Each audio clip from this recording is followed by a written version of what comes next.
Everybody, happy Saturday. It's so good to see you guys. Before we get started, DNA, thank you so much for the resub during the starting soon screen. 3 months, I appreciate that very much.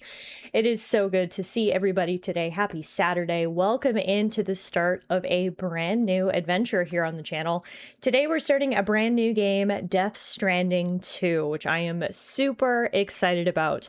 I was actually looking back through the archives, and we played the original Death Stranding at the end of June 2020, so close to 6 years, 5.5 years ago.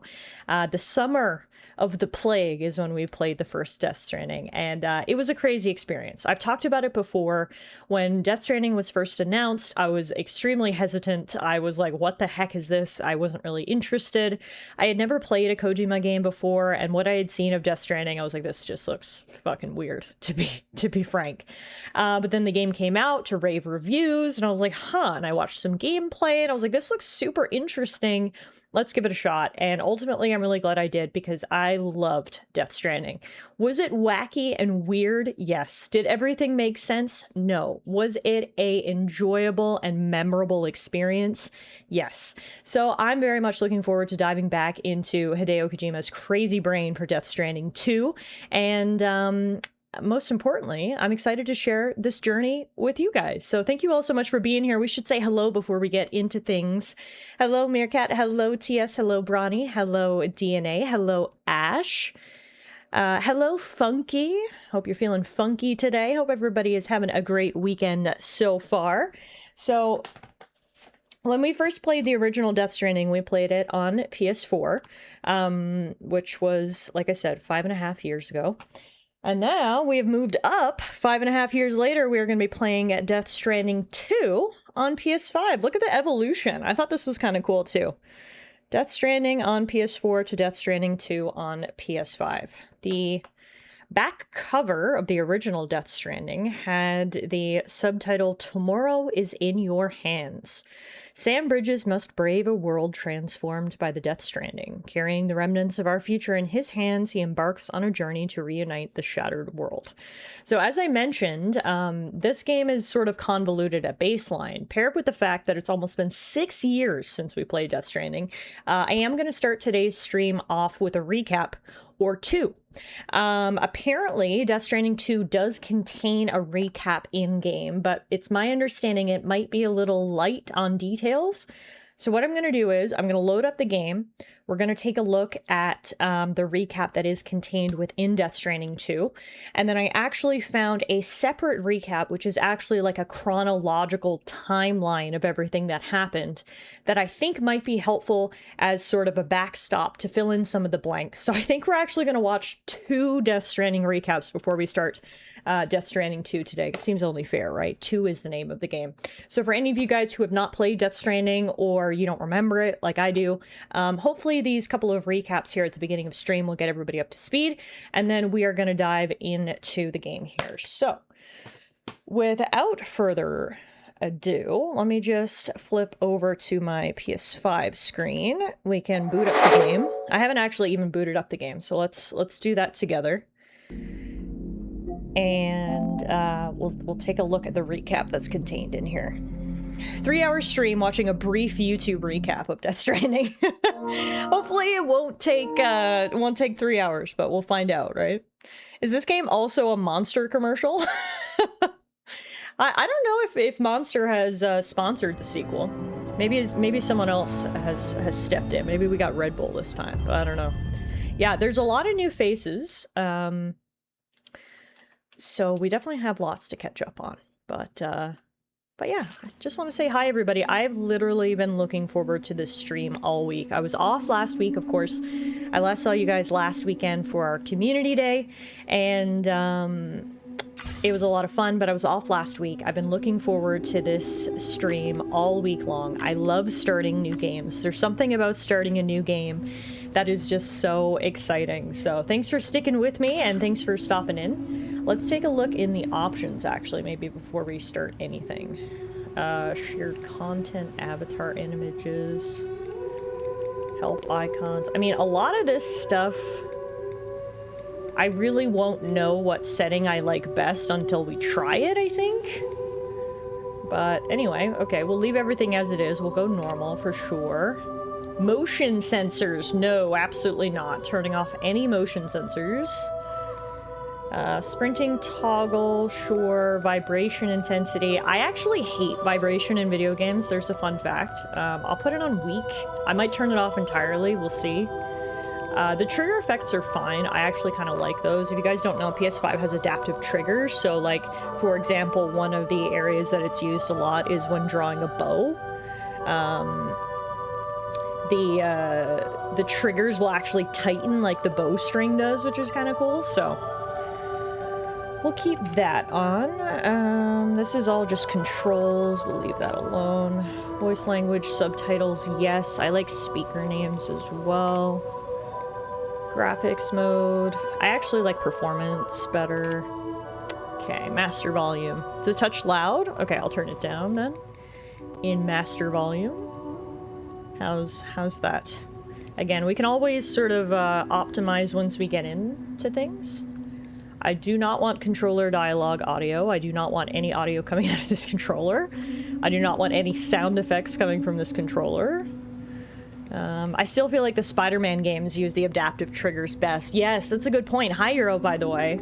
Spider-Man was a great example of the adaptive triggers. Maybe a little lower? 80 to 85. I was being drowned out by angels before. Alright, we'll try that. I don't know if it's just the title screen music is loud, but we can see when we get into the game. Look how cute BB is. Yeah, BB's all grown up. All right, we'll try this to start. Again, let me know how the audio is. I can always adjust it in OBS as well. But what I want to do before we start anything else is click Death Stranding recap. Let's see what this recap has for us. I don't know about you guys. I really need this. I really need the recap. Please refresh my memory. What the hell happened in the first game? Perhaps you remember me. That's right. It's Dead Man. The world, as you know, is in awful shape. And it's all because of the Death Stranding. I do remember Dead Man. The dead started to find their way into our midst, crossing over from the other side. We call these entities BTs, beached things. When they came into contact with the living, the result was instant annihilation. A void out, leaving nothing but a massive crater in its wake. I like how Deadman is narrating our recap, but okay, it looks like it's more of like a PowerPoint slideshow presentation than video, which is fine. I don't need video. So first thing you need to remember is BTs. Things were coming across from the land of the dead, and the result was instant annihilation, aka a void out. But that was only the beginning. Strange rain fell from the sky, rapidly aging everything it touched. A phenomenon we came to know as timefall. Structures would rust and collapse, and people grew old in an instant. The world transformed into something completely unrecognizable. I forgot about the time accelerating rain, right? This world was really fucked up, wasn't it? Between the BTs and the time rain, yeah, there was a lot going on. Those who survived these changes came to fear both timefall and BTs alike. They withdrew into the remaining cities, which in turn closed their doors to outsiders. People ceased to travel and stopped meeting in person. They grew distant from one another and became further isolated. The social, cultural, and political bonds between humans began to crumble. And there's the social commentary. The Death Stranding was hastening humanity's extinction. Seeing this, Bridget Strand, the last president of the United States of America, founded Bridges, an organization committed to making America whole again and providing a future for all humankind. However, Bridget died before she could realize this ambition. It was you, Sam, who took up her cause and resolved to see it through. Sam, the humble porter, who also possessed the unique powers of a repatriate, the one and only person who could save humanity. So with Bridges' Cupid in hand, and accompanied by the bridge baby Lou, you embarked on a journey across North America. Of course, you had struggles of your own, often phasmophobia, or the fear of being touched. The despair of having lost everything was just too much. But despite it all, you strive to bring people together. By extending the chiral network across the length and breadth of the continent, you would enable the rebirth of the United States as the United Cities of America. You were also to rescue Bridget's daughter, Amelie, who had been taken captive by terrorists. These were the vital missions you were entrusted with, Sam. I like how it's Deadman actually speaking to Sam, being like, remember? This is what you did. It's pretty cool. Fear of being touched when ghosts can drag you to the explodey afterlife is a fair fear, to be honest. I mean, I don't really like being touched by strangers at baseline, and I don't have a valid excuse for that. So yeah, I think that is a fair fear. We, your friends at Bridges, did everything we could to support your efforts. There was our director, Di Hardman, a close associate of Bridget, who was dedicated to fulfilling her final wishes. His commitment to American Reconstructionism was absolute, and for that he was named the first president of the UCA. And of course, Sam, the incomparable Deadman, yours truly. I'd like to think we became the best of friends. As you may recall, I was born from an artificial womb, and over the course of my life, was the recipient of numerous organ transplants. I've always got on with the dead. I used to be a coroner. Anyway, I pushed myself physically and mentally to help you and your BB, Lou. Hey Squirrely, long time no see. Thanks for stopping in. Also, Nightbot and Seribot joining forces there to ban that spammer. That's iconic. The robot overlords have arrived and they are protecting this channel. Shout out Seribot and Nightbot. Welcome on in, everybody. For anyone just joining us today, we are starting a brand new game. This is Death Stranding 2. But before we dive into Death Stranding 2, we are watching this recap of Death Stranding 1, narrated by Del Toro himself. Mama and Lochna were twin sisters, as you may remember. Skilled scientists who developed the Cupid, which was essential for chiral network expansion. A personal tragedy caused the two of them to grow apart, but they've since reconciled, with both their souls residing in the same body. Hartman. Every 21 minutes his soul departs his physical form, and for 3 minutes his body is clinically dead. During this temporary death, his soul is sent to the beach. That's why he knows more about the beach and the Death Stranding than anyone else. His knowledge proved indispensable in the execution of your mission, Sam. Yeah, I forgot about some of these characters. Like Hartman, that's so interesting. Every 21 minutes he dies for 3 minutes. Like, that's crazy. And then I forgot about the two girls and the one soul. Yeah, no, there's a lot of side characters here that I did not remember at all. Yeah, I agree with you, TS. I also forgot about most of these characters, so we're at least briefly touching on them, which is good. Fragile, leader of the private delivery outfit Fragile Express. Exposure to timefall caused her entire body from the neck down to age significantly. It was the mark of a terrible betrayal. Higgs, a former comrade, used timefall as an instrument of torture, you see. To no surprise, Fragile was hell-bent on getting revenge. But after meeting you, Sam, she had a change of heart. Just as the only character I can remember was Conan O'Brien, which I forgot about. Yes, that's right. Conan was in the game as a little side character. America says, all I can remember is you walking. I mean, that was 90% of the game. Right. Fragile is the old lady with the face of a young lady due to the timefall rain. I know we're only on slide 13 out of 17 here, but I'm glad I've decided to supplement this recap with another recap, because while this one is definitely touching on all the characters, I feel like there's still a lot of holes as to what actually happened. So if you guys are just joining us, I'm actually going to do 2 Death Stranding recaps, 2 for Death Stranding 2. So this is the recap that is contained within Death Stranding 2, and then after we're done with this, I've got a chronological sort of timeline, which I think is really good, and it's going to be helpful in sort of filling in some of these plot gaps. But anyway, at least we're touching on a lot of these different characters, which is good because I definitely forgot about a lot of them. Hey Kev, how are you? Happy Saturday. I hope everybody's having a great weekend so far. Thank you for stopping in. Welcome to Death Stranding 2. As your friends, we would stop at nothing to see you succeed.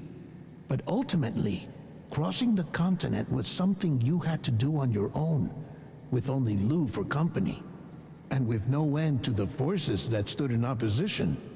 Deadly BTs, unforgiving terrain and unpredictable weather, ruthless terrorists. The list goes on. And that's the part that Meerkat remembers, me walking. Or as Squirrely says, it wasn't entirely walking. I can recall occasions of Tiff traipsing about in the game. Meandering was also observed. And Meerkat says, I do also remember Tiff dropping packages. I'm sure all of those things are going to be present in Death Stranding 2 as well. It is a walking sim after all. Hey Ria, how are you? Happy Saturday. Good to see you guys. I can also remember copious piss breaks and sprouting mushrooms. Death Stranding is a crazy, crazy, crazy game, okay? Crazy. Without a doubt, your greatest enemy was Higgs. Convinced that humanity deserved to go extinct, he kidnapped Amelie and tried to torment you and countless others. But neither he nor anything else could stop you from achieving your goal. The chiral network was finally completed.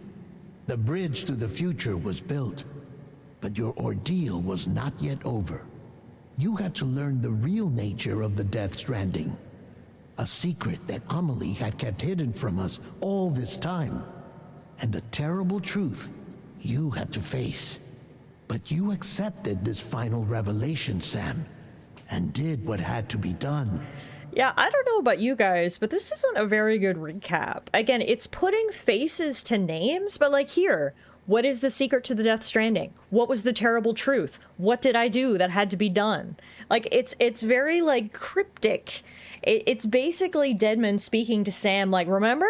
Remember? And to all of us, we're like, remember what? I need more details. Like, okay, so anyway, one more slide.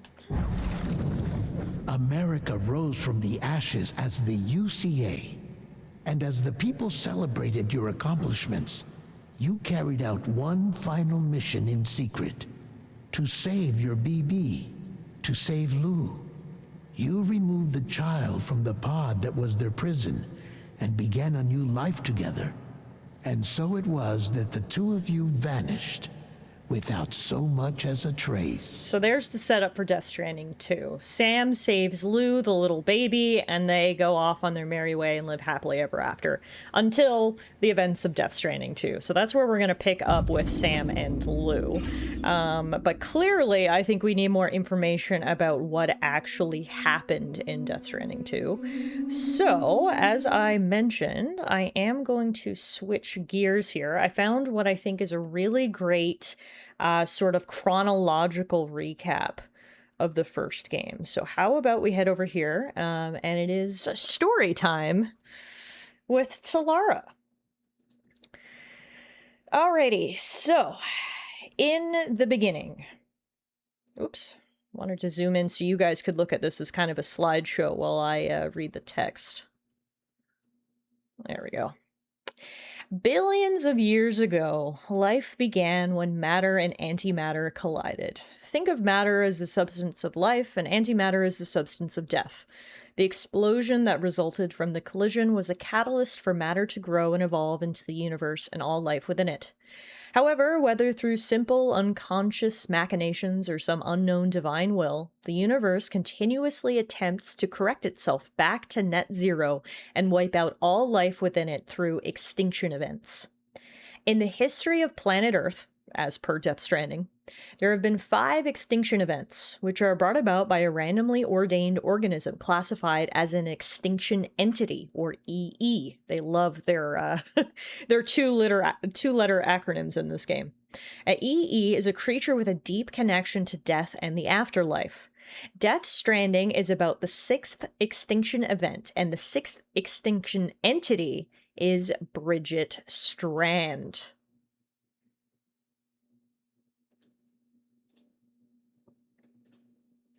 In her youth, Bridget Strand would have consistent apocalyptic nightmares. If that horror wasn't enough, she also developed uterine cancer in her early 20s. Whilst undergoing an operation to deal with the disease, Bridget's body and her soul split in two, although the two continued to be connected. Her body remains on Earth, and her soul goes to a place known as the beach. Every human has a beach. It's essentially purgatory, a metaphysical space between the land of the living and dead where time stands still.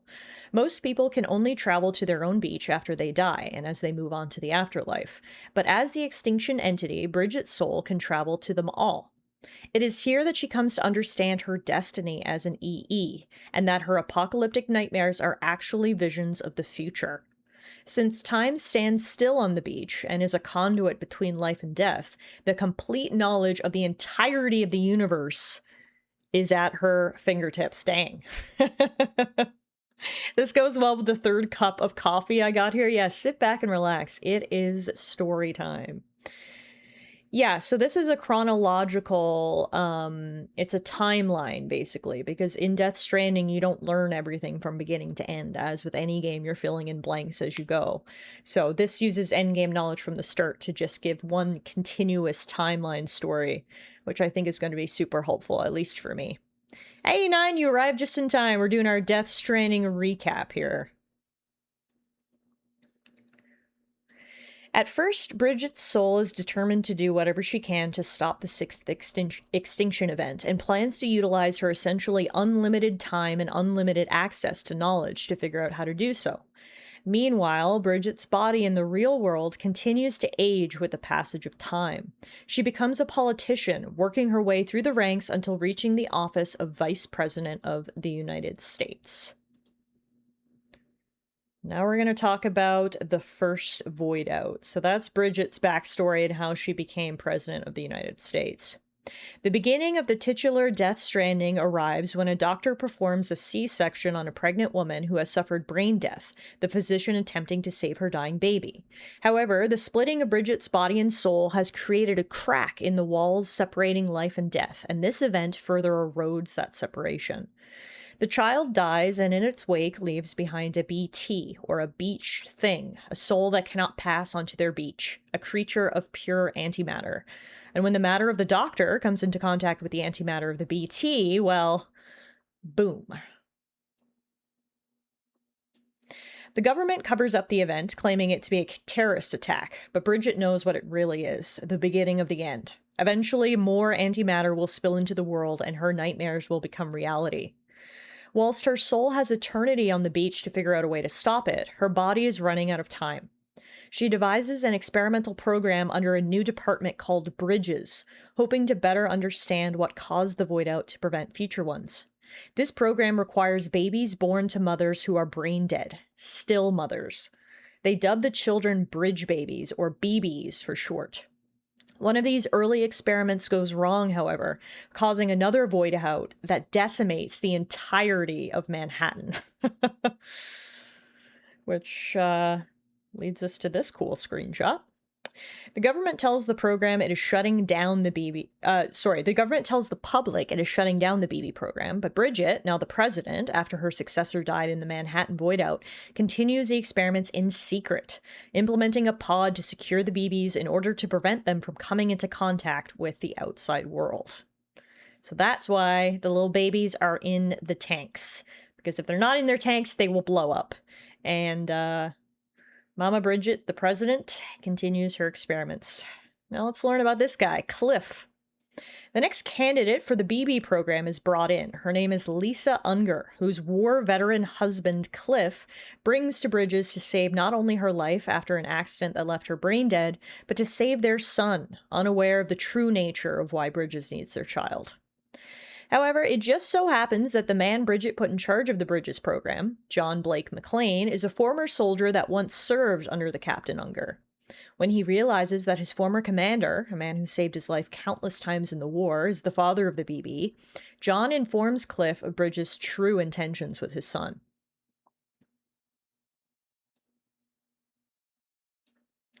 John offers Cliff a chance to escape with his child, although he insists nothing can be done to save Lisa.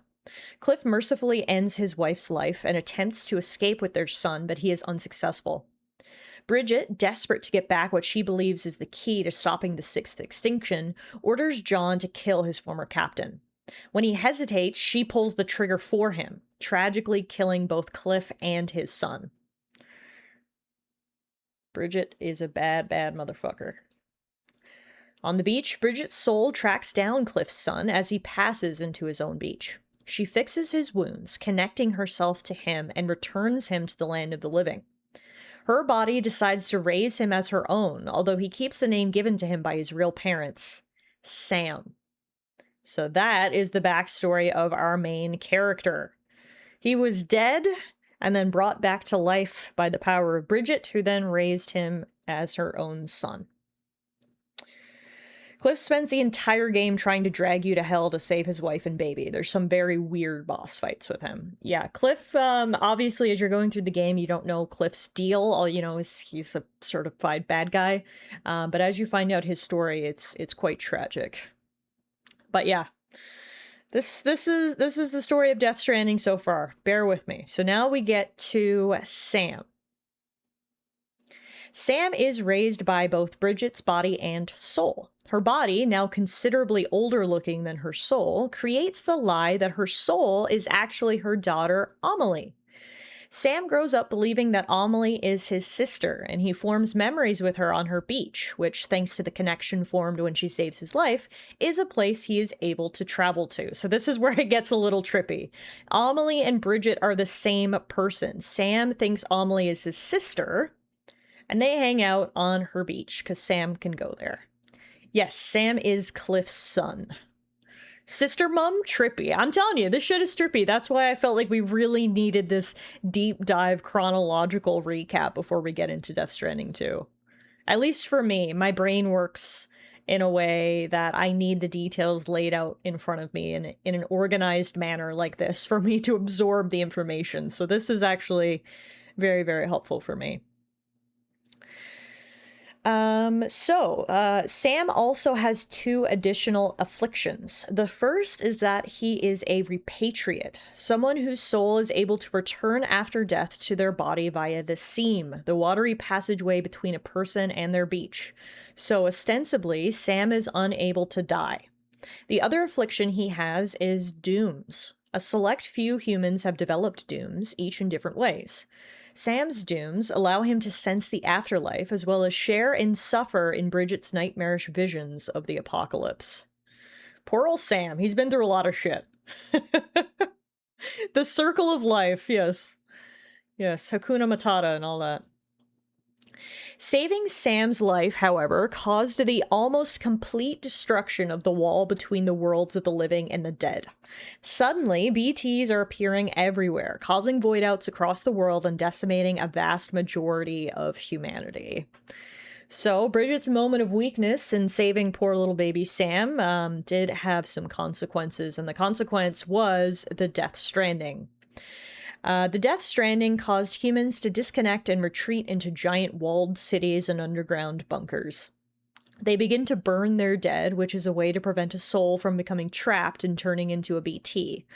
But it's too late. The surface is an extremely inhospitable place. Not only is it crawling with BTs, but rain and snow have become timefall, meaning anything they touch is rapidly aged. Bridget and Amelie not only look upon this bleak future, but reflect upon the horrors of their own actions, realizing that the steps they've taken to prevent the sixth extinction have just ended up making things worse. They lose all hope in the inevitability of it all, and their plans change. Instead of trying to prevent the sixth extinction, they'll attempt to bring it about faster, to give humanity a swifter, more merciful end rather than the long, drawn-out one that they're going through. A last stranding.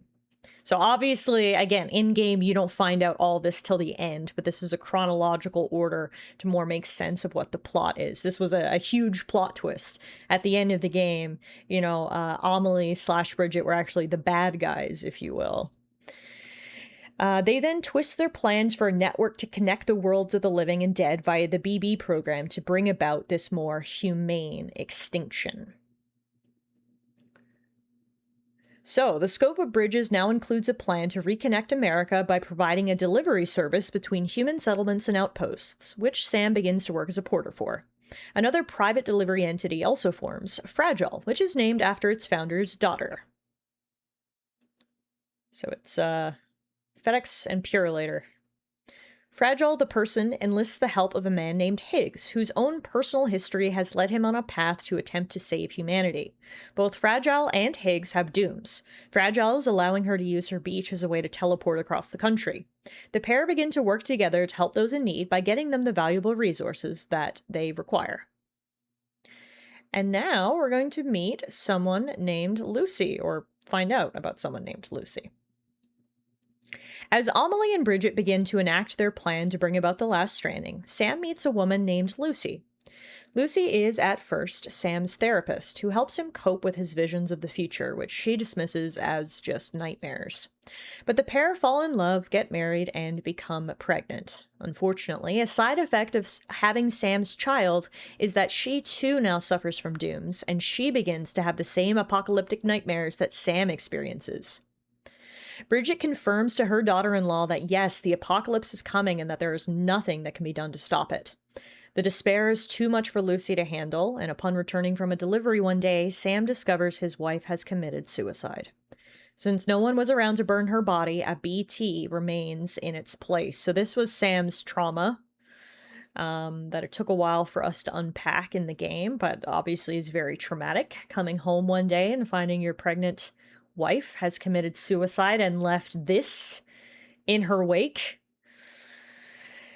Sam comes into contact with it and triggers a void out. He repatriates, waking up in the crater left over from the explosion. The devastation of losing his wife and his unborn child, as well as being told the source of the void out killed untold amounts of people, causes Sam to resign from Bridges and detach from Bridget and Amelie. And that's kind of where we meet Sam at the beginning of Death Stranding.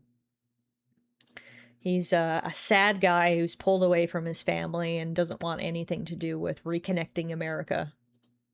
And now we meet Homo Demons. So years go by, Sam is sad, and humanity's future becomes bleaker by the day. Bridget and Amelie execute the first steps of their plan by having Amelie lead a Bridges team across the country to convince cities and settlements to join their new United Cities of America. As they do so, parts of the team break off to establish the foundation for the network they hope to set up, with the expedition group shrinking in size as they get closer to the West Coast. Toward the end, Amelie meets Higgs and realizes that not only does he have dooms, but that she could twist his desire to save humanity.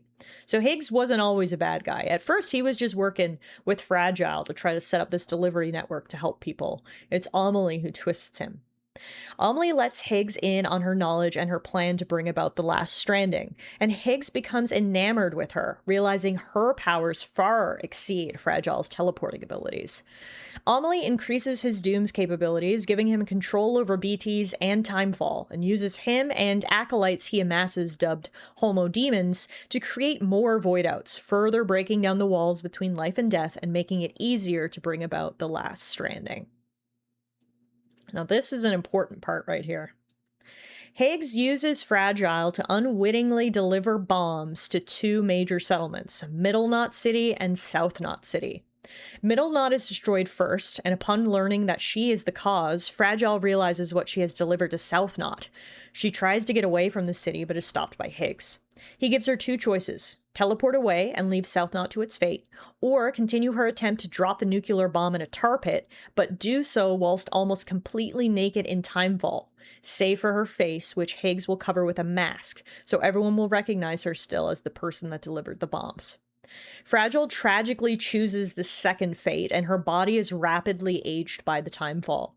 Despite this tragedy, she continues to run her late father's company, whilst Higgs and his homo demons continue to terrorize the country. Ugh. Alright.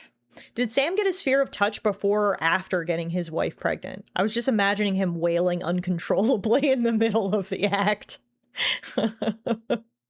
That's a great point. I'm not sure when that comes into play, but anyway. This is when we get back to Sam. So now that Amelie has convinced enough settlements to join the UCA, all that's left to do is connect them and form the chiral network, named after chiralium? Not sure if I'm pronouncing that correctly. Hey, Morgan!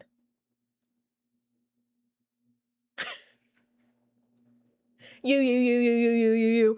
Hey, Morgan, thank you so much for the 83-month resub. That is insane. Happy Saturday, my friend. Enjoy your sub badge ad-free viewing emotes. Welcome to Death Stranding 2. Well, I guess we're still in Death Stranding 1.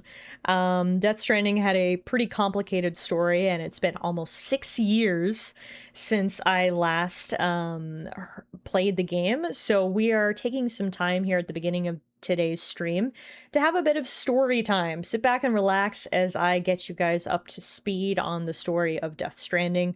I think we're about halfway, maybe 2/3 of the way through this recap now. So we're almost done, and we'll be hopping into Death Stranding 2 soon. Bridget calls upon her son Sam to carry out the mission to connect all the cities. Sam has become a recluse over the years and couldn't care less about reconnecting America. Bridget then lies to everyone and her son, stating that Higgs has Amelie trapped in Edge Knot City, the most western settlement. As Bridget passes away from her cancer, Sam agrees to save his sister, the only person he has left that he has any connection to in this world. Sam is given a BB to enhance his dooms and help him detect BTs on his journey. Over time, the pair form a strong bond, and every time he connects to BB, Sam begins to have visions. He and his team believe these memories to belong to the BB, but they are actually Sam's own memories from before he was first killed, when he and his mother Lisa were being detained by Bridges and his father Cliff would visit them. As their bond deepens, Sam comes to call BB Lou, the name he and Lucy would have given to their own child. That was also a huge plot twist when we found out the memories we were seeing weren't BB's memories, but Sam's. Yeah, it is all insane. It's 100% insane, Meerkat. So Sam continues across the country, adding knots and outposts to the chiral network, whilst meeting new members of the Bridges team and working with Fragile. As his journey progresses, he encounters giant storms that he gets sucked into. They drop him on different battlefields every time, and at the end of them, he's confronted by Cliff, who is calling out for his BB, which Sam believes to be Lou. Upon returning to the real world, he discovers that no time has passed, and his team deduces that he must be being teleported to a collective beach, one created by the shared trauma of the souls of war veterans. Sam ultimately makes it to Edge Knot City, where it's finally revealed that completing the chiral network has actually been a catalyst to bring about the last stranding. Sam confronts Higgs and is able to best a gigantic BT of the Homo Demon's leader's own creation. Higgs then retreats with Amelie to her beach, Sam and his team still under the impression that his sister is still Higgs's prisoner. Fragile's able to teleport Sam to Amelie's beach, where he faces off against Higgs in combat. Upon defeating him, Sam leaves Higgs for Fragile to decide his fate. Amelie tells Sam that in order to make it back home, they simply need to run along the beach. As they approach their destination, Amelie runs ahead of Sam, telling him to hang back. But he doesn't, and stumbles upon an unexpected sight. Di Hardman, the director of Bridges, who is really John Blake McClane from all the way back when he was a baby, he's holding the same gun he and Bridget used to kill Cliff and Sam.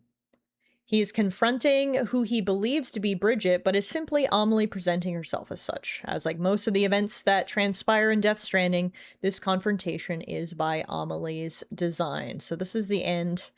This is where it gets twisty. Ooh. Skipped over that punching image.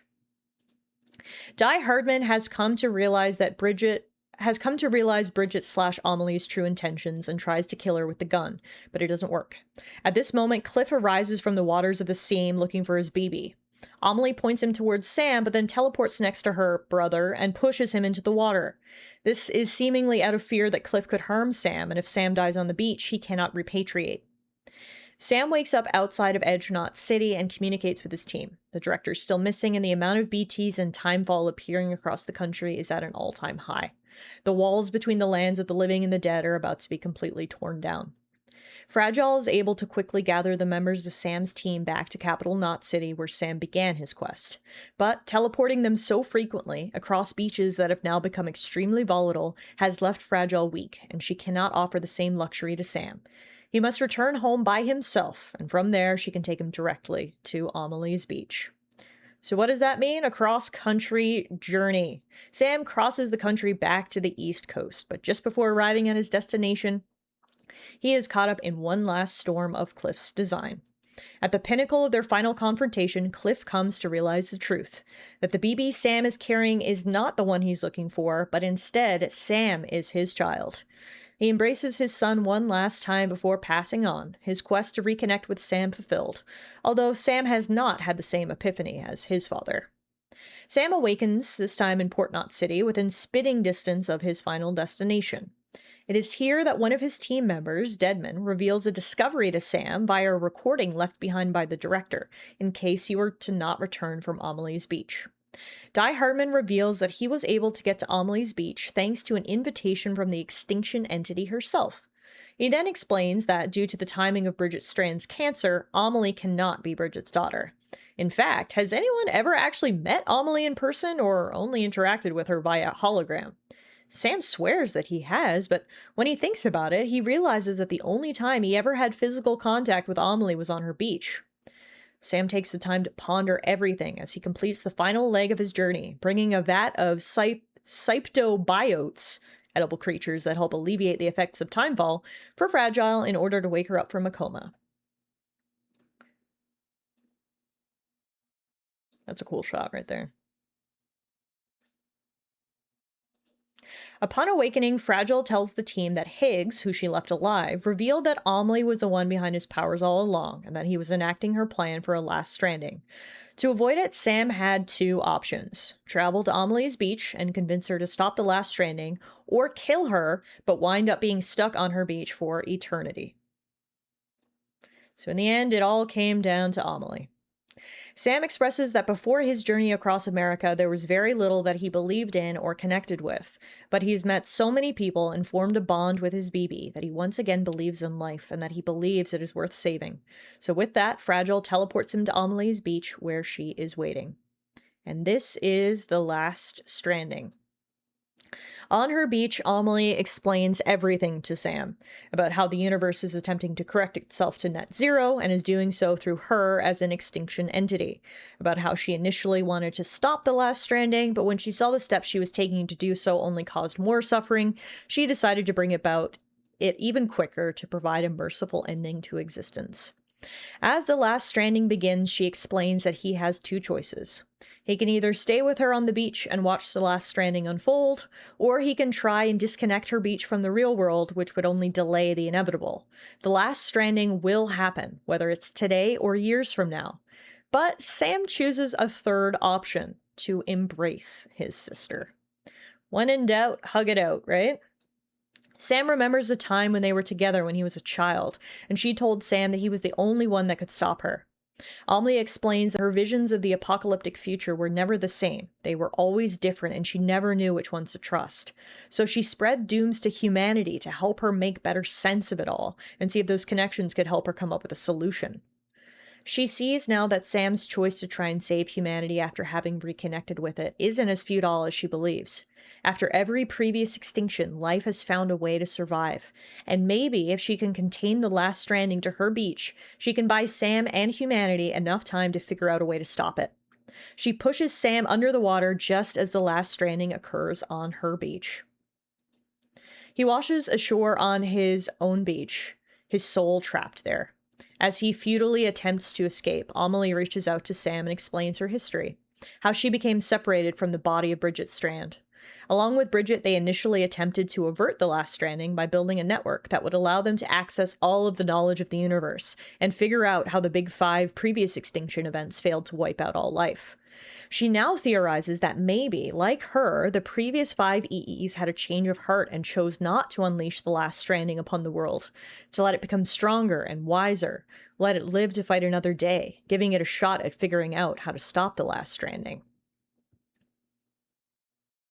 Lastly, she reveals to Sam that it was her making him a repatriate that caused the Death Stranding, and that it was her that reunited Cliff and Sam, hoping to show Sam that he wasn't abandoned. Sam continues to exist aimlessly on the beach, and he turns the gun that once killed him on himself. Maybe there was a way to use it to end his eternity in limbo, just not in the way he's thinking. Him pulling the trigger in his suicidal attempt allows his team back in the real world to pinpoint his beach, and using BB as a connection to it, they are able to pull him out and back into the land of the living. It seems that Di Hardman's invitation to join Amelie on her beach was actually to get that gun into Sam's hands and provide him a way to return home. So that's basically the end, is they did put a stop to the Death Stranding for now. It's not over, but it seems that Amelie's change of heart at least is holding it to give humanity time to figure out a solution. And then this is the epilogue. This is about Lou. Months later, the world is able to rebuild somewhat, using the chiral network to quickly and easily move supplies across the country. Di Hardman becomes the new president of the United Cities of America, and vows to not let Sam's hard work go to waste. He also expresses deep regret of the part he played in helping Bridget with her plan. Deadman then comes to Sam with some unfortunate news. BB has finally expired, as all BBs eventually do. He suggests to Sam that he could attempt to revive it by taking it out of his pod, but that would be against the laws of the new UCA. He tells Sam that he must take it to the crematorium lest it turn into a BT, and that he will deactivate Sam's cufflink, giving him a window to lose it and drop off the grid. Sam ventured to the crematorium and hesitated to put BB in the machine. He connected to BB one last time and is finally able to understand through one final flashback that he is Cliff's child, not his BB Lou. After getting a short pep talk from his father from beyond the grave, he realizes that he wants to do everything he can to bring Lou back to life. He leaves his cufflinks to be cremated, whilst trying everything he can to resuscitate Lou, who is becoming a BT before his very eyes. He cradles the lifeless body of the child, preparing to go out in a void out, when Lou begins to coo. Sam looks down, and Lou is holding Amelie's kipu, suggesting that Amelie repatriated Lou as they crossed over. Sam embraces the BB before stepping outside into the rain, which is no longer timefall. This is because Amelie has closed off her beach from the world, bringing an end to the Death Stranding. In a brief post-credit shot, we see Lou and Sam holding hands above a photo of him, Bridget, and Lucy. It is then revealed that Lou is short for Louise. That's right. At the very end of the game, the final thing, we find out Lou is not a boy. Lou is a girl. This is Louise. Gotta love it when you're listening to an audiobook, am I right? Yes. There you have it, folks. That was the Tallara audiobook version of Death Stranding. So in the end, Amelie/Bridget was the good guy turned bad guy turned good guy. They've contained the Death Stranding for now. Sam is able to find out who he was. He's able to get little baby Lou, and he's able to drop off the grid and try to live a semblance of a normal life, I guess, after everything he went to. So there you have it. I actually found that super helpful. I don't know about you guys. That was very helpful for me to organize what the heck happened in the game and sort of put together all the plot points of, yeah, you know, what happened and why it happened. While the in-game recap certainly touched on a lot of the characters, I feel like it didn't actually tell us anything that happened. So this was very, very helpful. So what I'm learning is that the dinosaurs died because an EE decided to. I guess so. Ugh. Well, thank you for the stretch, the hydration, the posture check. I needed that. I've never read a story so long. Literally, that was almost an hour of recaps. So I like to think we are now prepped and ready, or as prepped and ready as we can be for Death Stranding 2. That obviously doesn't answer all of our questions, but it definitely helps me sort of get my head back into where we were when we finished Death Stranding 6 years ago. So yeah, okay. I'm happy with that. And now, without further ado, I've kept you guys waiting for so long. Let's actually play a video game, shall we? Let's play Death Stranding 2 on the beach. And you can see little baby Lou, or Louise, is all grown up. Look at her! So cute. All right. We'll go normal. It is said that a person's birthday will indicate their path in life. Research has also shown that it can determine a person's experience of dooms. Enter your birthday and see what the future has in store? What the fuck? Okay, birthday is May 8th. I guess if I play the game on May 8th, something weird happens? Okay. If and when we're still playing Death Stranding 2 in May, we'll figure this out. If not, otherwise we're gonna have to log back into Death Stranding on my birthday and see what the heck happens. Squirrely says, we signed on for a 2-hour recap. You shorted us. We need a lawyer. You only got a 1-hour recap, okay? No money back. It's very Kojima to make the recap nearly an hour. Well, the recap that was actually contained in the game was only like 5 or 10 minutes. That was an additional third-party recap that I pulled up and read myself because I felt like the recap contained in-game wasn't thorough enough to jog my memory on what actually happened. So we made that recap longer than Kojima actually intended it to be, but because of Kojima's machinations in the first game, I felt like it was necessary. May 8th is a Friday this year. Hell yeah. All right. Whilst dooms can afflict almost anyone, those born under constellations with a greater connection to the beach, including Cancer, Pisces, Cetus, and Delphinus, are said to be more susceptible to developing the condition. Oh, well, I'm none of those, so I guess I wouldn't get dooms. Dooms are best enjoyed with a drink anyway. Lucky coincidence. It is believed that such individuals are fated to walk a life path fraught with disquiet and turmoil. Oh my god, do we have any Cancers or Pisces in the chat? I'm so sorry. Apparently you're fated to walk a life path fraught with disquiet and turmoil. You're a Cancer? Well, sorry to hear that, Meerkat. The angels are still pretty loud? Okay, do you want me to turn it down in OBS, or do you want to just wait until we get past the angels in the opening? Let's see how it goes here, and then I can adjust accordingly. There should be no more angels.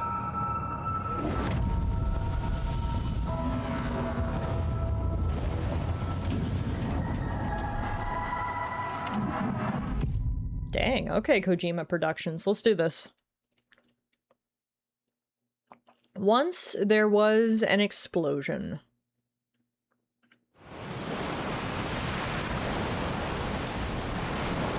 A bang that echoed around the world, a phenomenon known as the Death Stranding. Are we gonna get a third recap? BTs are lost spirits of the dead. They found their way into our midst. When they came into contact with the living, the result was instant annihilation, a void out. Since most could neither see nor sense BTs, people lived in fear of them, withdrawing from the outside world. Cities became isolated and humanity crept toward extinction. Third recap. If you guys don't know the story of Death Stranding after this, I don't know what else to do.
Game is stunning. Wow. I know we're in a pre-rendered cutscene here, but holy crap. -61. Now the wind cuts the leaves like a knife, and the sun's out of sight. I see the world they build to lose at the trial, what is left and what is right. I made the worst mistake one can make, pretending and playing blind. What is it I'm trying to find? Okay, time to head home. Wow. Wow. Okay, it seems like it's still a little bit loud, so I'm gonna turn down the volume a little bit more. That was a beautiful opening. Oh my goodness.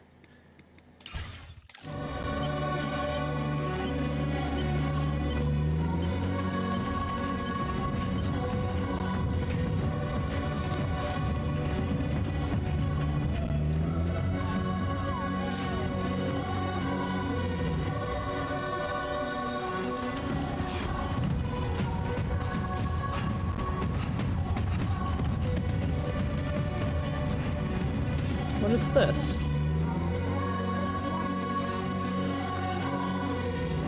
Return home with Lou. Might have to turn the volume down a little bit more too. It's a loud game, it seems. Let me turn it all the way down to 50. Let's see. I might sling this over to my 55-inch TV because damn, I know, the visuals are crazy. Home? Sam has changed. Seriously. This is beautiful. I also forgot what a crazy cast is in this game. Elle Fanning and Margaret Qualley? Like, that's huge. Beautiful music to start, just like the first game.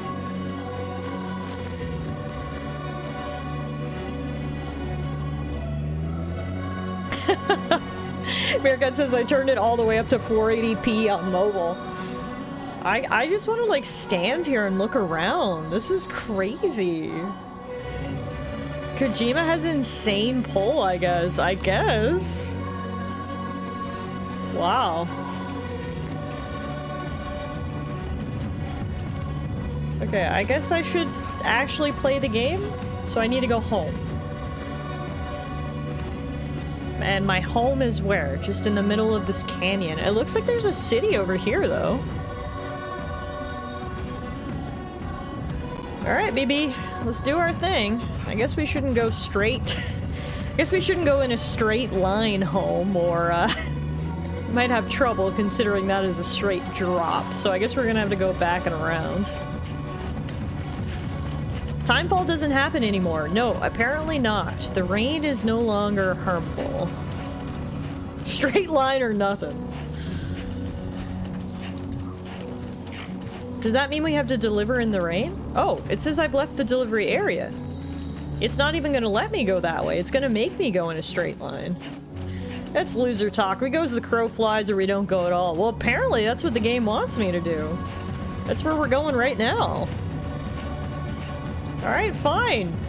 Me and BB are going off-roading. Easy does it. Sorry, kid. Oh, now it's not letting me go that way either.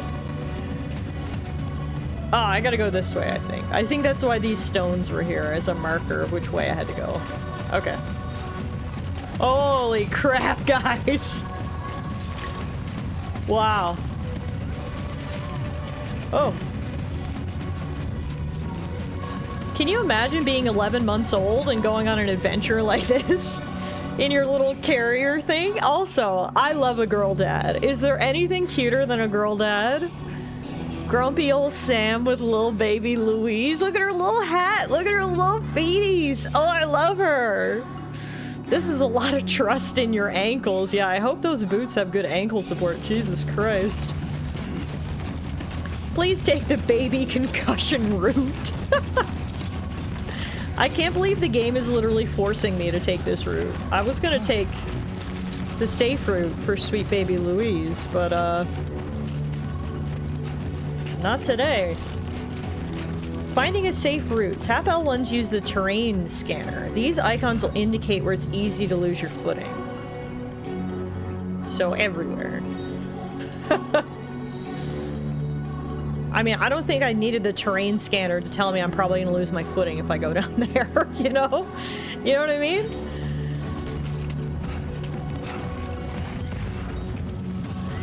Ooh, an item. A blood bag. Carry on back, carry in left hand, or carry in right hand. I probably need my hands right now. Sam is carrying 120 kilograms on his back. Plus how much, however, sweet baby Louise weighs. Our guy is strong. Also, look at this aerial view camera. This is insane. This might be the most visually stunning game I've ever played. Just in terms of graphical fidelity, this is blowing me away.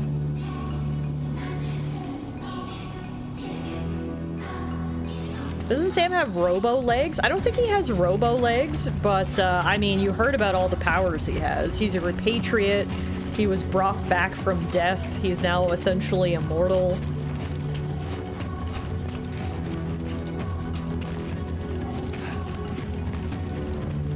Also, how many times is Hideo Kojima gonna put his name in this game? I think we've seen Kojima come up about 10 times so far, and we're 10 minutes into this game. Just in case you forgot who made this game, everybody. Kojima. Where am I going? This way.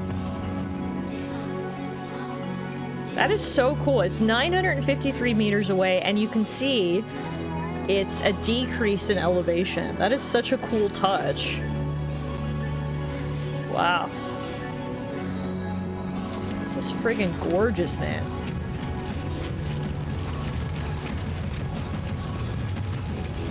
We need to change the beautiful chat command to friggin' gorgeous. Kojima just wanted to show everyone who made this as much as him voicing the mole in the Japanese version of Zootopia 2. I did see that headline. Don't forget, this is my world and you're only an afterthought in it. Kojima, probably. Probably. I can't wait to see Sam's home. Potential gate quake detected. What the fuck? I feel that. Okay.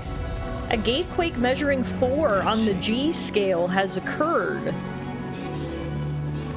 Pretty far from home.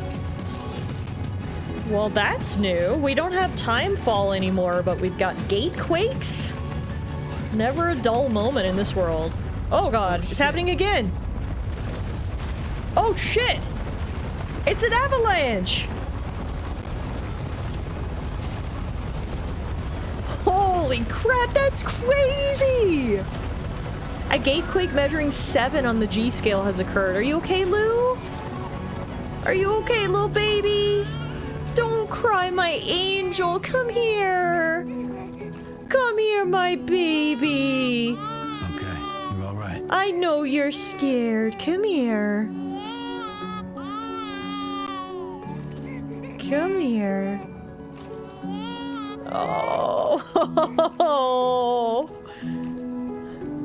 It is so much cuter to soothe the baby when the baby's not in a tank. Oh my god, my heart is melting. This is adorable. She's got her 2 little bottom teeth coming in. Oh my god, she's so cute. Let's go home and get you fed. Oh, okay. I'm so glad she's feeling better. That was scary. That was a normal reaction. Wow. Okay. This game, I mean, we're 15 minutes in and I'm fucking impressed, dude. The earthquake, the avalanche, soothing an adorable baby. What else do I need? Speaking of beautiful, where's Muffin? Muffin was sound asleep in her bed when I came in to start stream. And honestly, it's probably for the best. I can only imagine she'd get jealous if I started cooing at someone or something else. Squirrely says I just barfed from wholesomeness. Thanks, Kojima. Man, I felt that moment in my soul. I know, that was beautiful. Like I said, it's so much better now that BB's not in a tank. She's a real-ass human. Oh, yeah. It's way cuter. Muffin. But Mother, I thought I was your baby. Exactly. That's the reaction I'd get if Muffin was here.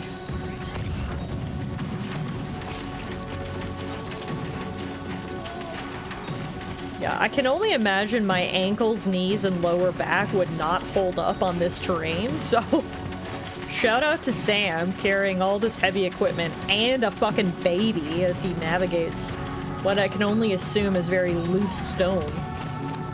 Ankles of steel. I was just thinking, Meerkat, you said doesn't Sam have robot legs?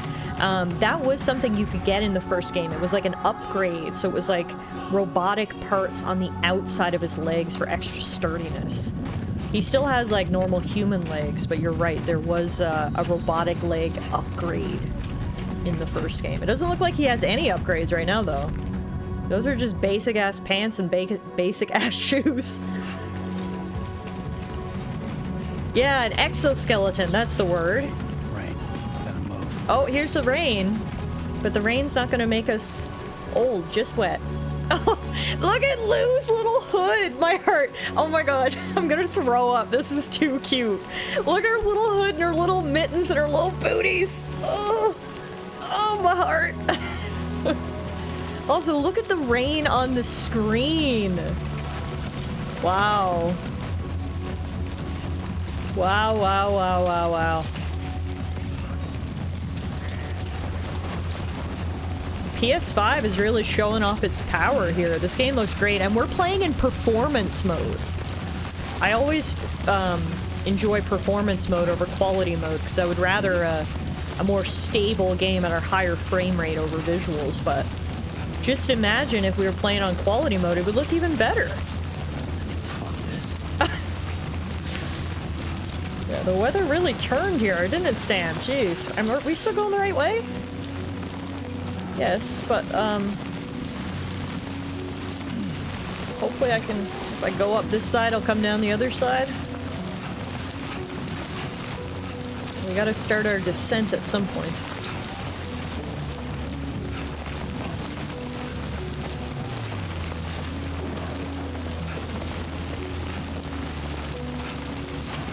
There's a definite disconnect between the arid terrain and the torrential rain. Yeah.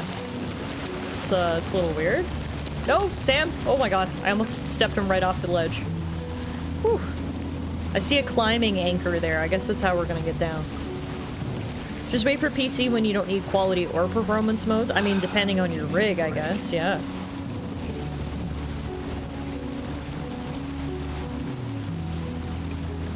Dang.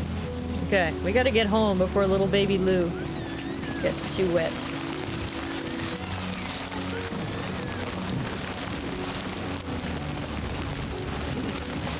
Nope, nope, nope, nope, nope.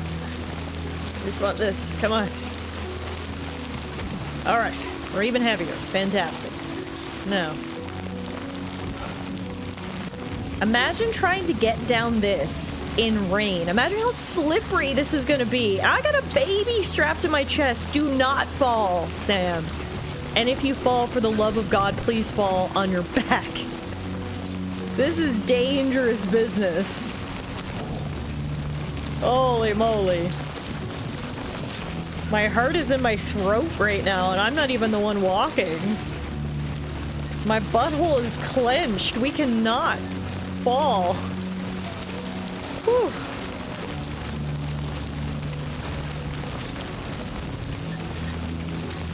Okay, if I can just get down a little bit more, we'll be on flat land. Wow, it is coming down. Ronnie says this is the path our grandparents took to school every day. Almost there.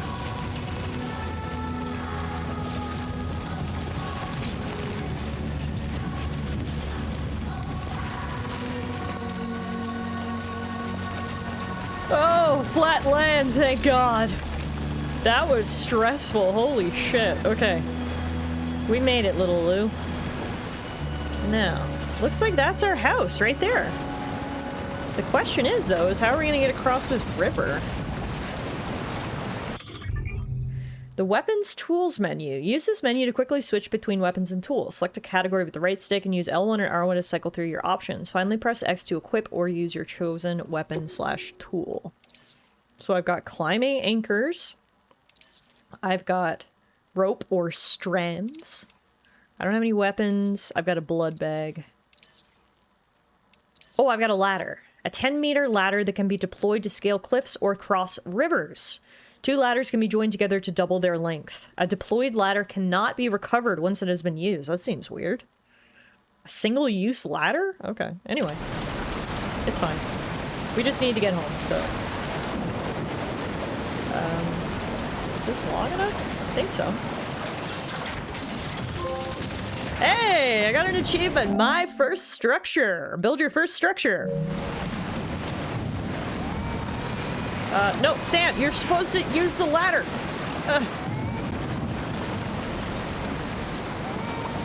There we go. There we go. There, we made it. Whew! Almost home, baby Louise. Wait, do we live in a cave? Are we just cave people?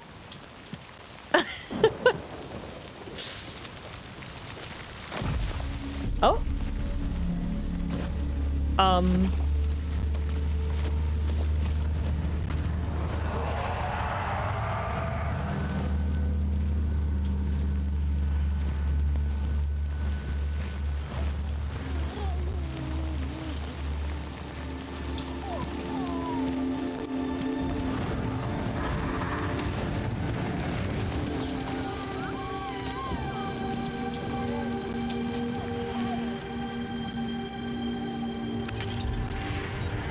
Oh, I was wondering why he wasn't scared.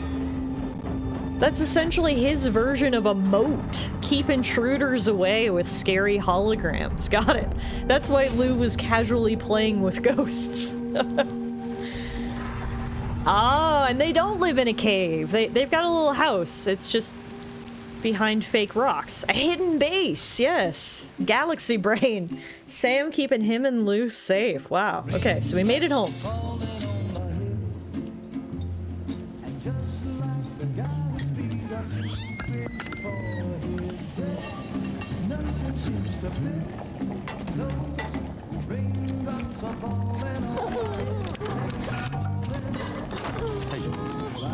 Not bad, little porter. Not bad at all.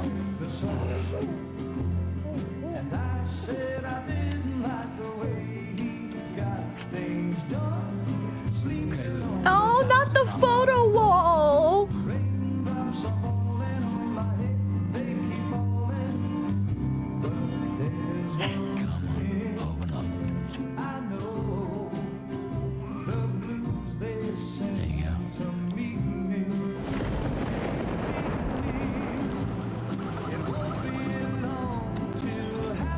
Fragile?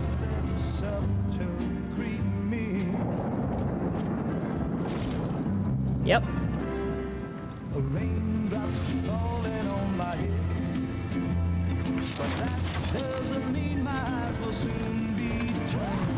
Oh, why don't you come in? Say hello!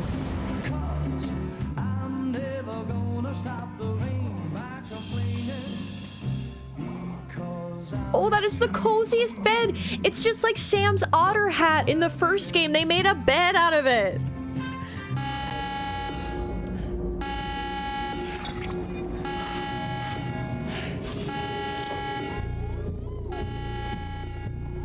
Oh, she is coming in. Okay, good.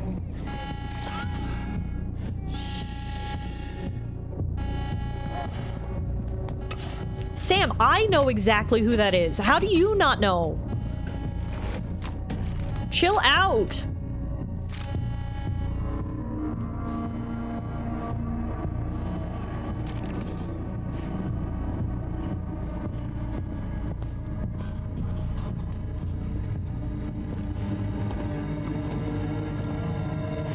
Who's there? Not the fucking frying pan. Hey girl, hey!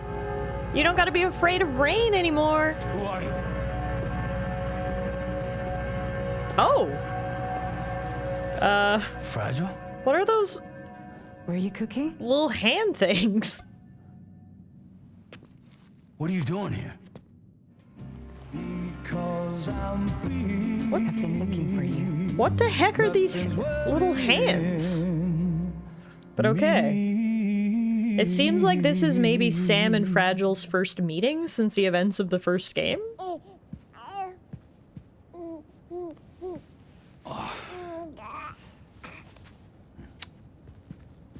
Wow. Lou's growing up fast. You two look good. Like a happy family. Here's a gift. The finest chiral printed diapers. Thank God. How'd you track us down? So, oh, cool. The corpus. In the corpus, you can review the story so far, examine terminology, check the controls, and browse gameplay tips. The corpus is divided into various tabs. So when she gave me the diapers, this popped up in the corner so we can learn what a chiral printer is. High-performing 3D printers that make use of the chiral network's cutting-edge data processing capabilities. So the TLDR is we just got 3D printed diapers. Cool. Your neighbor got hooked up to the chiral network. Service now extends to the whole region. I let myself in with this. You can use chiral printers now too. Guess it's time we thought about moving. Maybe further south. You know, I'm surprised you used the front door for once. My jumping days are behind me. Overdoing it left me with some kind of syndrome. They call it jump shock. Jump shock is a syndrome caused by performing repeated jumps to the beach. While it's clear that the syndrome is brought about by the accumulated strain that multiple jumps place on the body, the exact causes are unknown and no treatment has yet been developed. It is still possible to perform jumps while suffering from the syndrome, but doing so puts one's life at risk. So TLDR, Fragile doesn't teleport around anymore. She gotta use the front door like a basic bitch. Meerkat says, you brought a single package of diapers. That's like 2 days max. Yeah, Sam is gonna need more than those. And Bronny makes a good point. What have they been doing for the last 11 months? Ugh. You care for a drink? Thank you, but no. I should get straight to the point. Yeah, cloth Business, ones. huh? I mean, for a moment there, I thought maybe you wanted to catch up. I have a job for you. Take it, and that whole mess over how you left Bridges will be We all know wiped that from girls the don't record. poop. Oh, that's right. won't Louise have to hasn't live in pooped in the hiding last anymore. 11 months, so not so much of a mess. What about Lou? Tell me the purpose of those hands, Fragile. Yes, please. That's a little more complicated. We're talking about a Bridges asset. You'll have to work it out.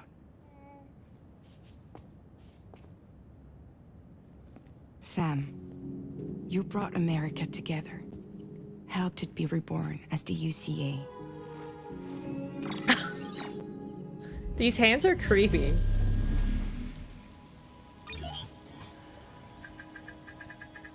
But I'm afraid that Death Stranding is far from over. Humanity is still in danger. Still on the brink of extinction. Don't act like you don't see it. Oh!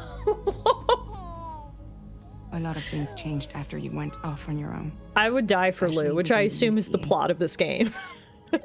Bridges no longer oversees the distribution network. They withdrew once things were up and running. So your friends and co-workers all went their separate ways. And that's not all. Die Hard Man is not the president of the UCA anymore. Oh, In case you're wondering who's handling distribution now. he didn't The Pass for 1000 has revolutionized the whole stay in process. office very long. It He utilizes only the became chiral president at network the to end of manage the last and game. carry out deliveries. Within network coverage, there's no need to rely on human porters anymore. And no need for Fragile Express, of course. Oh no, the porters are going out of business. So The after I robots are closed up taking shop- over. I went and started a new group. One that handles work in regions outside the UCA. We decided to Oh. call ourselves Drawbridge. And we still require the services of human porters that can work outside the network. Preferably ones with dooms who can sense BTs. Sam, I'm asking you to go to Mexico. Mexico? To extend the chiral network to the south. Just like you did when you went out west. You're asking, or is this coming from the UCA? Both. The UCA came to Drawbridge, and now I'm coming to you. Yeah, too bad I can't go north. So, what do you say? I would love to trek across Canada. What's the state of the environment in Mexico? Chiralium contamination is severe. Some areas have it worse than anything you experienced back in the UCA. The timefall storms are growing more intense as well. Oh, they've still got timefall.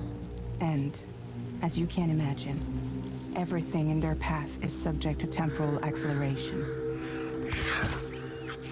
Objects and structures degrade rapidly, while animals and humans grow old and frail in the blink of an eye.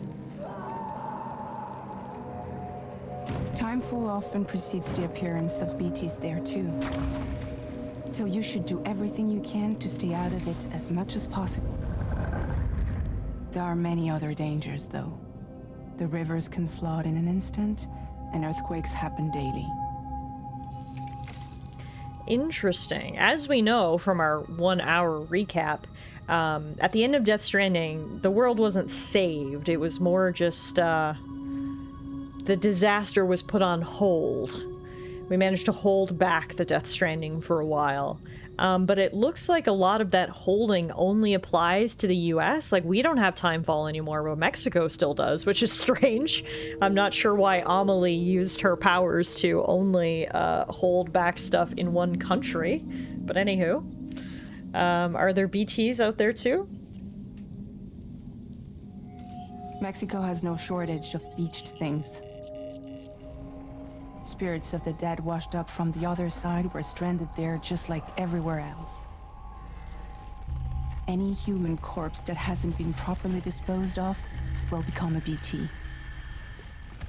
And any living human that comes into contact with a BT will get dragged into the depths of the tar. Giant BTs can and will emerge from the tar as well. And if they succeed in consuming a living human being, they'll trigger a void out, destroying everything nearby in a massive explosion. Several Mexican cities were wiped off the map in this way. The survivors have since become divided and isolated. As most people cannot see BTs, they live in fear of them, and that fear has made them too terrified to venture outside. Huh. So Mexico is still an absolute shit show. The United States, or the United Cities of America, still obviously lots of dangers, but it's a lot better here after the events of Death Stranding 1. But again, turns out that Sam and Amelie's efforts really only extended to the borders of this country. All other countries are still dealing with a lot of shit, which is interesting. Yes, you're right, Bronny. Kojima said he changed his initial story plans for this due to lockdown-era COVID pandemics, so that's interesting. I really want Death Stranding 3 Canada, though. That would be fun. I want to connect Canada east to west. I can only imagine going from St. John's to Vancouver. That would be cool. Anyway, why me? I mean, I think we know the answer to that, because you're the one who saved America, Sam. Now you gotta go save Mexico. Seriously, why me? There are several reasons I thought of you for this job. Deadman, for one. He's currently working at a lab in southern Mexico. I don't know the details, but the research they're conducting there is important. Very important. And there are certain things he'd like to tell you in person. Imagine if Canada was just normal. Yeah, everything's A-okay up in Canada. Connect all 7 Canadians left to the grid. Any other reasons? That was one reason. You got more? I do. And this one's serious. There is some BT territory near that lab I mentioned. They monitor the chiralium levels, and recently, they've observed unusual activity. The cause is still unclear, but they seem to think there's a good chance a massive BT is headed their way. And if they're right, then I want you there, ready to kill it before it kills them. Don't forget, Sam. You were the first person in the world to ever take out a BT. Can I ask you something? I guess that makes sense. But something's still bugging me. What? All this talk about extending the network into Mexico. Isn't the UCA basically expanding their territory? Taking control? Claiming it for their own? Sam, it's not like that. They're not trying to take over the world. They just want to link up new areas with the chiral network. Like the internet before the Death Stranding. Public infrastructure to connect people.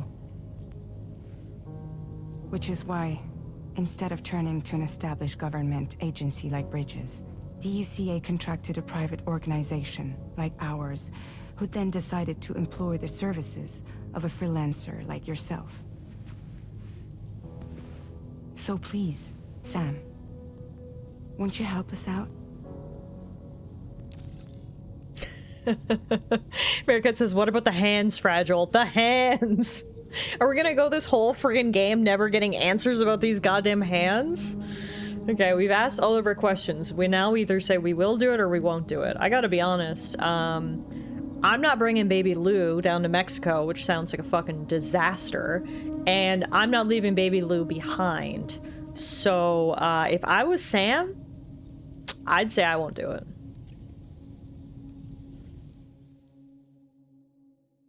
Did I just get a game over? Did the game crash because I said I won't go to Mexico?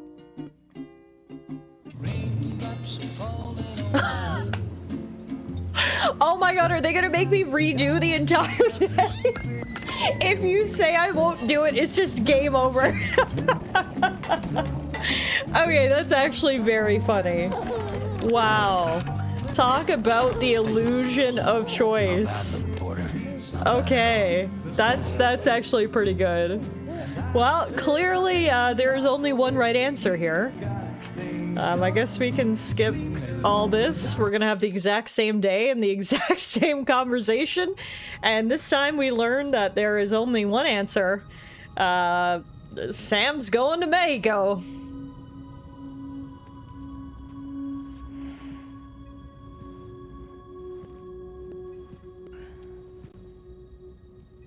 Yeah, all right. So you'll do it? That was funny. Uh-huh.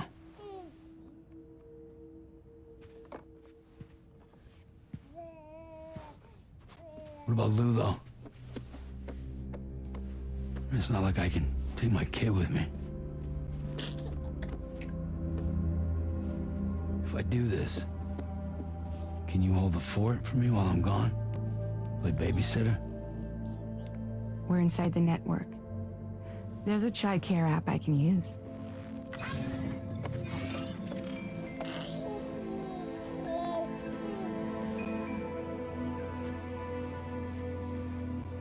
It'll be fine. The lab is only a few days away. I promise he'll be back before you know it.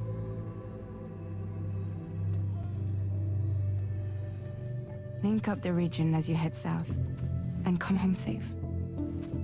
We'll be waiting. All right.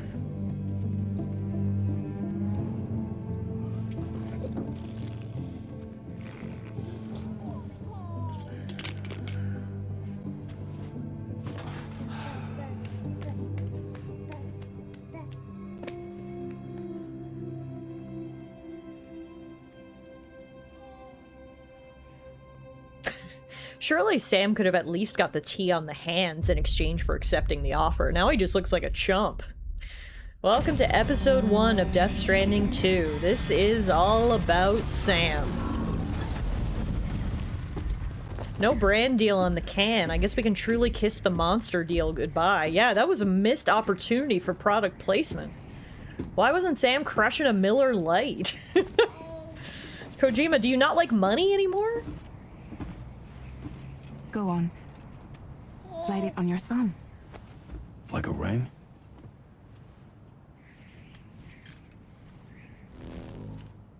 Huh. Try sticking your thumb out, like you're giving me a like.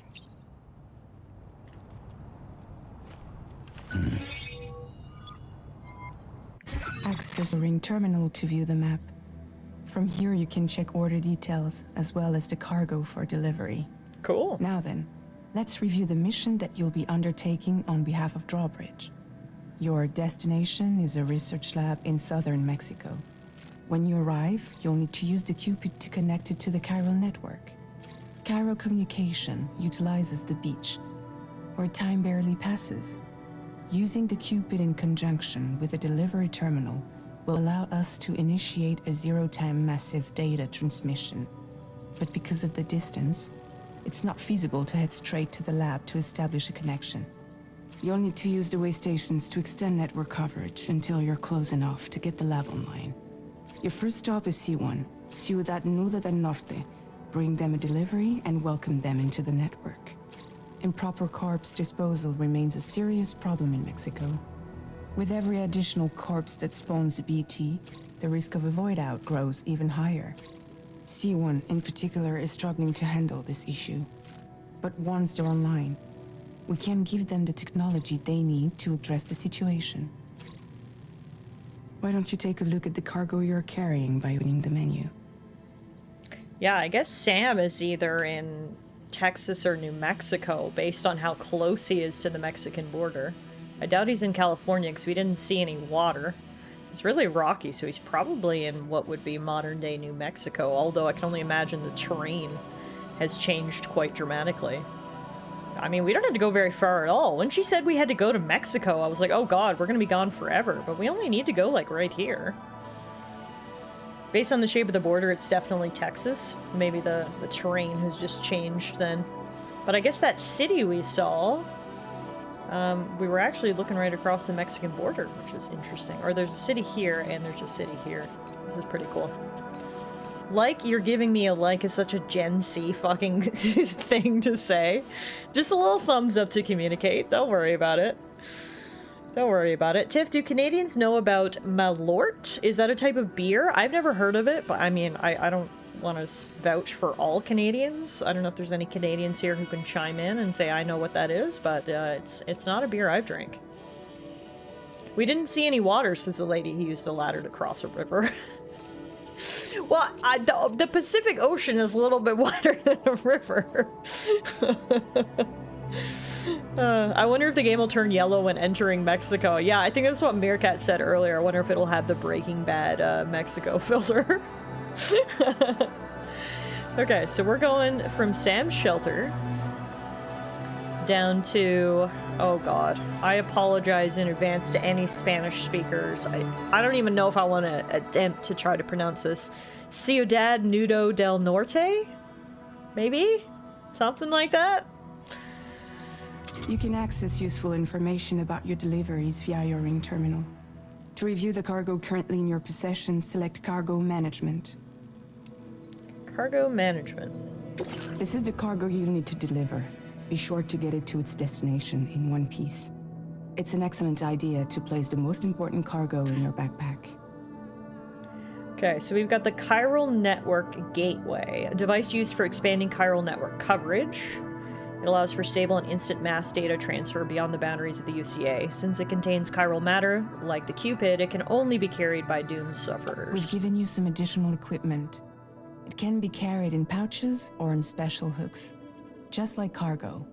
I told you my Spanish pronunciation was not going to be good. The entirety of my Spanish language knowledge comes from episodes of Dora the Explorer that I watched 20 years ago. So as you load up. There is no hope for me, okay? Alright, so not only we're getting the Chiral Network Gateway, we're also being given an assault rifle, a maser handgun, a blood bag, and a ladder. Everything one needs for a journey to Mexico.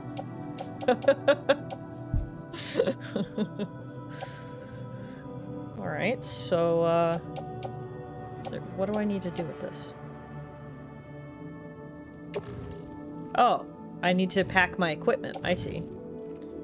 Chiral network gateway, place in backpack. Assault rifle, hang on tool rack. Maser handgun, place in handgun holster. Blood bag, place in utility pouch. And ladder, attached to suit?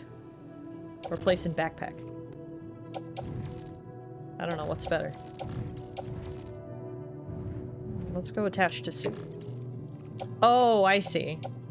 I see. I feel like that's gonna make me a little off balance, though. I'm just gonna put it in my backpack. Return to the menu when everything looks good to go. Okay, so here's everything we got, and then we've also got transporter boots equipped. Ordinary boots, much loved by porters, they provide essential protection for making deliveries. I love how the rest of my outfit is not considered equipped. The only thing that's considered equipped is my boots. Not my gloves, not my suit. Nothing else, just my boots. Okay. So I think that's everything. Finally, before heading out, make sure to plot your delivery route. Return to the map. Didn't the first game make a point about not shooting anyone unless absolutely necessary? Yes, because as we heard, dead bodies, unless properly disposed of, aka burnt, will turn into BTs. So killing people is an absolute last resort. Return to the map when ready, Sam. I'm not ready yet. Shut up, Fragile.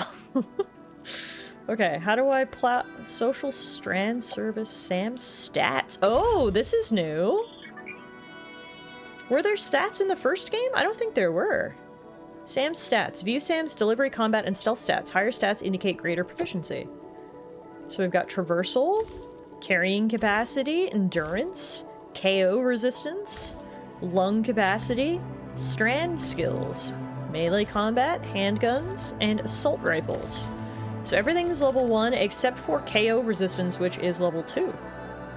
I've got a 10% KO damage reduction boost.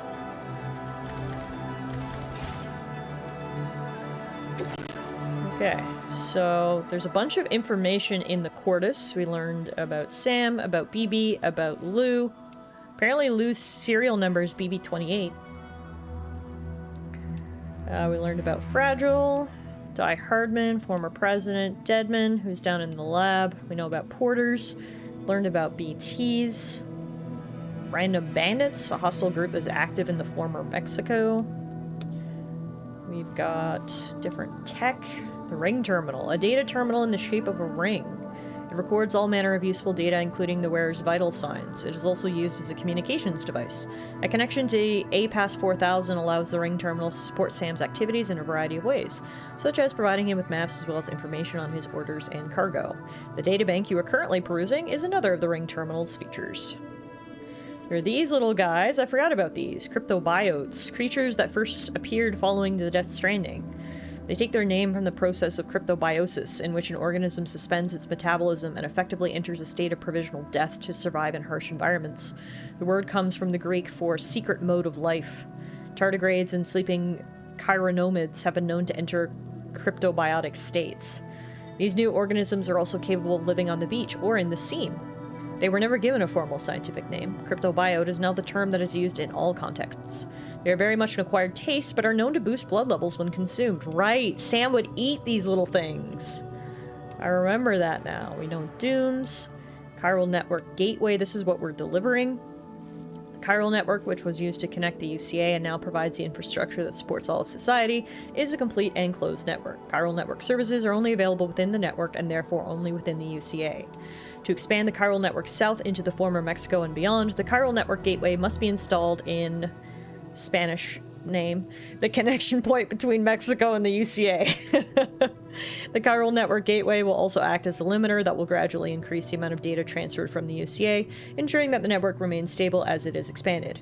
Consequently, Mexico will not immediately enjoy all the same network features and services as the UCA.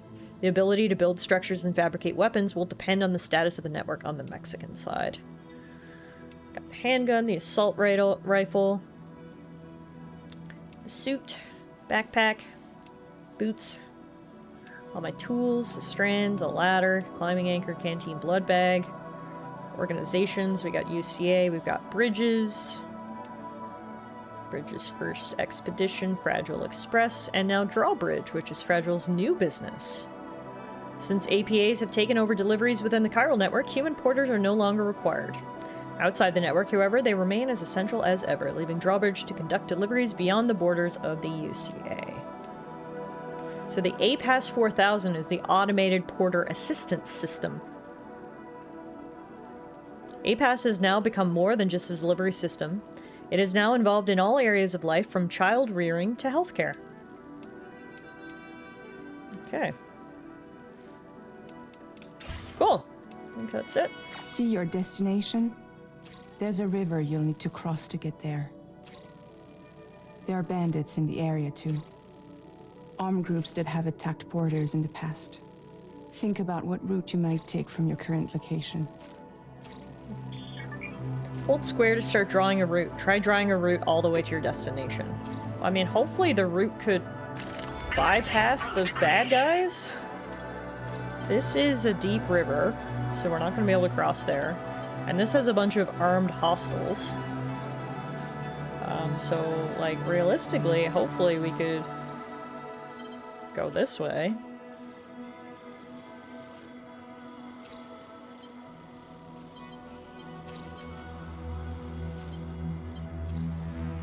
When you plot a route on the map, you'll see what hazards you may run into along the way. Oh. You can face these challenges head on, or try to find a way around them. How you get to your destination is up to you, but think it over before getting underway. Okay, well, I definitely think, again, I'm gonna try to bypass the bandits.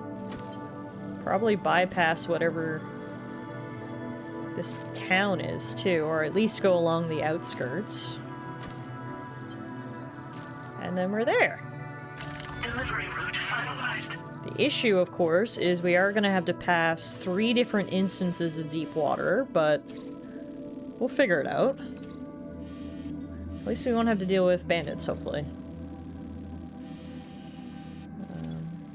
Okay. This is very cool. Like, you can see all the elevation changes. You can see where the different hazards are.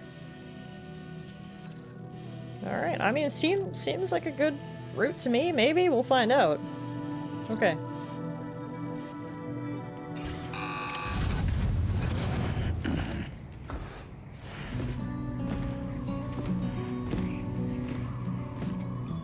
Latest model Cupid. Just completed. We decided... What's a Cupid? A wearable device loaded with the protocols required to connect facilities to the chiral network. Okay. Sam established the UCA by using the Cupid to connect facilities all over North America. Got it. This current Cupid is a new model, developed especially for connecting areas beyond the UCA to the chiral network. to put a hold on network expansion until it was ready to go. Like last time, you'll be using it to welcome people into a whole new world.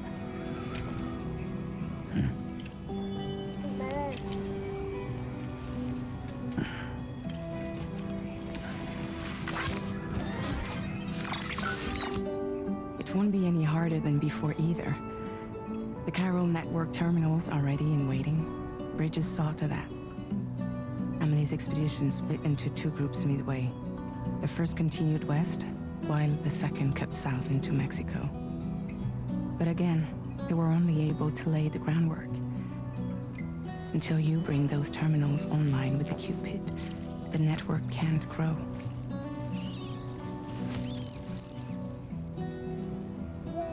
Hungry? Don't eat him, he's so cute! Stop it! Oh! Okay, I guess the baby's on solids. More baby food for you. Baby's eating solid foods. Okay. Don't you get Fragile any trouble while I'm gone.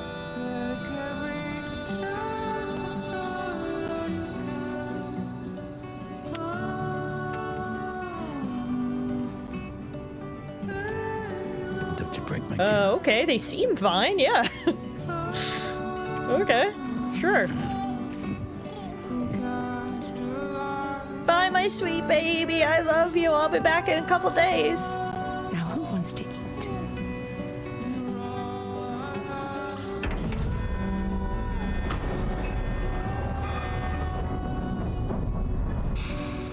Be good with anti-fragile while Dad's gotta go to work, okay? Alright guys, we're setting out on our first adventure.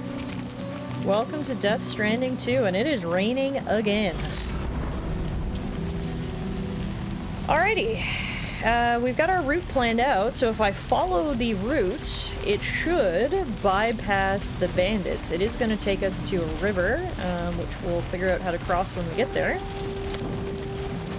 Pretty basic right now. We don't have a bike or any other sort of tools to help us. We've just got to walk. That's it. Looks like the rain's clearing up. I can take down my hood. Nearly 2 hours in and the gameplay starts. Thanks guys for being so patient. Tap L1 for the cargo scanner. You'll be able to detect pieces of cargo and other items that can be picked up. Okay, I don't see anything.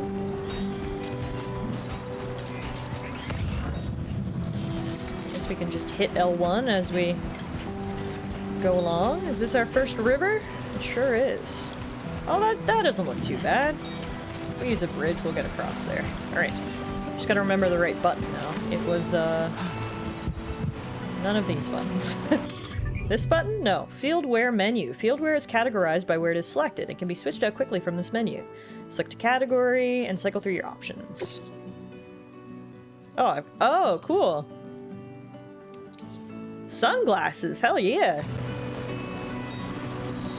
It's sunny. I gotta put these motherfuckers on.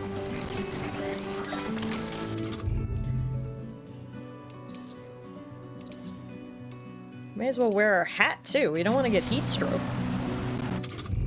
It's real sunny out here. We got our boots. Oh, we can turn on a light. Okay, nice. So that's cargo management. Auto-arrange cargo, offload materials, offload backpack contents. Okay, we don't want any of that. Ah, weapons tools menu. This is what I was looking for. And so we need... Oh! There is the P option. Be considerate when choosing where to relieve yourself. Press X to get ready. I'm currently empty, though. Feeling the call of nature. Okay. No peeing for Sam. He's not feeling it right now, folks. Press X to whip it out, lads. Not now. He's not feeling it, alright? Also, do I need a ladder for this? This water does not look very deep.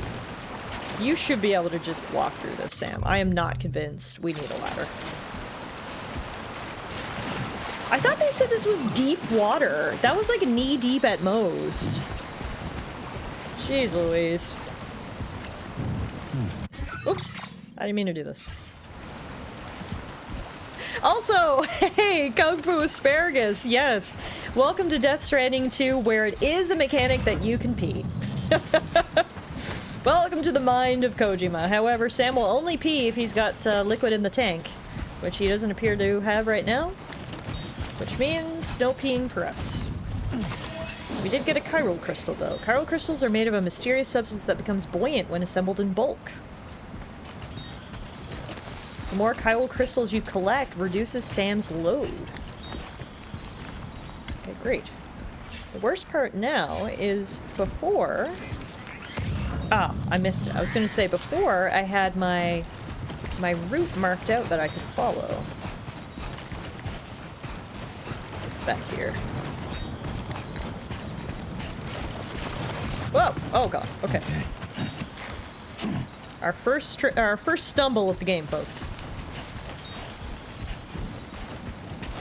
Rushing water only needs to be ankle deep to knock you off your feet. Well, luckily, Sam's a sturdy guy, I guess, because that did not knock him off his feet. All right. Let's keep moving. I think I got my hat and sunglasses on. It is turning into a hot day. Would it be considered rude to pee on enemies you defeated? Is that just like ultra teabagging? Spilling the tea, if you will? You know, I don't think I ever tried that, Jay. Coming in here with these brilliant ideas of yours.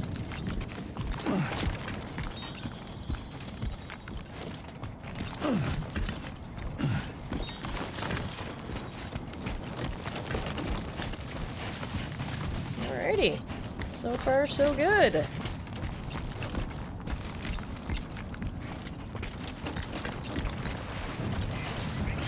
Crystals?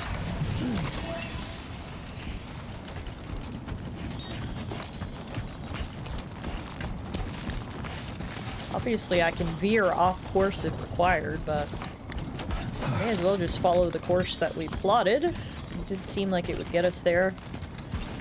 And, encounter as few obstacles as possible. Hold up to access cargo options and press X to perform the selected action. Organize your cargo quickly and easily. Select auto-arrange cargo to optimize the way in which your cargo is carried.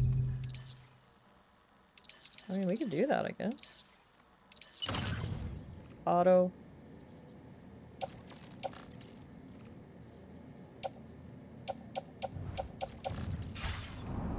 I don't see the auto-arrange cargo button. Your cargo has already been auto-arranged. Oh, then why are you telling me this? Okay. Alright guys, the Death Stranding journey has started. Here we are, climbing.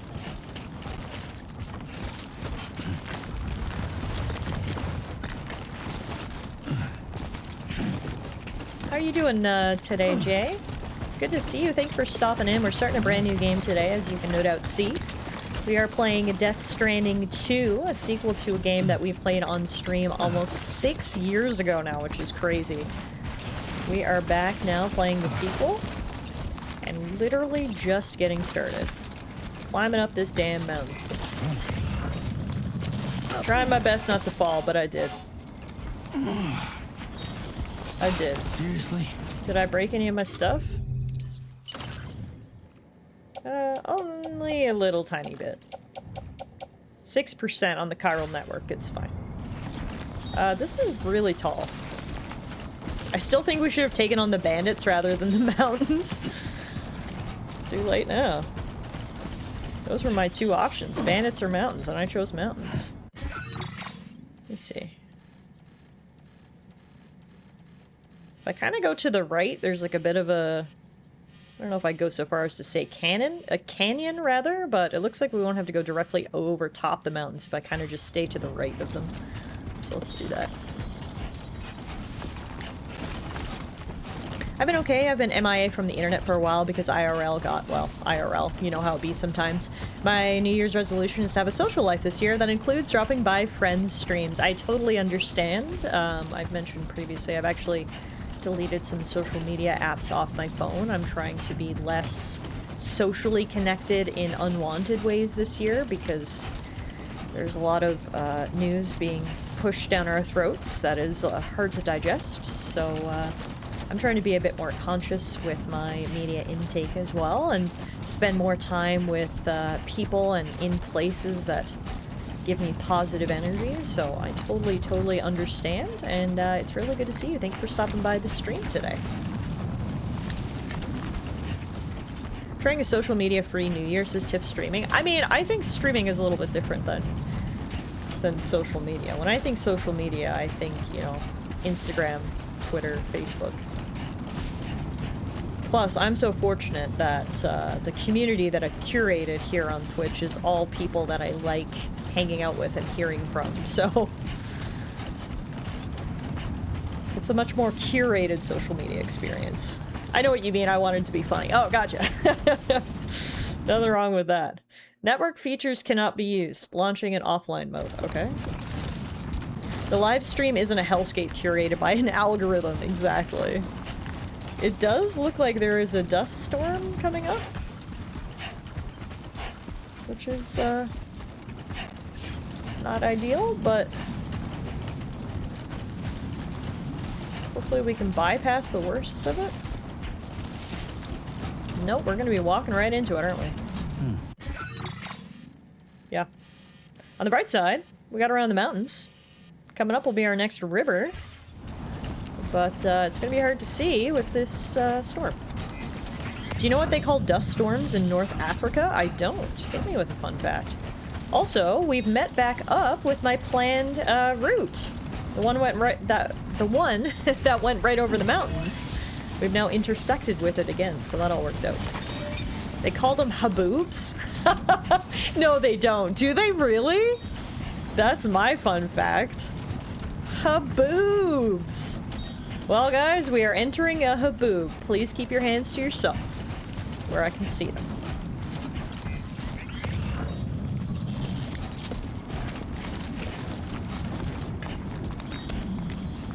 Man, it is dead out here.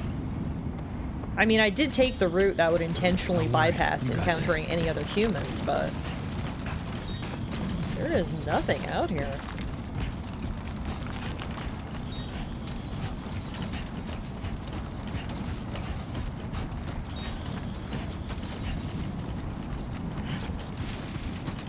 You're about to get haboob to your face. How does that make you feel? No comment.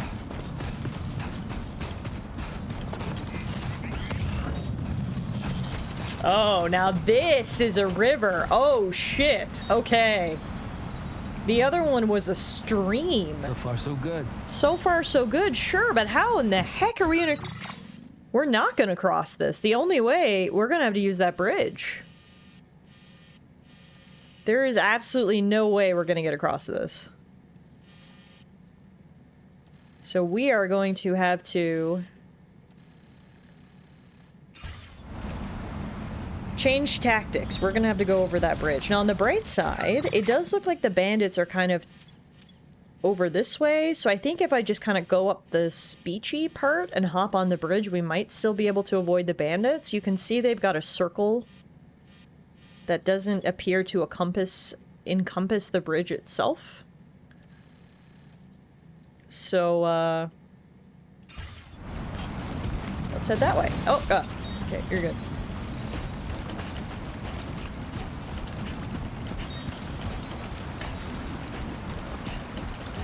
Yeah, that's a hell of a river. Wow. That is very wide. You did pack heat for a reason. Surely you wouldn't want your rifle to go unused. Ready for Tiff's first 3 deaths? No. We're gonna skirt the edge of the haboob and head to the bridge, alright? We're not gonna let the bandits see us.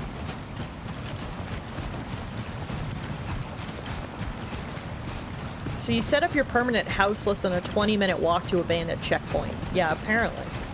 I missed it here. You missed the haboob jokes? Oh god. Oh, nope. Oh. He's toppled over. The keyword there is almost, Sam. You're fine. You're fine. Okay. Holy crap, it is dusty. So there is this, gate. Aha, yes, I see now. You can see it's a solid gate, except for right here. There's like 2 holes right here and the rest of it is solid. So we're gonna have to cut through this gate right now, and then stick close to the edge as we head towards the bridge. You can see the Mexico filter from here. I'm actually pretty sure that Mexico is on the other side of that river, so it makes sense we're hitting the filter.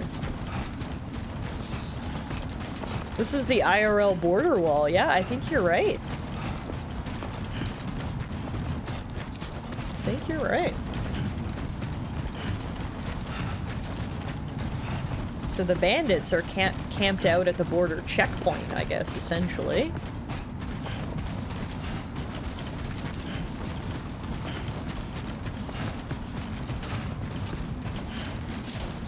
Alrighty. This must be their territory. Oh no, I don't like this music. How do I crouch? There's a button for it. I pressed it. I can't remember where it is. Here it is. Okay. They're all in there.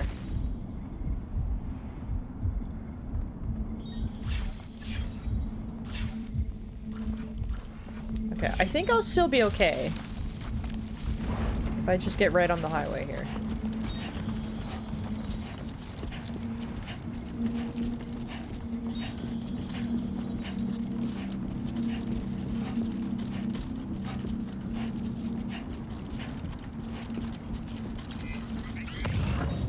Yeah, we're good. The bandits aren't all the way down here. Alrighty, past all these cars. And into Mexico! You can't see it, but it's beautiful, I hear. Oh! Oh, dang, this storm is really picking up. Holy crap! Walking into a strong headwind is hard work, but a strong tailwind will speed you up. Moving around during periods of strong wind will also drain your stamina.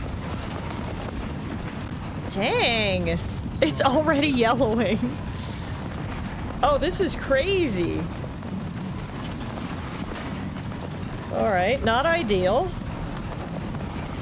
Welcome to Mexico, folks. Oh my god! Oh, Jesus! Okay, this is insane. There's literally lightning. Ah! Holy crap! Holy crap! Damn you, Vince Gilligan! Okay, we gotta get out of this storm. It's literally almost blowing Sam over. Holy crap. Catch your breath, my dude. Can you see anything through those sunglasses? Let me take those off you. Jesus. I don't think he can see at all. The glasses were just full of sand. Okay. Alright, we're officially in Mexico. The weather is terrible. I should replot my route. So we need to go... Commencing route creation. Can I get rid of you?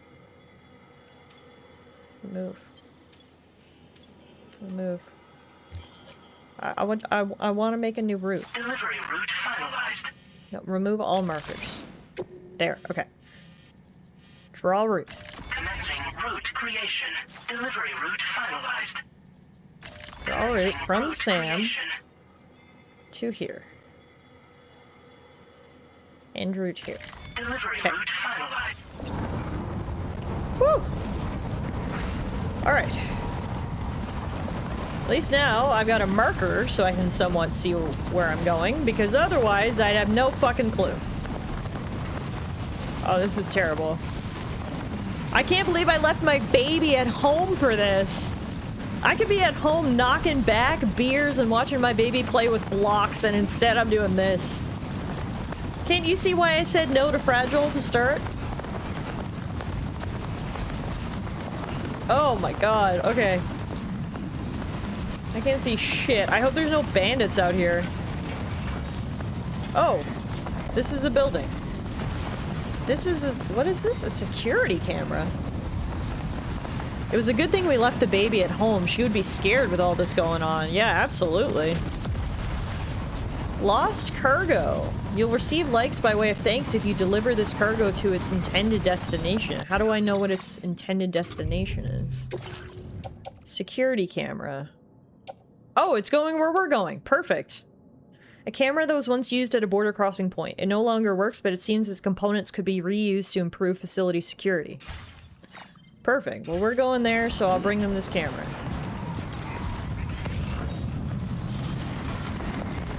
Oh, God. Oh, my God.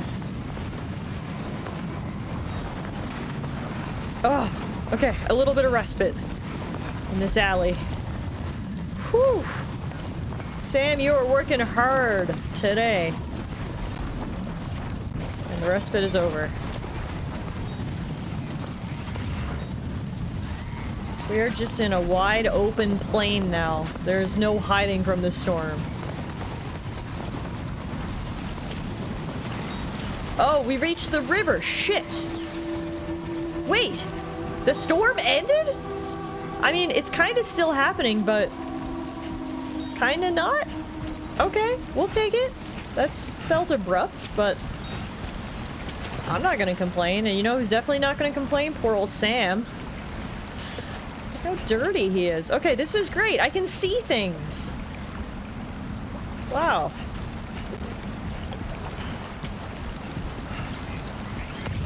How deep is this? If crossing a river is draining your endurance gauge, try standing still for a moment. I think we can just walk across this. Oh, hell yeah. It's cleaning us up, too. Well, our bottom half. Ugh, okay, we did it. Phew, catch your breath, buddy. I love how he's clean from nipples down.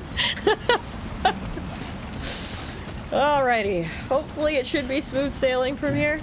I think that's where we're headed, is this structure up ahead. We're almost there. The worst is over now, Sam. We avoided the bandits, we crossed the river, we survived the sandstorm.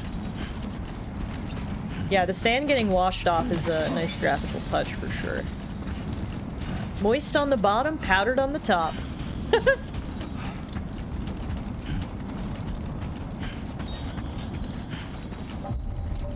Phew, we made it.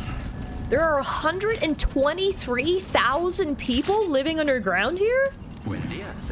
That's crazy! Okay, so everyone who used to live, well, you can't see it now, but in those houses back there, and over there, that city all migrated into this underground bunker. Oh, we just got a text from Fragile! Oh my god, look at this selfie! My heart! Don't worry, Sam. How does it feel to be back out there, Sam? I'll try to use the SSS to keep you up to date with everything over here. Lou was having fun playing around just a while ago, and now is fast asleep in dreamland. I'll send you another message soon, which you can check out on your Ring terminal. And don't worry, I'll take care of Lou. Using the SSS, the Social Strand Service, you can view messages sent by people from all over the world. Look back on the likes you've given to and received from porters in other worlds, and enjoy the screenshots you've captured. Well, I'm gonna like her message. Thank you very much. I'm getting trophies for doing that. Fragile. Don't worry, Sam. Alright. They're still back home, you can see, which is good. Alright, this is great. Bridge link tab in the SSS menu allows you to view various play statistics and look back on the likes you've given to and received from other porters. Gotcha. Is it too soon to say we found a mom for Lou? I mean, they do look pretty cute together.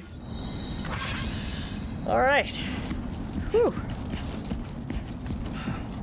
So this place is the Automated Public Assistance Company, or it was built by the Automated Public Assistance Company.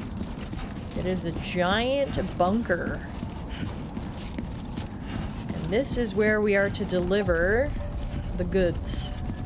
C1 delivery entrance. We're gonna get you guys connected to the network. All that effort and you only went 1.5 kilometers. Yeah, that's crazy. That's crazy. Woo! Alright, out of the elements, Sam. I bet they have AC down here. No anomalies detected. Welcome, Sam. We made it! This is the access terminal. Deliver and report. Deliver the chiral network gateway. And return the last gen security camera.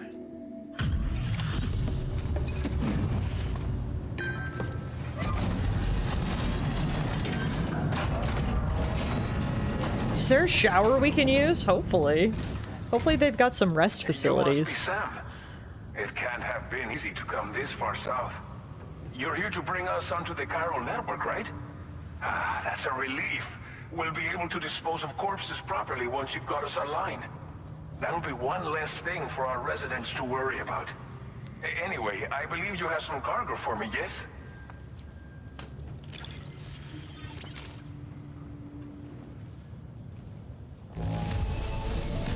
Guessing you ran into some trouble on the way? Everything's in decent enough condition, so it's all good. I mean, the only trouble was me falling down once, but, okay. We got 189 likes plus additional 100 likes for a total of 289 likes. We wrote this stuff off as lost. Thanks for bringing it in. Oh, you're welcome.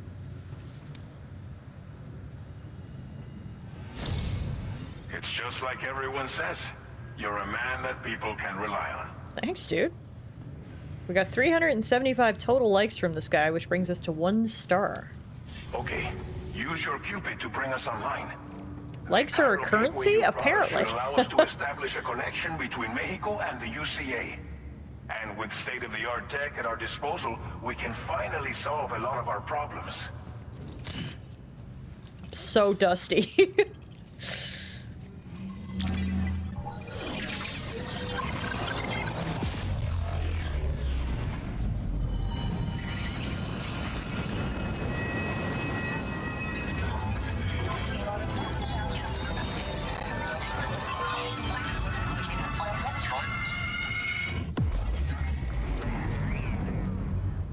Just looking at Sam makes me want to sneeze. Holy moly. That is a lot of dust. Alright, a new strand has been established. The chiral network coverage in Mexico has begun. We connected our Cupid for the first time, getting us a trophy. And you can see we're in the top northeastern quadrant of Mexico.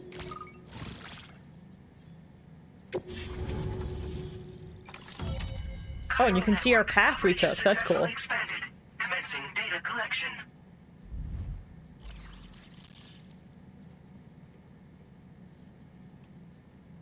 Okay, so for connecting to the network, we can now see different things on the map. Displaying your current porter grade.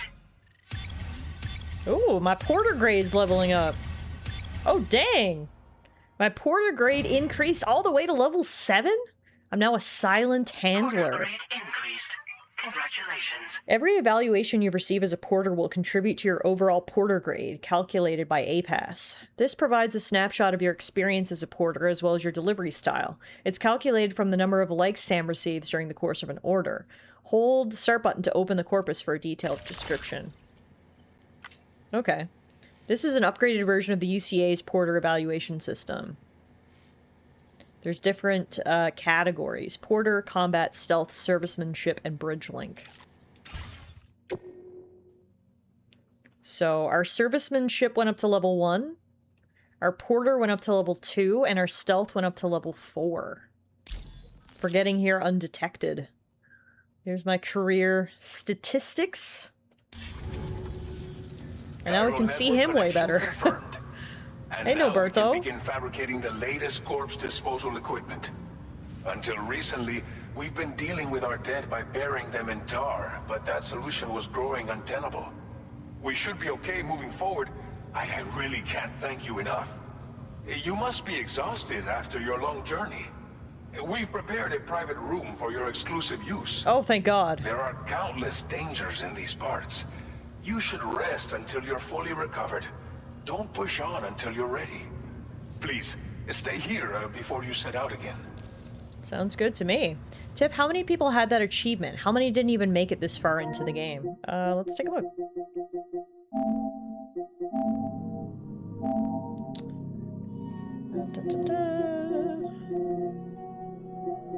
Starting point. 89.6% of players earned. So 10% of Death Stranding 2 players didn't even make it 2 hours into the game, which is kind of crazy. How are things in the region? Hey Noir, how are you? Happy Saturday. The disposal problem is no longer an issue thanks to you.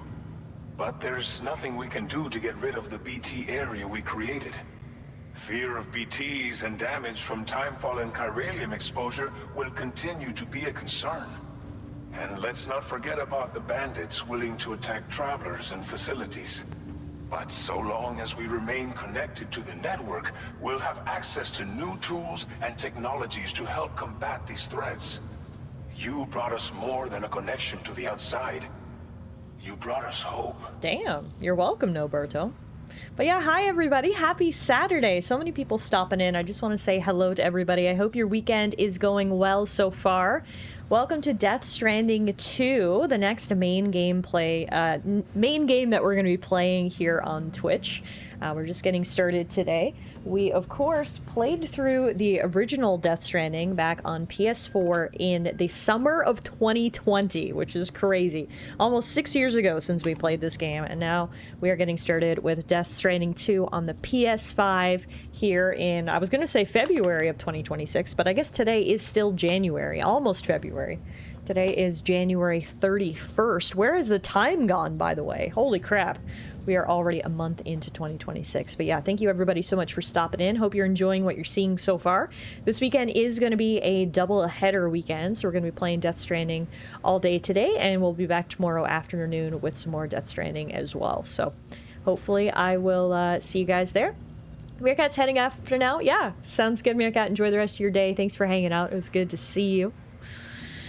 But yeah, isn't it crazy? It was almost 6 years ago since we played Death Stranding on the channel in the summer of 2020. Time is an illusion. What was untenable about your corpse disposal? As I mentioned before, we've been taking them to a nearby tar pit and dropping them in. Unfortunately, we took it too far. And it wasn't long before the whole pit turned into a BT area. In trying to prevent the emergence of BTs, we ended up facilitating their creation. And with the constant timefall in the vicinity, chiral contamination has only grown worse. All these problems have contributed to an increased suicide rate, which in turn has resulted in even more bodies that we've had no way to dispose of properly. But thanks to the chiral network, we can now fabricate the corpse disposal facilities that we lack. Everything's going to be all right. I like your hope and optimism, because it sounds like you guys have been in a tough spot. Jeez, I'm glad I came here now to help. Regardless, it was a long day. I'm gonna get some sleep. Thank you again for everything. I'll get started right away on preparing your next order for you. By the time you wake up, it should be good to go. You'll just need to access the delivery terminal here. I hope I can count on you. You sure can, Noberto. Alrighty, time to rest and clean off my upper half. My god. I mean, shout out to the graphical fidelity of Death Stranding 2, that you can see the grains of sand on poor Sam's skin here. It's crazy, look at that. But it is time he gets cleaned up. Hopefully, this private room has a shower. Please relax and enjoy your stay.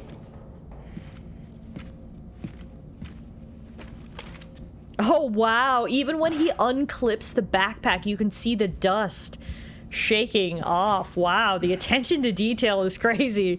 And also, he looks so silly with just his dusty face, and the rest of his body is clean because he took off his oversuit. Wow, this is crazy. Alrighty. Noberto just sent me a message. Sam, the shower and toilet are outside your private room. Chiral crystals will be recovered from any waste you produce, so go ahead and make use of the facilities. There's also a sink in your room where you can freshen up and check your look in the mirror. It's a good place to try out new hats or sunglasses. You've also got access to an armory where you can check out various weapons and learn how to use them in VR training. Go ahead and give it a try. It's definitely worth checking out everything your room's got to offer. Once you've rested up, of course. Can you still stare at his crotch and he'll get mad? I can't seem to zoom in.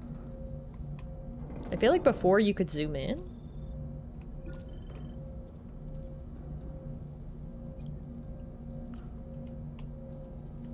Use toilet / shower.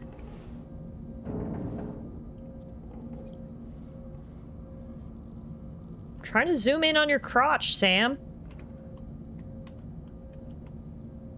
Okay, it's not letting me. Let's go take a shit.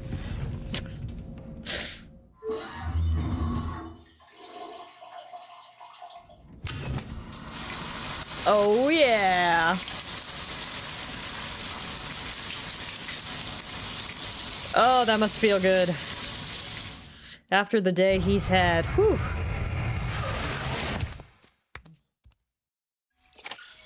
You have showered and cleaned up. Sam's sunburn has healed. I didn't know he had a sunburn. Sam has also made use of toilet. You look so much better, buddy. I put on your hat and sunglasses. Too bad you didn't have a sunscreen option. I was doing my best for you to avoid the sun, but, alas. I don't think it allows you to zoom in on his crotch this time. In the first game, if you stared at his crotch and zoomed in, he would get mad. But anyway, looks like all we can do now is sleep.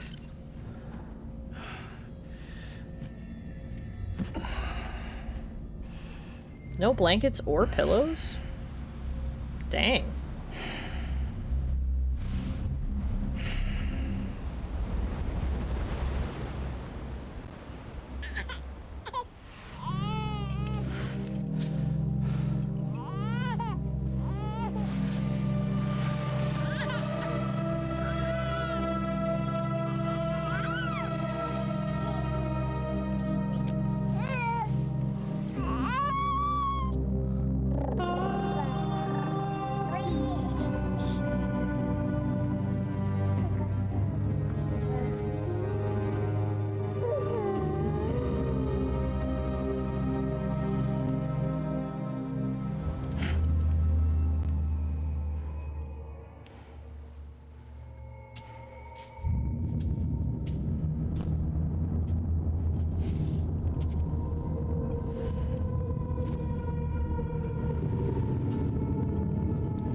And there was our first what the fuck moment of Death Stranding 2!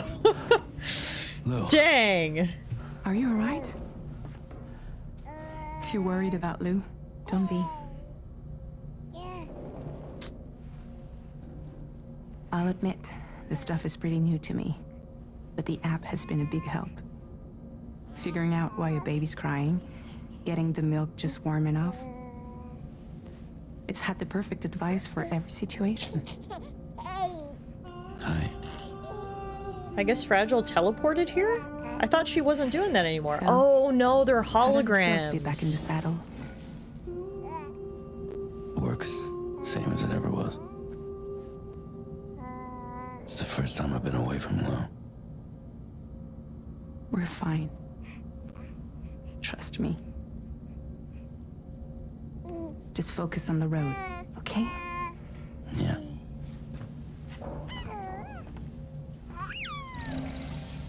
But yeah, you're right. They unaged Fragile. Fragile regularly was old from the neck down. What happened? How did she get cured? Is it because Timefall no longer falls? That's strange. Or I guess maybe they found a cure for Timefall stuff? I don't know. Just going into the corpus to see if I can see. Oh yeah, I guess if she's just a hologram, maybe she could have edited it. Just trying to see if there's anything in here that would explain why she's not old anymore. So that was a chiral gram we just interacted with. Holograms that make use of the chiral network's capacity for instantaneous mass data transfer. Chiralgrams are three-dimensional and realistic enough to make one think that the speaker's in the room. However, the enormous amount of data they require means they cannot be displayed outside the chiral, network. Yeah. She didn't look geriatric in the selfie she sent either. Oh, no, you're right. She didn't. Maybe if I go to the entry for... I thought there was one for Timefall.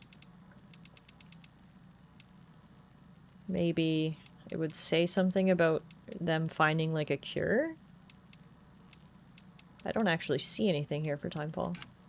Story, databank. Interesting. No, I don't see an explanation for it. Maybe we'll get one at some point, but yeah.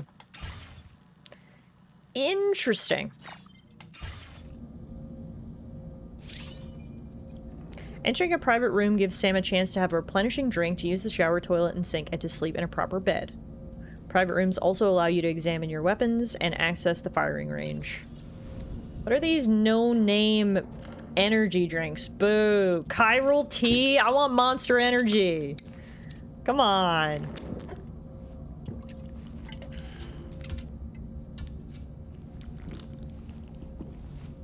I don't want off-brand energy drinks. Where's the Red Bull? That increases my stamina by 10% though, and now I can eat a cryptobiote as well. Because, you know, who loves a snack after waking up from a nap? Store brand Arizona iced tea. Tea not liking tea. Who are you? Where's the real Tiff? I can customize my backpack. You can now fabricate custom attachments and fit them to your backpack. Oh, cool. You can attach different patches. The American Cryptobiote. Yeah. Put it on there. Ooh, and I can change the color of my backpack. Kind of like the wolf gray. Let's go with that. No, wait. Can I make any more patches? I want more patches. I can also get a golden toadstool. Many different toadstools. This patch allows the wearer to express their individuality. The design depicts a large mushroom. Perfect. Oh, and you can choose where it goes. Cool. I think there's cool. Honestly, I don't want a bridges patch. Fuck that. And I don't know what Sam's blood type is, and I don't want to lie, so we're not going to do one of those. Let's just do cryptobiote and golden toadstool. Perfect. I don't know my blood type either, which I feel like I should definitely know. And then I can customize my look as well. Black camo, a suit designed specifically for making deliveries. Okay, I don't have any other suits. I've got the hat. This is one of Sam's favorite hats, adorned with the slogan, "Why me?" When worn, it slightly slows the rate at which stamina is depleted. Oh, no way! I thought it was just to be cool, but apparently it actually has effects. And then we've got the sunglasses. Alright. Oh. Got another text from Noberto. We're online! We're finally connected to the chiral network. It's been 4 long years since the first expedition set up that terminal, and we've been waiting patiently to get hooked up ever since. To know we're not alone out here. That's all humanity wants, right? And not only are we connected to other locations, we can also fabricate new equipment using chiral printers. Living the dream. I'm so happy they're happy. Okay. You can change the screen image. Customizing your private room. Oh, this is creepy. Oh, I can make it this selfie? Oh, that is so creepy. Just make it of her and my baby. Okay, perfect. Excellent. No big deal. Don't look too far into it, okay?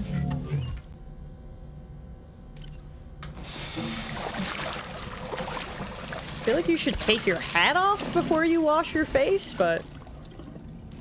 Anyway, it's fine. It's fine.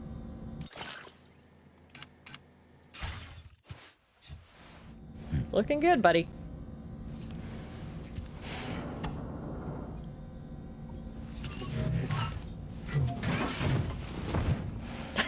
It is so creepy to have this picture on the background. Oh my god. Okay.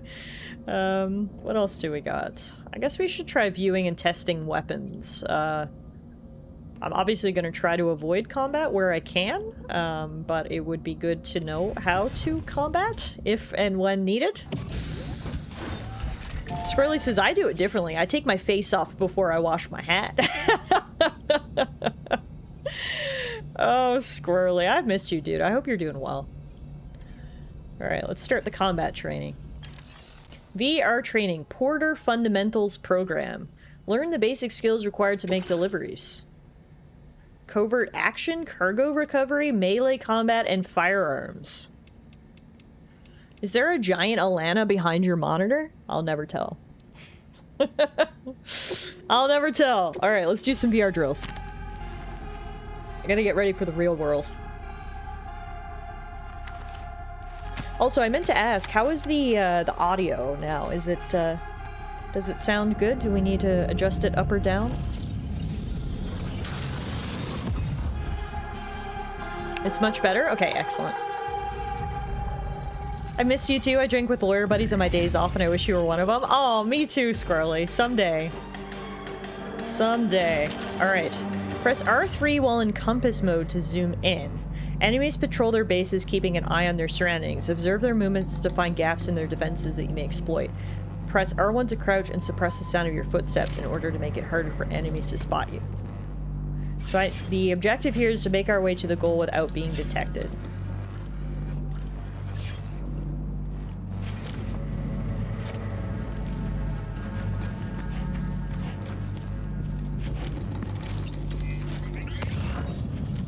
I was hoping when I'd scanned that enemies would actually show up. Press L1 to use the Audredex cargo scanner. The cargo scanner will detect any cargo carried by hostiles, allowing you to identify their positions. Enemies that are not carrying cargo cannot be detected. Oh, okay. So you can see some of them, but not all of them. Got it. The audio must be perfect because I didn't even think about it. Perfect. That's just what I like to hear. Alright. So there is an enemy there. He's got a pair of bandit boots strapped to his shoulder for some reason. Anyway.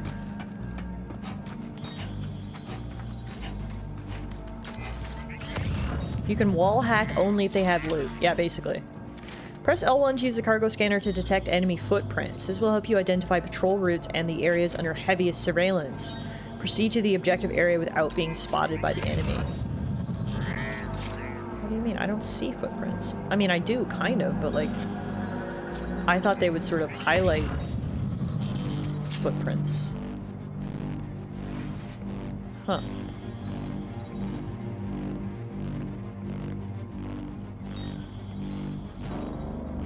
Does anyone see footprints? Like... Oh, I see them up there. I see. You can see the little red footprints. No, I see them now. Okay.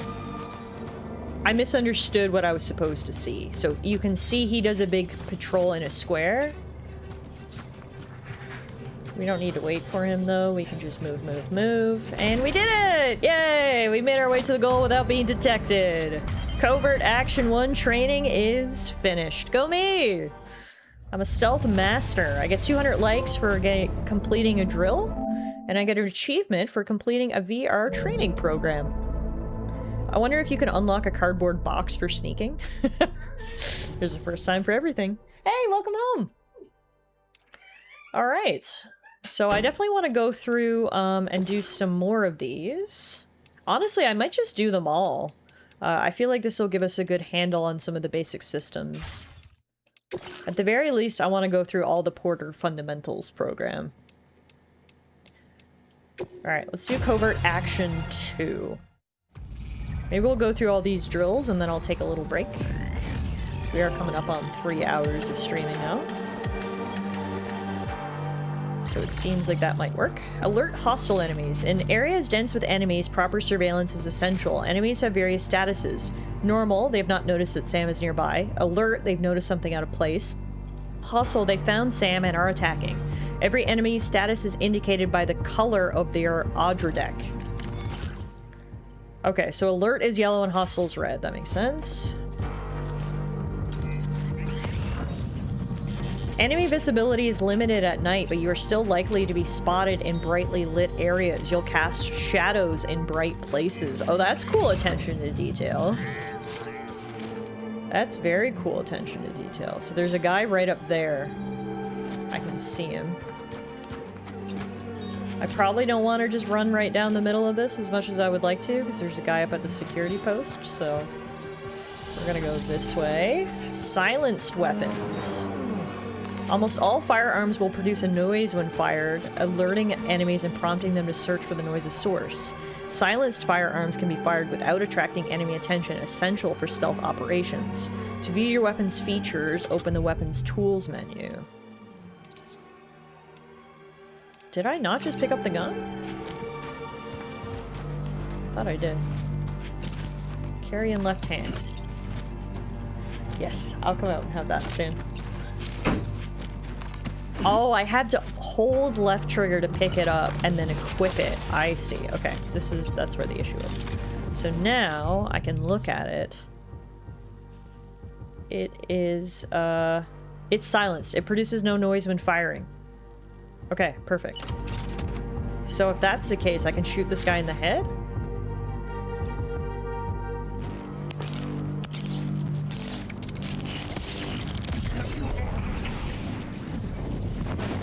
Okay. Perfect. I did the thing. I got a repair spray. When an enemy investigates something out of place, their Audra deck will emit a yellow glow. Can I just leave him there? I don't think no one's gonna see him in this little thing.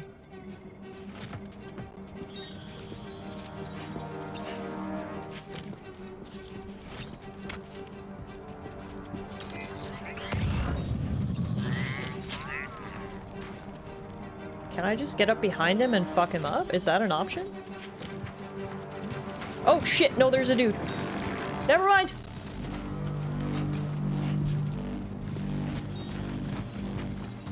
Ah, fuck.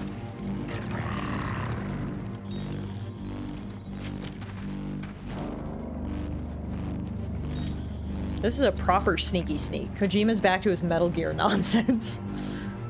Okay, is the other guy still turned around? Yes. Can I fuck you both up now? Blind. Oh, bind. Right, I remember this now. Yeah. It's all coming back to me now.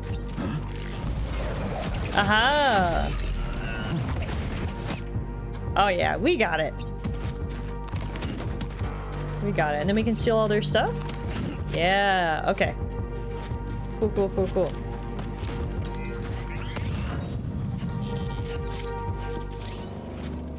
When an enemy catches a glimpse of Sam, their Audra deck will emit a yellow glow. Right? Happy loot goblin noises. That's me. Alright, so he's up there. Oh, shit. And then he's there. He definitely saw me. Fuck. Oh, no. You didn't see me? Damn it. Damn it! Let's try that again. Okay. I think here I am supposed to just take them all out. Yeah, I literally need to defeat all bandits without being detective. So I think I just need to not hesitate and shoot them in the head. Snake? Snake? Snake!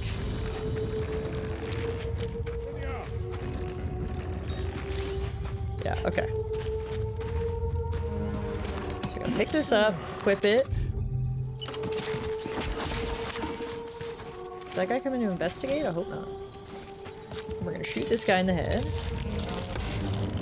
Boom. Okay. Steal his shit. Oh, this guy is coming to investigate. Fuck. Is it too late to shoot him? God damn it. Okay, he didn't notice me and come down the first time we did that.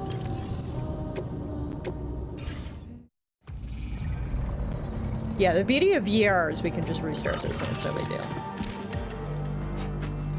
But okay, I think here I have to wait for that light to go out. That spotlight. So the TLDR is you don't want to go in bright lights at all, I think. Because as it says, enemy visibility is limited at night, but you're still likely to be spotted in brightly lit areas. So you're supposed to learn there that you don't run through bright lights. And then here you learn about silenced weapons. I see. Every step of this is a lesson. Yeah, got it. Okay.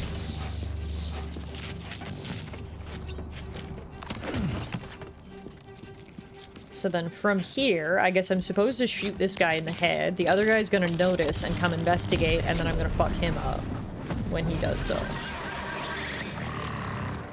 I think? Is that what was, expected of me? Oh, the other guy's not even coming to investigate. That guy sucks. No, he is investigating, just poorly. I see.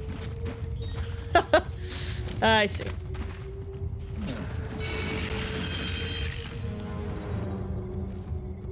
Come on. What are you doing? Oh! He's... What are you doing?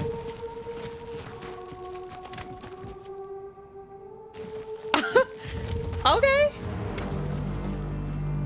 Okay, bye. All right, well, that works.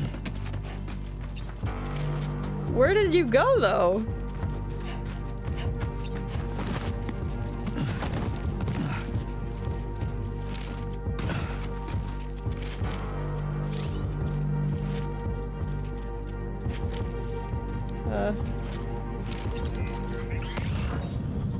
Okay. Oh, what? Why were you standing right in that corner? He brought his buddy over there. That was so weird. Okay. Huh. Clearly I've got to do this faster, I think. When he's picking up his buddy, I gotta shoot him too, I think. I was just so interested in seeing what was gonna happen that I just let it happen, which I think was my mistake. He was bringing his buddy to stash him in a corner for some reason.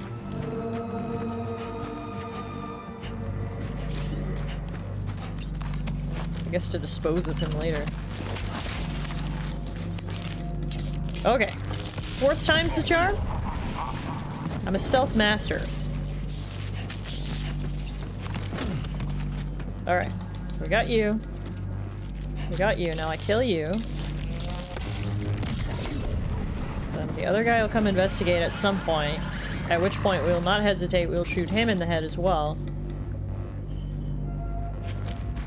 There was an attempt at a medevac there. Yeah, and then I think when he realized it was futile, he just dumped him in the corner and was going back to his post. The stealth command comes in handy here. This is definitely just another action segment. Alright, so now when he's doing this, I need to stop him from doing that. There we go. Okay. Alright. Now we steal their shit. And move on. Alright, 3 out of 5 are neutralized. 2 left. So there's the guy there. And the guy there.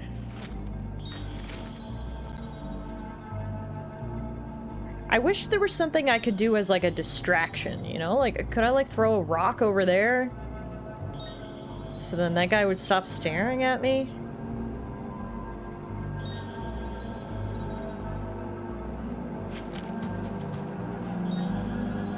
Because, like, that guy is not letting up. And as we learned from last time, if he sees me at all, he'll come investigate. Maybe I need to snipe this guy? No, he's too far away. I can't snipe him. Oh, he moved the light, though.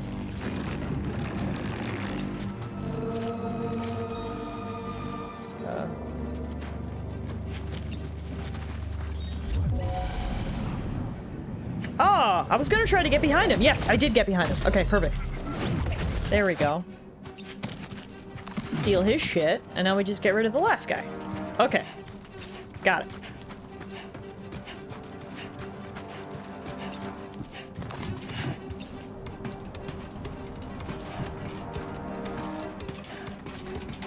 I don't know if that was what I was supposed to do there, but I mean, it worked.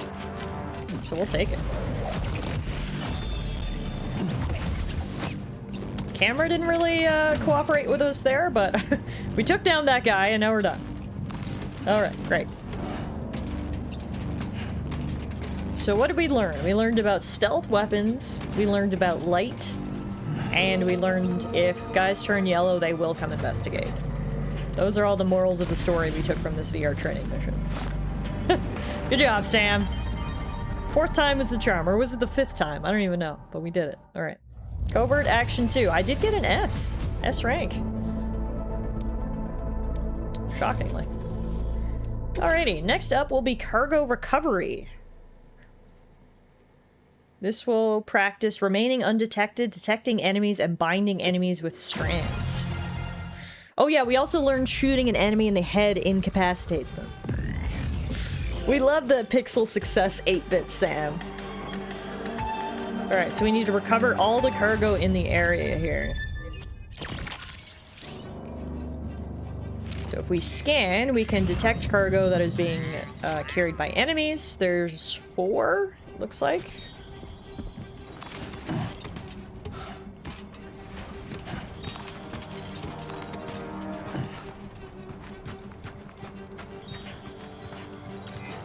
Yeah, there's 4. Press R1 to crouch and reduce the size of your profile when approaching an enemy. Use R1 hold to hold your breath and silence your footsteps. Oh, interesting. Once you're in position behind an enemy, press circle to bind them using your strand. So you can literally hold your breath as you sneak up. Thank God for all these convenient chest-high walls. Yeah, seriously. Defeated enemies will drop any cargo that they're carrying. Got it. Okay, so then there's also this guy. Hold my breath. I love how he dramatically puts his hand over his face, too. To hold his breath. Okay, perfect. 2 down, 3 to go. It makes sense too, because stepping on sand and rocks would make noise. Oh, absolutely it makes sense. It's just, again, nice attention to detail. Which I feel like has been the moral of the story for a lot of this game. Okay, the issue here is we do have 2 dudes. So we're gonna be careful. Luckily, as TS rightly pointed out, there are a lot of conveniently placed walls. So there's that guy, and there's that guy. We're gonna have to get rid of that guy first. Hold my breath. Hope that other guy doesn't turn. Or this doesn't make any noise.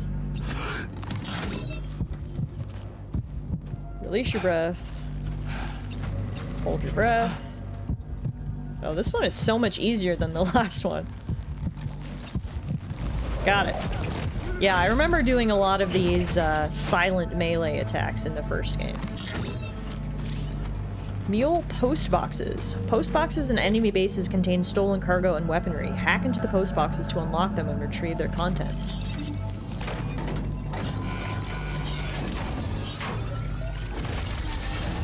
It looks like it just takes some time. And then there's training cargo in the mule post box. Place in backpack. Okay, so we got all the shit.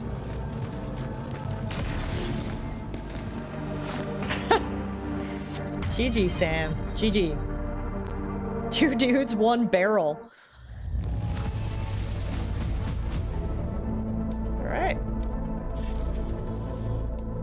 2 left. Next up is melee combat. We're gonna learn about unarmed combat, dodging blows, blocking enemy attacks, and swinging and throwing cargo. Thank you for liking and subscribing, fam.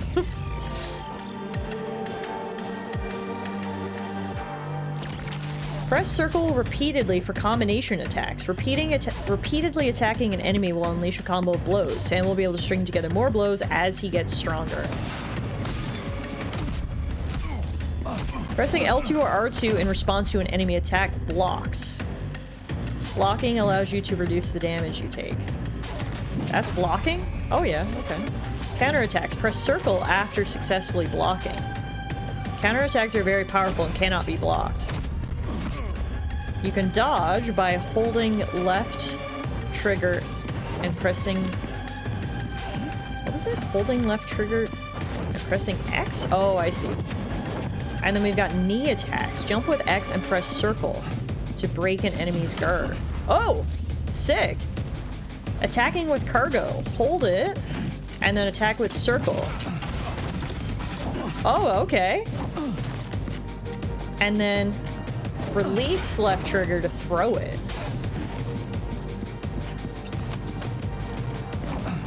Oh, cool. Okay. And then if I hold... I gotta equip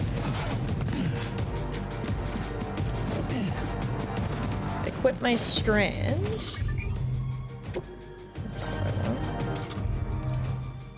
want. And then I can hold left trigger and parry when the prompt appears.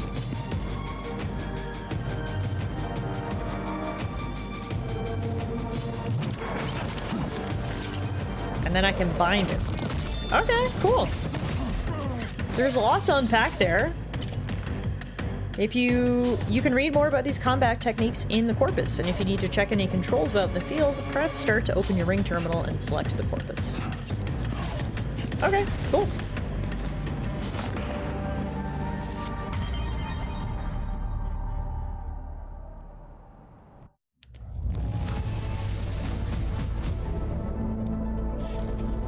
Got one more Porter Fundamental Program drill, and it is for firearms. Destroy all targets with firearms, defeat all the bandits, and reach the objective area. We will learn how to pop out and fire from cover in this drill.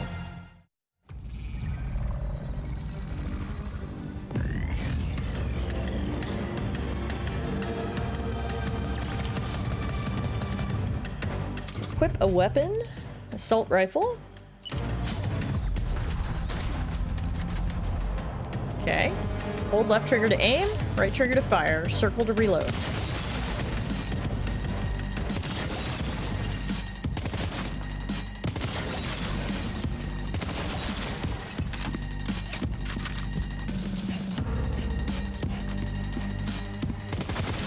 Aiming on controller is not ideal, but I will do my best.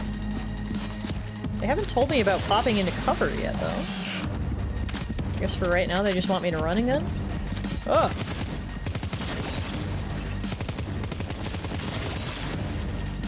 Oh god, my aim is so bad.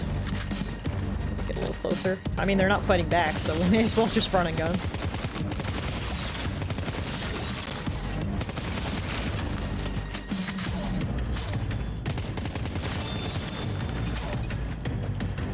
Okay, all targets destroyed.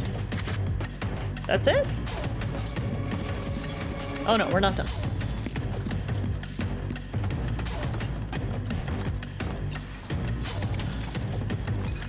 Oh, there's actual people here now.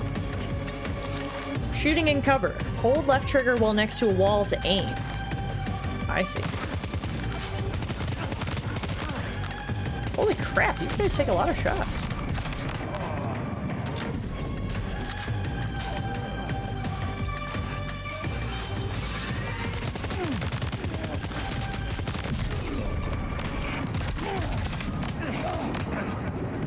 I don't understand. Time slows down when you kill an enemy? I guess is what was happening? I don't know. Anyway, I think I killed them all. Well, it seems pretty basic. Aim and shoot. Got it. Man, you had exactly enough ammo. I know, that was satisfying. Okay, so... That's it? Porter Fundamentals program. There's also the Weapons Combat Training program, which I think takes place in person. It's not VR? Is this different than what we just did?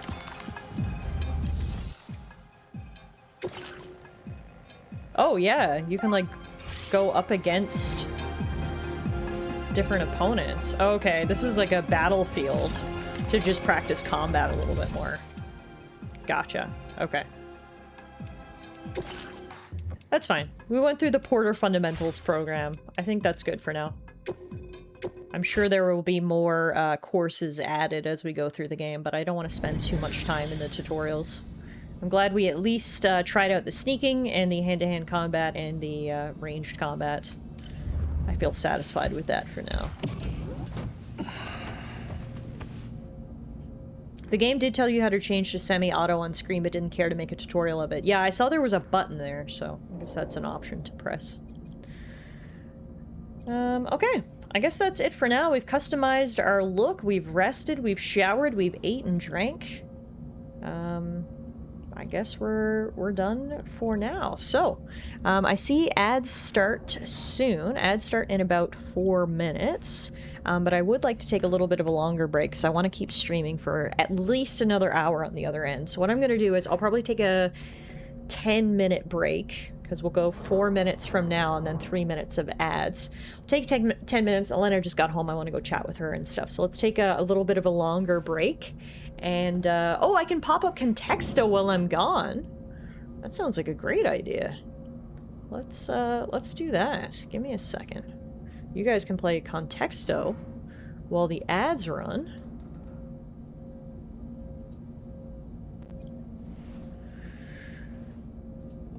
Contexto.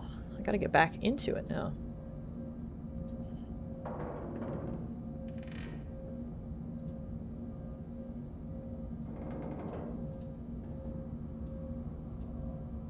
Contexto on stream. Here it is.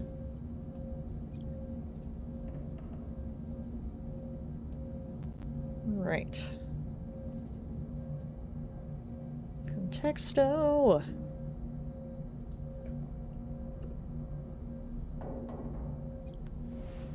Did it not work?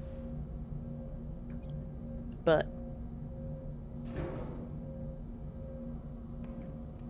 poop. Aha! Okay, it started. Like I said, let's take about a 10-minute break. All of you guys, you should take the opportunity to stretch, use the restroom, refresh your water, and all that good stuff. And if you're back before I am, feel free to play Contexto, see if you can guess a word, but I'll be back in a little bit. Animal's your best word. Oh, person. There you go. You're starting off good. All right. Be right back, guys. Take 10.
Holy crap, you guys beat Contexto? Hell yeah! GG's to Bronny. 5 minutes and 53 seconds, 90 guesses. Y'all killed it. Good job, guys. Great suggestion, Meerkat. I'm glad you guys were able to keep yourselves entertained while I was gone.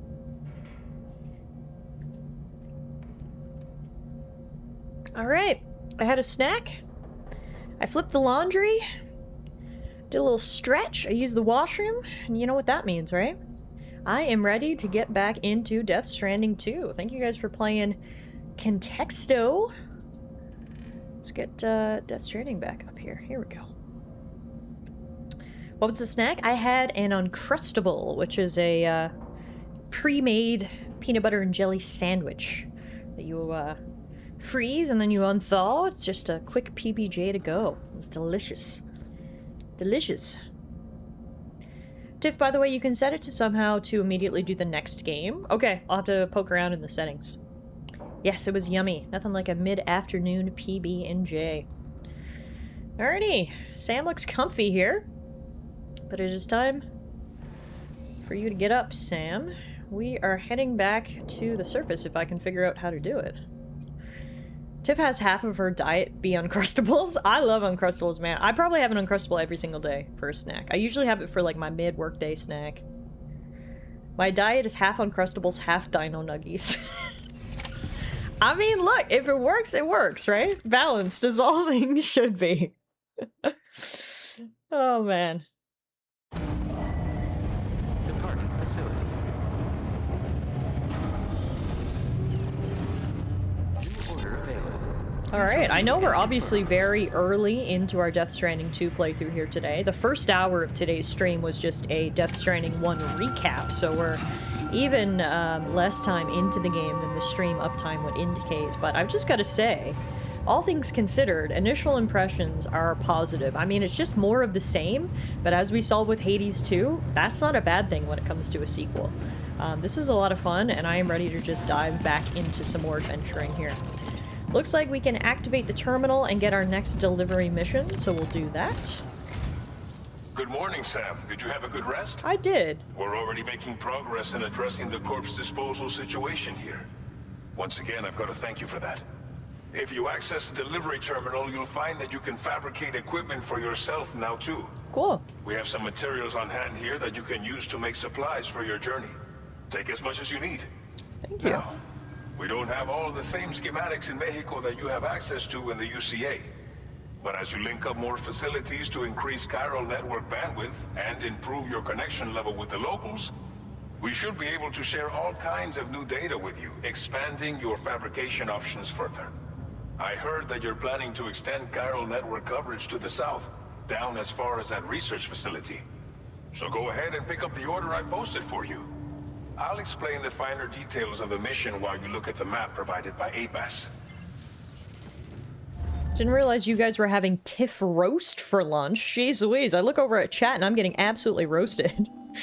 Alana makes fresh homemade bread. Tiff, 6th frozen Uncrustable this week. Now that you married a doctor, have you looked into getting an IV drip of Timmy's tea? Ugh, I wish. Although then I wouldn't get to savor the flavor, so I think I'd rather still take it by mouth.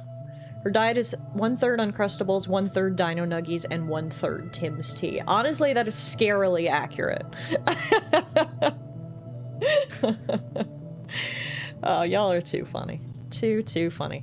I saw TS was eating an absolutely delicious-looking pepperoni pizza earlier.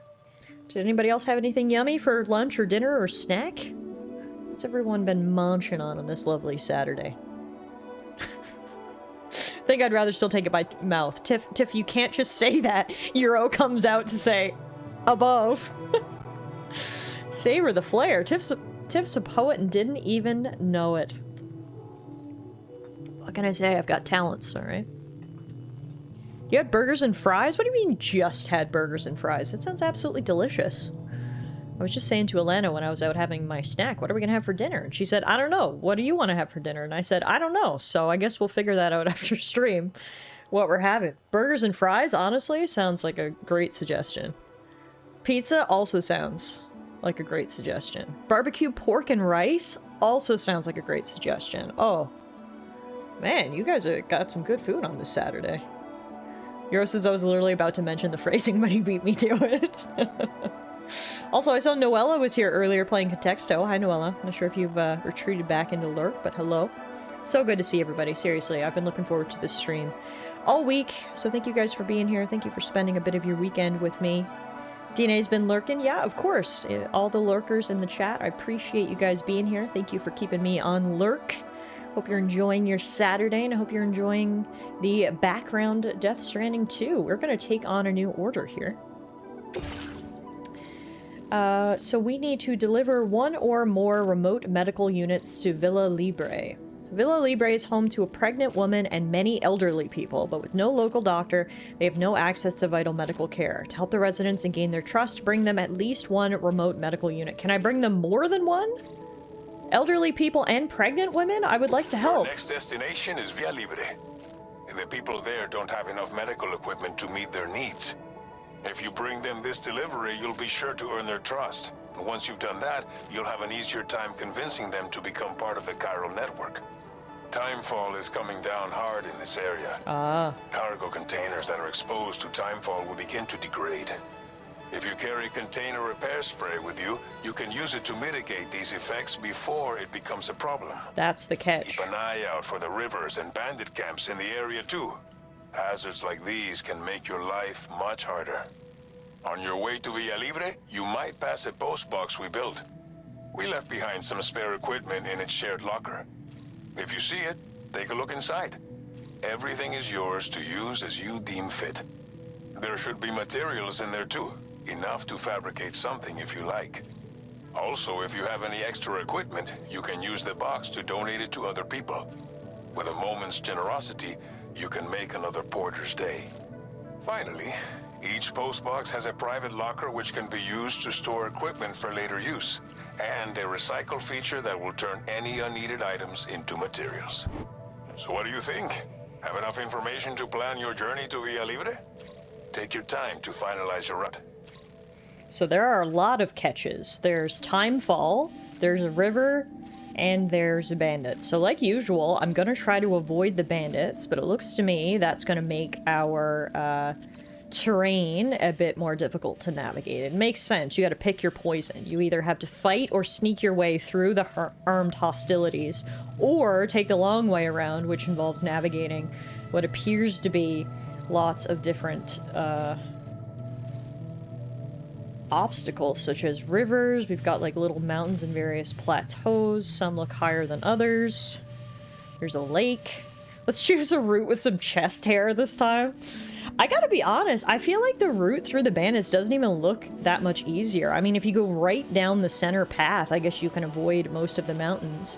We can do the same thing if we go right. The only issue is that we're gonna have to cross the river, but I mean, we might not even need to. If we kind of just come up the side here, we're gonna be in bandit territory, but I have a feeling the bandits are mostly in here. If we kind of skirt out this way, I'm hopeful we won't come across as many bandits, and then I'll come up this way. So we are gonna go in bandit territory, but I'm hopeful we'll avoid most of them.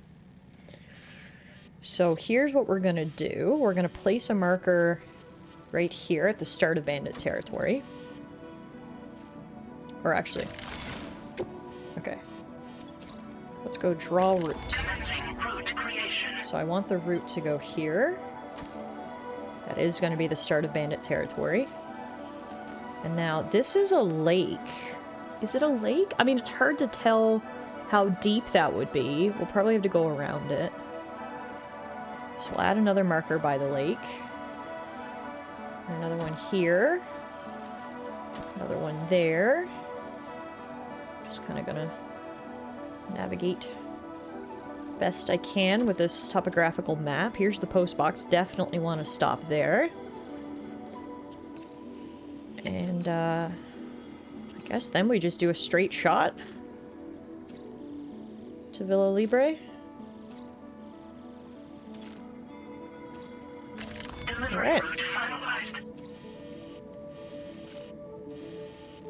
This is going to be a much more difficult journey. than it was to get down here in the first place.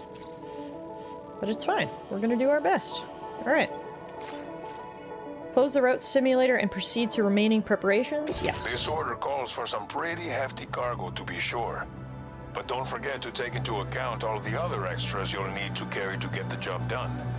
Every piece of equipment you take also adds to your overall weight. So think carefully about your loadout. Try to pick critical items that won't weigh you down and wear you out when combined with your cargo. Run out of stamina halfway through a delivery, and you're in for a world of hurt. Okay, so we got 2 remote medical units that we obviously need to put in our backpack.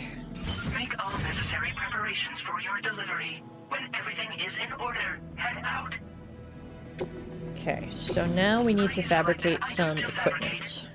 Facility materials can be used to fabricate equipment. Recycle unwanted equipment or store materials to increase a facility's stocks. So we definitely want container repair spray because apparently we're going to be dealing with timefall. So I'm going to make 2 of those. Will we need replacement boots? I don't know that we will. Actually, before I do all this... Yeah, I've already got some stuff. So I've got the transporter boots, which are in pretty good shape. We shouldn't need another pair of boots. We've got 1 blood bag. We've got a handgun. We've got the ladder. We've also got an assault rifle.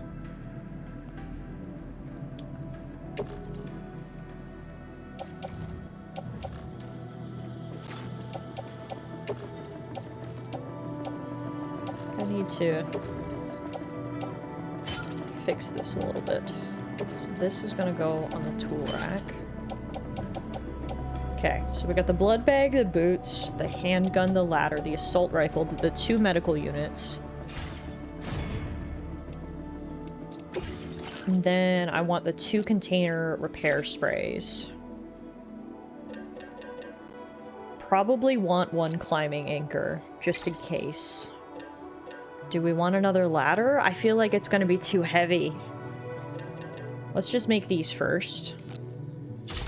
And then see where we're at in terms of weight. Place in backpack. Cargo management. How are we? Yeah, we're still okay. We're still in the green in terms of our cargo weight, believe it or not, even though we've got a friggin' stack of materials there. I will just auto-arrange cargo. Okay, apparently this is the best, which makes sense. The weight is more evenly distributed. We got 1 on each arm, 1 on each leg. And the 2 guys on the top. Hey, Bratwurst! Okay. So if that's the case, I can probably make 1 more ladder.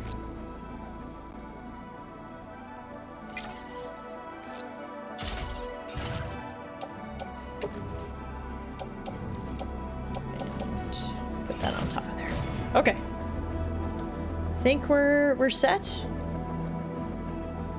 Hopefully. Let's head out.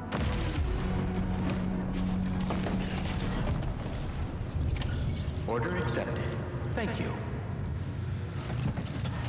Alrighty. Out we go. Please give it your all.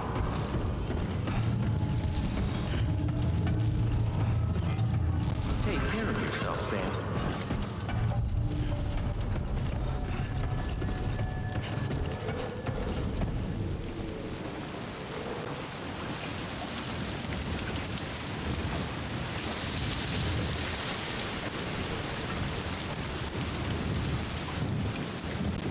Right away, we've got Timefall Rain. Exposure to Timefall damages containers, reducing their capacity to absorb impacts.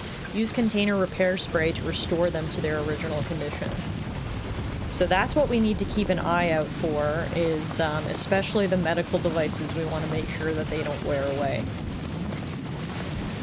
I mean, there's not much we can do. We've got to go out in the rain. Hopefully it'll pass and it won't rain the entire time, but I think it's clear the game is trying to show us the timefall mechanic. So here we go. We're heading out. Our back literally full of crap. Dang, I'll tell you. Sam has got a stronger back than I do, because that is absolutely crazy. All the stuff he's carrying. No big deal. Alrighty. Off we go.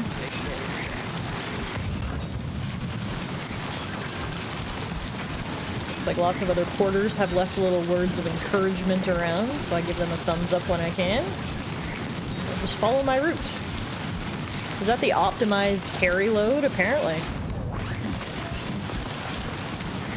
One on each arm, one on each leg, and the rest stacked up on my back. My back can barely handle carrying my chest. Damn. Yeah, it is impressive. Something heavy. So how can I wanted to see how I can check. Okay, I was wondering how I can check what the condition of everything is. So obviously this metal is like almost completely eroded because it was already eroded when we picked it up, unfortunately. Ooh. Ooh, what is this? A hot chocolate bomb. You've never seen one, so I didn't want you to miss it. Yeah, I want to see this. I got Alana something called a hot chocolate bomb for Christmas. It's by the people who do the Terry's chocolate oranges. So it's literally a ball of chocolate. And I wasn't quite sure what the process was, so Alana has brought it in now so I can see.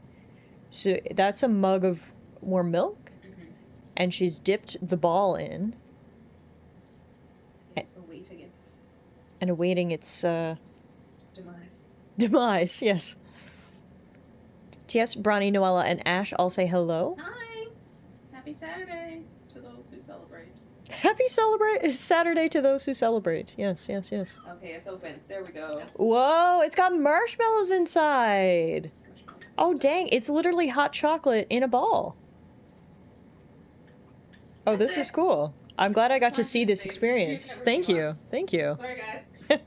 Enjoy. Also, look who's here. Hello, little miss. Yeah, she just had the greatest parkour of all time. You hanging out? I'm impatient. I put the ball or bomb in a mug with the mug half full, and then I pour the rest of the hot milk over it. Oh, that could work too. Elena just dropped it in, and then she had a spoon that she was sort of like stirring it around with. Imagine teabagging hot milk. Anyway, that's cool. Looks like Elena's having a cozy Saturday, which is good. Are you having a cozy Saturday, miss? You had like a 3-hour-long nap, so I think you are having a cozy Saturday. Mama's just looking at her stuff. Honestly, at this point, the metals are, like, so damaged, I'm wondering if I should just drop these. Because, like, the container is literally almost completely eroded, so then the contents are just going to start getting damaged. So I think I'm just going to cut my losses and offload those, reduce a bit of weight. Because we're right on the brink of sort of when the weight is going to actually affect us. So let's get rid of those. Everything else is, like, not damaged at all yet. It's gonna take some time before anything gets damaged, which is good. The fur baby has awakened! Yes! Can you come into frame a little bit? Come right here. Come on. There she is. She's having a cozy Saturday. Yeah. You had a big nap. You had a big nap. Hopefully some other PS5 player will deliver those medals for you and you'll get some free likes. Yeah. Yeah, I love free likes. Muffin, don't show stream your butt. Turn around. There you are. There you are. There's the girl. There's the girl. You gonna hang out with us when we play Death Stranding 2? Yeah. Yeah. Alright.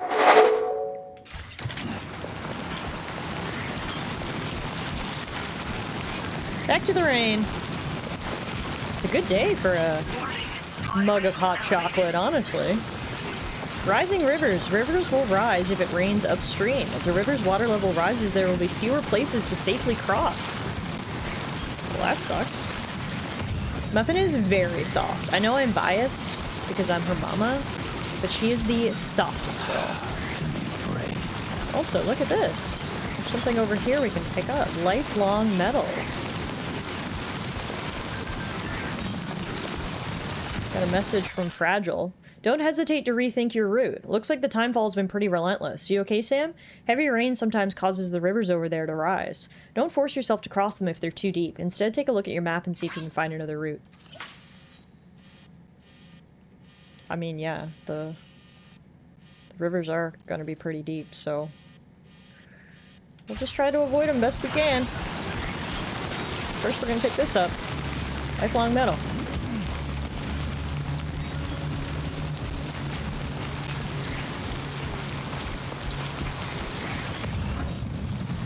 Alright, this was the first checkpoint I had marked on our route.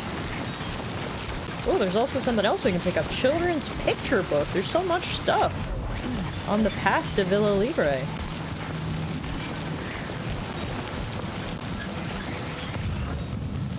And we're carrying this much. What's a couple more boxes, right? Ooh, wait a minute. What's this? Oh, no. There is a bandit camp right there. Oh, this might be a problem. I thought I was going to be able to skirt around most of the bandits. That is a full-ass tent right there. Okay. We go down to the riverbank, maybe? Yeah. Oh no, the enemy spotted me. Yeah, no, we're going down to the riverbank.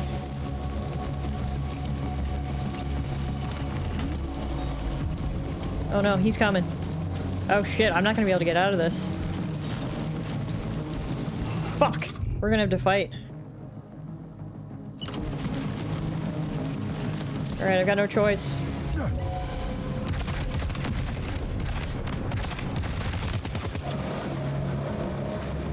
Oh, it was only him though! I figured shooting him was gonna cause a hell of a commotion. That actually wasn't so bad.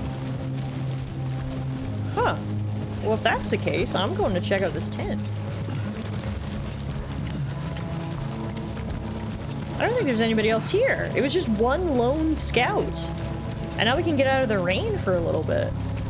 Oh, this worked out.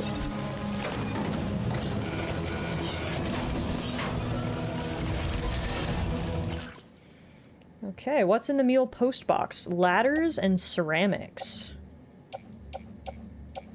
I can't take it all. We're already pretty bogged down.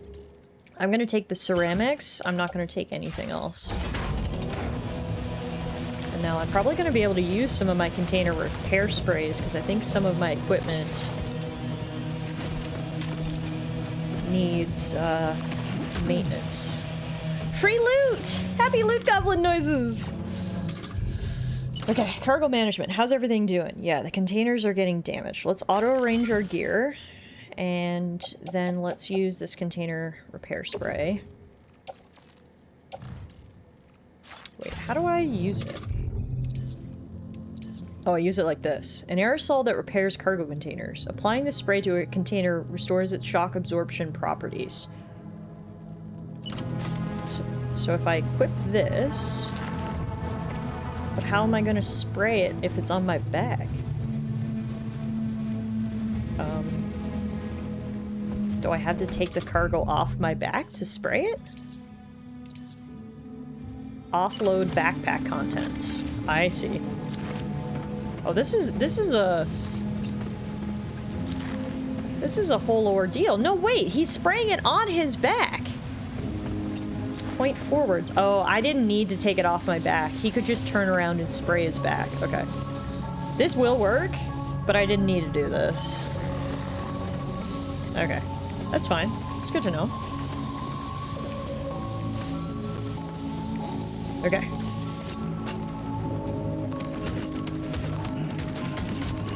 Luckily, I can pack things back up lickety-split. And then we will auto-arrange it. And now everything, all the containers are back to normal. Okay. Okay, well this actually worked out. It got us out of the rain for a little bit. So I could fix up my containers. We did get a little bit of loot. Unfortunately, I couldn't take all the loot I wanted to, because we are pretty full. Now, the issue is going to be my original path brought me across this canyon, but with the rain and the rising water levels, I'm not sure that's the best idea. So now I'm wondering, do we just go through here? If it's just like little tents here and there, it's not so bad, do you think? You can't hide in tall grass if you've got cargo sticking out the top of your backpack. Yeah, I mean, that's fair.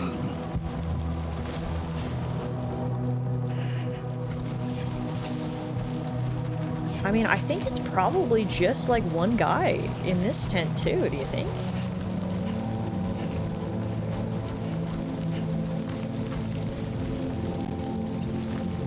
Or we can kind of come down this way and he might not be able to see me. Let's get my rifle equipped just in case. I don't even see anybody up there. Oh, I do now. I see them.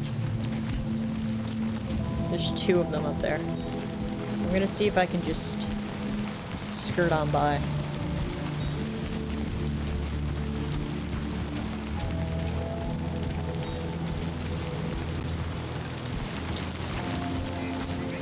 Oh yeah, I don't think they're gonna be able to see me. Okay, this might work. Oh! Never mind. Run, Sam. There's no way they're gonna come all the way up here to investigate. I don't even know how he saw me. Successful stealth in my twitch.tv/Tallara stream?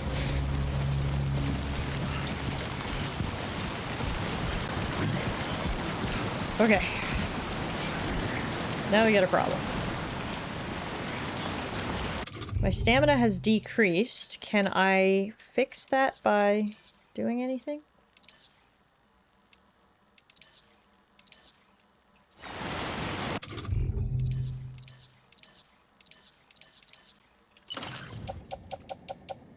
Oh, this is all used, so this can be offloaded. How's everything else doing? It's doing okay. Stealth? What is this? A Hideo Kojima game? I don't know how I can... Oh, shit! There's a dude right there! Can you see him? Oh, fuck! He's coming this way! Go, Sam! Go! Oh, the world's slowest climb. I didn't think he would follow me. Go! Oh, poor Sam is so tired. Okay.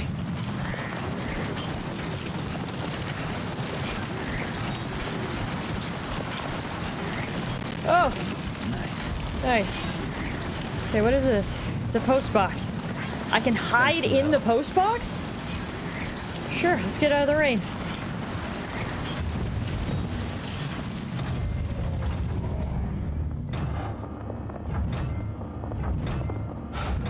I don't think he followed me, did he?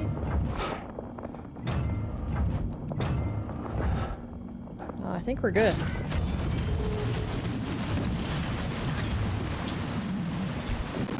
Okay.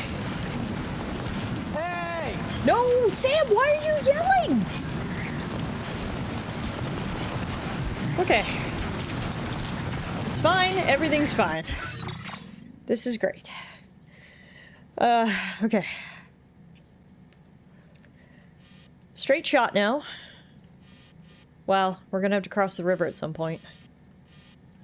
Figure that out when we get there.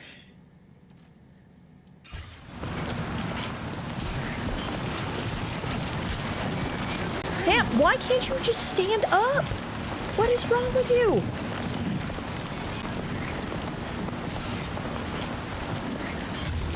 I was just trying to do this. Postbox features. Postboxes have a variety of features. You can store cargo and trust cargo to other porters or fabricate equipment. In order to increase the stocks of materials that can be used for fabrication, you can store your own materials or recycle equipment you no longer require. Structures can be upgraded by providing them with the necessary materials. Upgrading structures makes them more durable and able to withstand longer periods of timefall.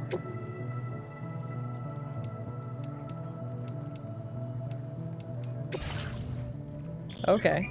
Certain types of deliveries such as lost cargo can be entrusted to other porters. Should you be lucky enough for another porter to carry the cargo for you, it will wind up in storage at its destination. Okay. I think I can do it, bring it myself, but... What about recycle and store? Recycle equipment to increase the stock of materials that can be used at this location. Top up a facility's stockpiles by recycling unwanted equipment or storing materials. Like, we could do that with the ceramics, maybe. One less thing on our back. I don't think we need to make anything right now.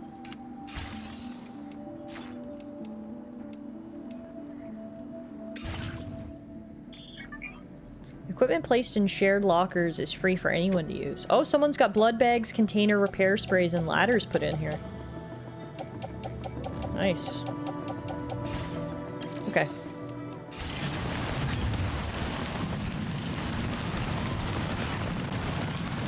I still haven't figured out how to restore my stamina. Like, do we just get him to stop and catch his breath? I actually don't even see a stamina counter anywhere. Just going through all my options. I don't see anywhere that shows Sam's stamina. How's the cargo doing? It's starting to get damaged. It's not at critical levels yet, but keep an eye on it. Used to be able to sit/crouch for a stamina refill. Oh, the stamina is that blue bar, I guess, that keeps popping up. It's not that low. I think Sam is just struggling with how much weight is on his back. I don't think it actually has anything to do with stamina. I think it's just wet and rocky and difficult. On the bright side, though, it looks like the rain might be letting up. Time to shine, Sam.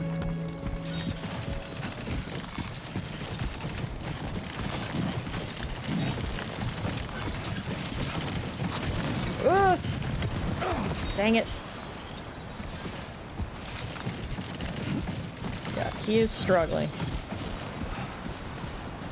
He's essentially carrying a whole person on his back. Yeah, and navigating, again, this terrain.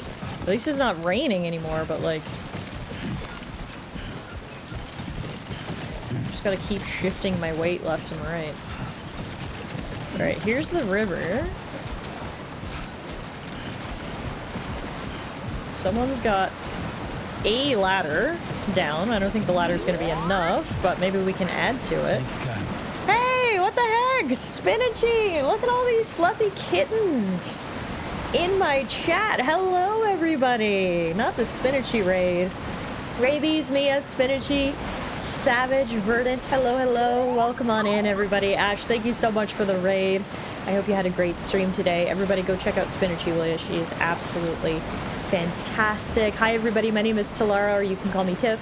I am starting a brand new game today. We started Death Stranded 2 for the very first time. We did play Death Stranded back on the channel when it first came out almost 6 years ago, which is crazy. Can you believe it's been 6 years?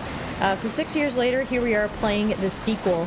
I don't know how far you are into this, but I'm gonna lurk so I don't get spoilers. Yes, of course, of course. Lurk away, everybody. We just started today, so we're only a couple hours in. Not much to see in terms of spoilers, but for all of you guys who haven't played Death Stranding yet, please feel free to head off if you need to. I can't believe it's been 6 years either, which is crazy. So far, the game seems really great. Again, we're super early in, but it looks like just poor Death Stranding, which, you know, is not a bad thing, right? No, it's hard. There's so many good games, right? It's difficult to have the time to play them all, so I understand. So many games, so little time is literally my life motto. Okay, so if I use this ladder that was left behind and actually connect it with my ladder, I think we can get a ladder long enough to cross this.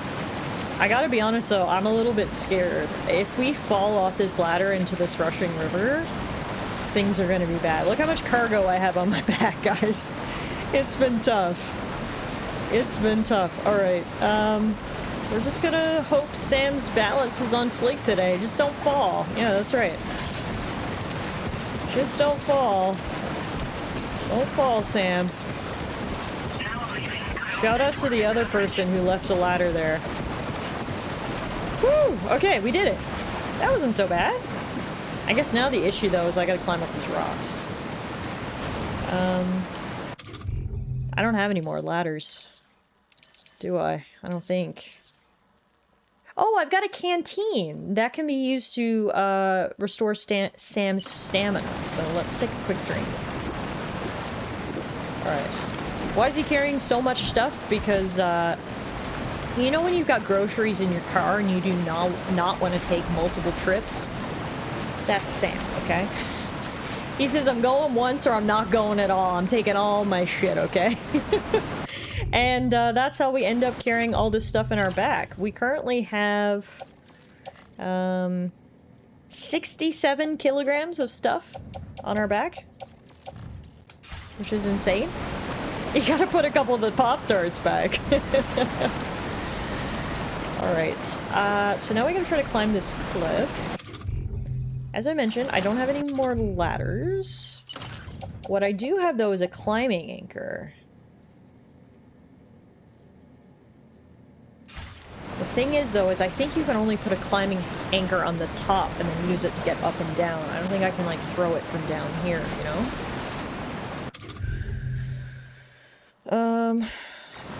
Sam's got the equivalent of the entire Mexican postal service on his back. I mean, honestly, yeah, Sam's the only one delivering shit in Mexico right now, so it is all on him. Yeah, I don't think... Why are my two options strand or urination? I thought I had a climbing hook. Oh, it's over here. Climbing anchor. Yeah. I don't think that's gonna work from down here. Dang it! I should have brought another ladder.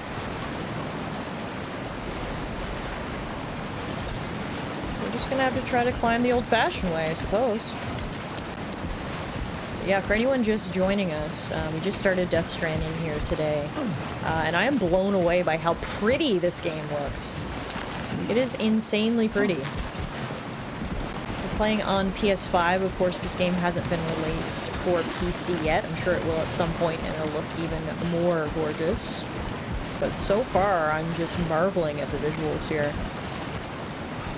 Oh, there's another bridge here, or ladder. Get it done. Hey, oh, hang on, I can get up right here. There we go. This is less steep. You can borrow my step ladder because I never knew my real ladder. Oh, wow, Squirrely. Okay. Is that where we're going? Is that our destination? Yes. Oh, we're almost there. I think the hard part of the journey is over. We got past the bandits. We got through the time-accelerating rain. We crossed the river. I think it's smooth sailing from here. Oh, yeah. Oh, there's something over here we can pick up. A vitals analyzer. May as well bring that to the old folks as well. Right now, we're currently delivering medical equipment to a community of seniors who apparently don't have access to much medical equipment, and there's no on-site doctor. So Sam is literally saving lives here with 67 kilograms on his back. And we're gonna help hopefully save some more lives if we pick up this vitals analyzer that's over here as well. Easy, simple, straightforward, pedestrian even. Don't jinx me, but yeah, this part's looking pretty easy, simple, and straightforward. You can see Sam's balance has gotten a lot better because it's not raining anymore. Okay then. I brought way too much container repair spray with me, by the way. I totally overshot that, but anyway. It's fine. Better to be over-prepared than under-prepared. I'll know for next time. I'm now carrying too much cargo. No, I'm approaching the cargo weight limit, so I'm not carrying too much yet, but it's gonna start getting difficult for me to move. Which is fine, because we're almost there, so there shouldn't be too much else for us to pick up. Oh god. What is this? Oh, it's the little bugs. So if you catch them, then you can eat them. But my blood level's at maximum, so I don't need to eat them. Okay. Better to have it and not need it than need it and not have it. Exactly. Oh wow, only 16 people live here. So the last settlement we were at had over 130,000 people. This is just like a very small settlement of seniors. I mean, it looks it too, that's true. It's not really equipped for any more than a dozen people. It's just a bunch of old shipping containers. Whew. Alright. We made it! Our second delivery expedition is complete. Hello there. I have got some stuff for you. I have got 2 remote medical units, a vitals analyzer, a children's picture book, and long life meals. I'm pretty sure I had a dyslexic moment and called that lifelong metals when I picked it up. I don't know where that came from. Long life meals, children's picture book, which is actually called Axolotl Journey, which is adorable, a vitals analyzer, and 2 remote medical units.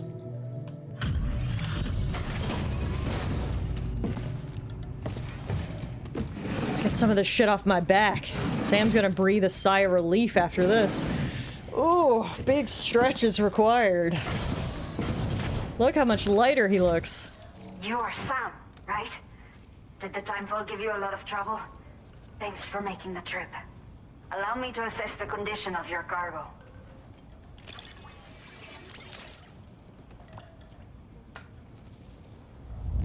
Nice, we got an S rank on this delivery. Breathtaking how perfect this looks. Wow. You're welcome. Breathtaking, my goodness. Did not think we would ever get this back, but seems I was wrong. Thank you so much for bringing it in.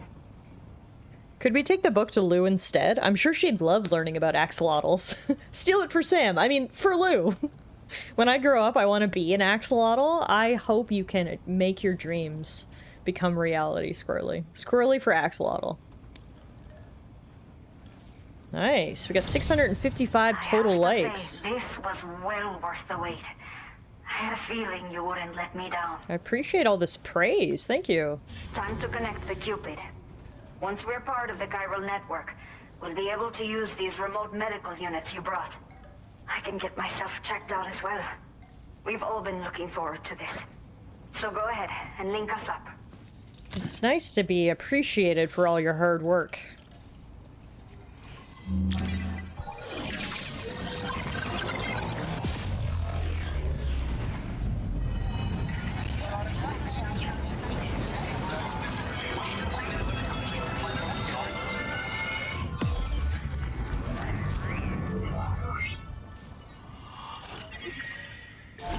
Alrighty. A new strand has been established. The chiral network coverage in Mexico continues to expand.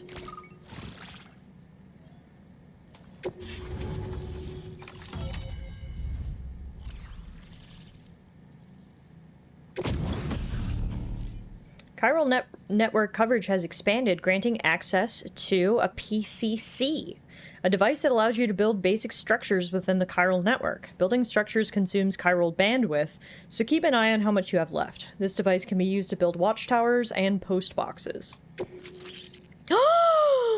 What the fuck is that? What is this? Bonus data has made the following content available. A Quokka? Hologram data for structure customization. The hologram will appear next to the structure once selected. So if I build a structure, I can have this cute little fluffy guy appear? A Quokka. Quokka. Oh, I love him. Look at him. He's so cute. The smile bear? What? I mean, I can see where it gets its nickname. The smile bear. I love him. Tiff, did you ever max out the chiral network availability in the first one? I have no idea. It's been so long. Now displaying your current porter grade. Oh, dang. Look at those level ups. We got all the way to level 10 in Porter. We're also now on the board with Bridge Link level 1.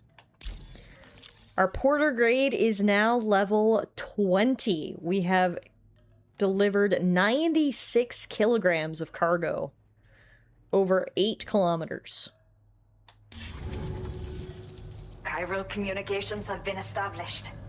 Now I can finally use one of these medical units to assess the condition of the child I'm carrying. I just pray they're strong and healthy. The elderly residents here will also be happy to receive proper medical care. Oh, seems like you should be capable of fabricating PCCs now as well. Probably thanks to the chiral network expansion and the resulting increase in total bandwidth. Of course, every additional structure will eat into that bandwidth, but there should be more than enough to support anything you build. Within reason, that is. There's one other problem we've been dealing with lately, though. It's not a critical issue, so I've posted an aid request with further details. If you're interested, you can check it out via your ring terminal. Okay. What issues are you dealing with? Some of the cargo we had stored here was washed away during a massive flood. The water carried it into bandit territory, so we're in no position to reclaim it ourselves. I know this isn't the sort of thing a porter like you normally does, but if you're willing and able, please, check the aid request. All of the relevant details should be available for review on that ring terminal you're wearing. You can use it to confirm the cargo's location. So, if your travels happen to take you out that way, we'd really appreciate the help. I know this is technically a side quest, an optional request, but considering it's coming from a place full of pregnant people and old people, I feel like we're gonna have to do it. Even though it's apparently gonna take us into bandit territory, I feel like I'm gonna have to do it. Speaking of old people, how are they? The only people that still live here other than myself are elderly. The last of the younger residents decided to risk it all and leave for Ciudad Nudo del Norte a while back. Too many bandits in these parts. Like the one I used to be. We took what we wanted and didn't care about anyone but ourselves. But after I got pregnant, I realized I could not keep living like that. Had to clean up my act. Start living for someone else. My friends didn't understand at all. So they ditched me.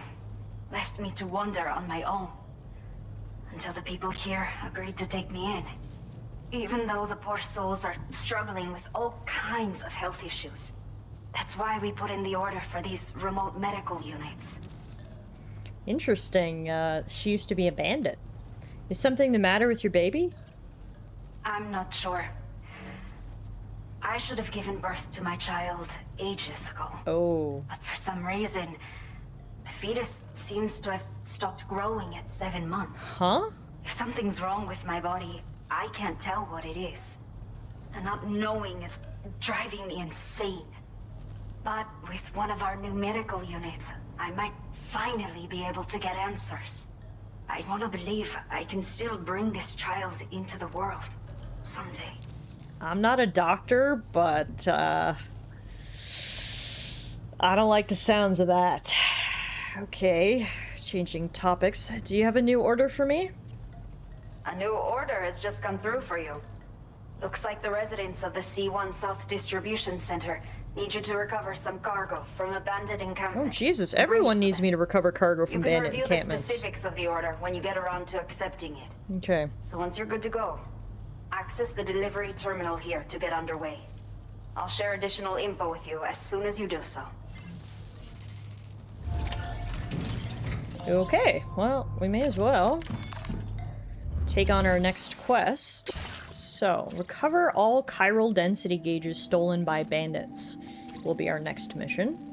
A set of chiral density gauges en route to the C1 South Distribution Center has been stolen by the bandits. They are essential for predicting BT movements and ensuring deliveries can be made safely in the area. Recover all the gauges and deliver them to the distribution center. Okay, Sam. Are you ready? Then I'll bring you up to speed with what I know. The order you've undertaken is to recover chiral density gauges that have been stolen by bandits and taken back to their base. The base is located in some overgrown ruins, so you'll have a hard time getting a clear view of it. You might want to construct a watchtower nearby before you charge in. With it, you can get a better handle on the situation and improve your odds of getting the job done quietly. But that's not all, of course. Other porters are also able to make use of your structures. This way, you can help out the people who follow in your footsteps through this area. Think about what I told you and finalize your route. Best of luck to you out there. So it looks like we're not going to be able to avoid the bandits this time. This time we are going to have to charge right in. Now, it does look like we're kind of going to have to go through a forest and kind of go up the mountain this way. This is not going to be an easy climb. but we will try to build a watchtower as recommended. We can build watchtowers using our PCC. I see an ad break is about to start, and I forgot to put my Invisalign back in after my snack, so now's a great time to take a really quick break. Let's run the ads. I'm gonna go put my Invisalign back in. When we come back, we will head out on this mission.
Alrighty, I'm back. We still got a minute left on the ad, so I'll wait to start our mission until everyone is back. But I did just roll Muffin into frame. I didn't realize that she had hopped up on her chair. She's all ruffled because she just had a bath. So. We'll have little Miss Muffin hanging out in the background. Hey, Maury. Gosh, I can't believe we've been streaming for 4 hours already. That goes to show how much fun I'm having in Death Stranding. Usually by the 4-hour mark, I'm like, okay, I'm probably gonna wrap up stream soon. I feel like I'm still fresh and full of energy. I'm loving this game, so we're definitely gonna at least do this next mission, and then we'll take it from there. We are streaming again tomorrow as well, so we can pick up wherever we leave off tomorrow. We won't have to wait too long, but we'll go through this mission. I want to see where the side mission is going to take us as well, because apparently the side mission also has to do with retrieving stuff from bandits. So it would be super convenient if they were both in the same bandit camp, but I guess we'll find out. But yes, Muffin is here, just hanging out. Can you guys see her arms? They're like fully stretched out. Do you see them? Oh, they're so cute. She's like... You look so cozy there, my baby. Yeah, you're just so cozy. Yeah. Alright, the ad is over. Thank you guys for your patience in supporting the stream. And now let's get back to the game. Building watchtowers. You can build a watchtower using your PCC, which is what we're going to do. So we definitely want to make sure that we take this with us. Place that in our backpack. Then, let's see what equipment we have available to us. I definitely want to make another ladder, if not 2, honestly. I might do 2 ladders and then leave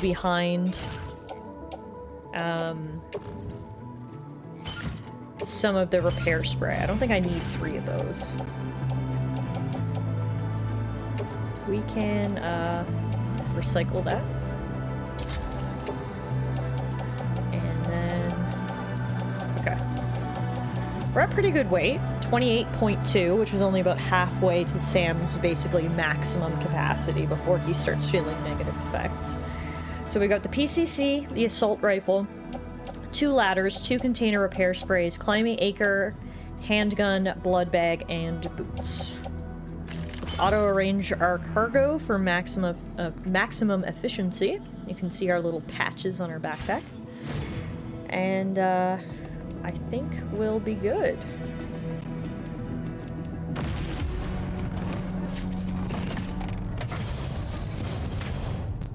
Now, as for the side mission, the lady mentioned that we could get to that through our ring menu. Yes, here it is. View all aid requests received so far. Aid requests are issued by the inhabitants of facilities and do not need to be accepted like orders. A request will be deemed complete once you've done what's required. So we need to recover 4 beloved walking sticks that have been washed away in the floods. And unfortunately, this is not really in the direction we're going, but you know what? I will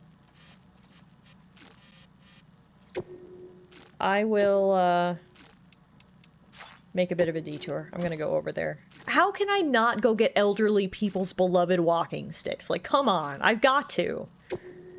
I've absolutely got to. Alright, so we're gonna make a special pit stop and go pick up the walking sticks, and then we'll head to the other bandit camp. So basically the walking sticks are back in the direction that we came from. Over this way. Have you been enjoying Cairn so far, Bronny? I've seen good reviews.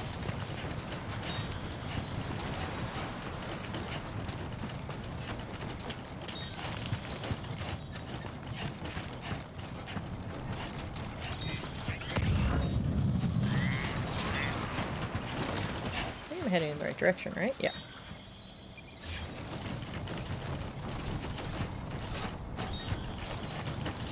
Oh, we can pick up some more long life meals while we're over here too and deliver those back to the residents.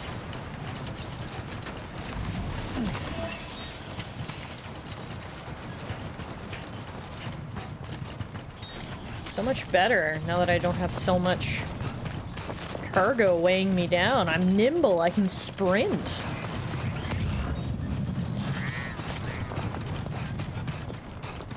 Look at this. Also, the sun is setting.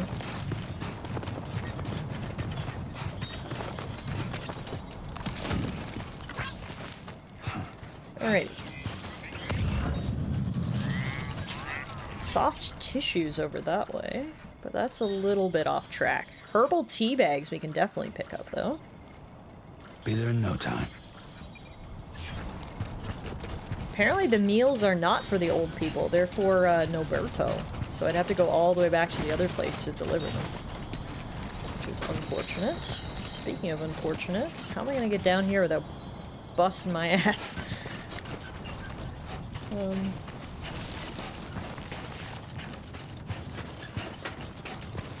Oh, here we go.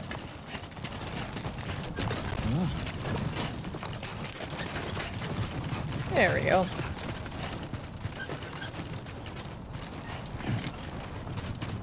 See, and this is where the real gameplay of Death Stranding shines.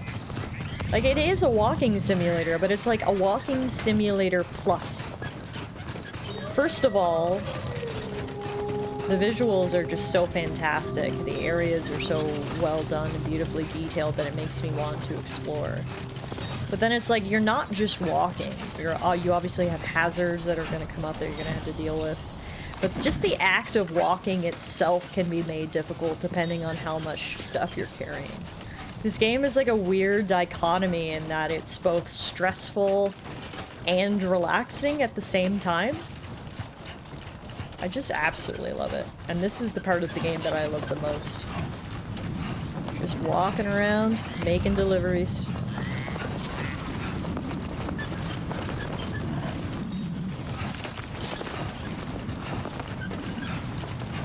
Alright, we're getting close to the beloved walking sticks.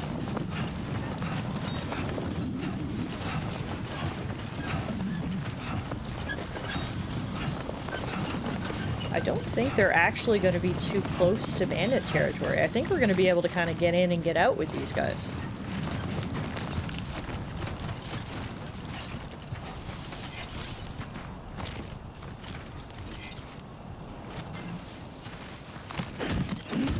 There we go. Now, that is going to make us very heavy. We're back up to 130 kilograms. We just got to deliver them back now. The movement mechanics in the first game are perfect. Walking, running, biking, trucking, getting dragged by the wrist, all work exactly how you think it should. Yeah, and so far, that's been the case for this one as well. Just walking, I can't even exactly describe it. It's something that you just need to experience for yourself, but it's not just pushing the joystick forward. You do need to adjust your weight and make sure you're walking in the perfect spot so Sam doesn't lose his footing. It's all a bit more nuanced than just walking, which is what makes this game really shine. So I have a light that I can turn on or off. It's harder for enemies to find you at night, but the darkness also makes it easier to lose your footing and fall over. So essentially, you should turn your light on unless you're in the area with enemies. And again, that's another little thing. When it's dark, Sam loses his footing and can fall over, so he needs a light. It's just, I mean, I've talked about it, I think, many times during our 4.5 hours live this afternoon. The attention to detail in this game is fantastic. And as someone who just finished playing Hades 2, where I consistently and regularly praise the game for its attention to detail, I'm very happy we're playing another detail-oriented game. Anything bad?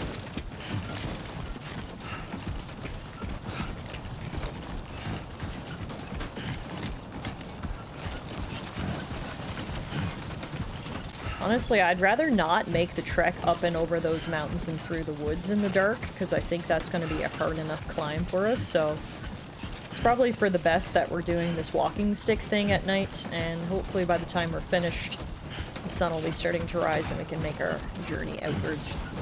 Hades 2 definitely set a new standard for attention to detail. Yeah, seriously, I'm still just blown away by that game. And especially an indie game that costs $30 and was developed by a team of 25 people. What they were able to do, the attention to detail, the amount of thought and care that was put into the game, it's remarkable. They did such a fantastic job.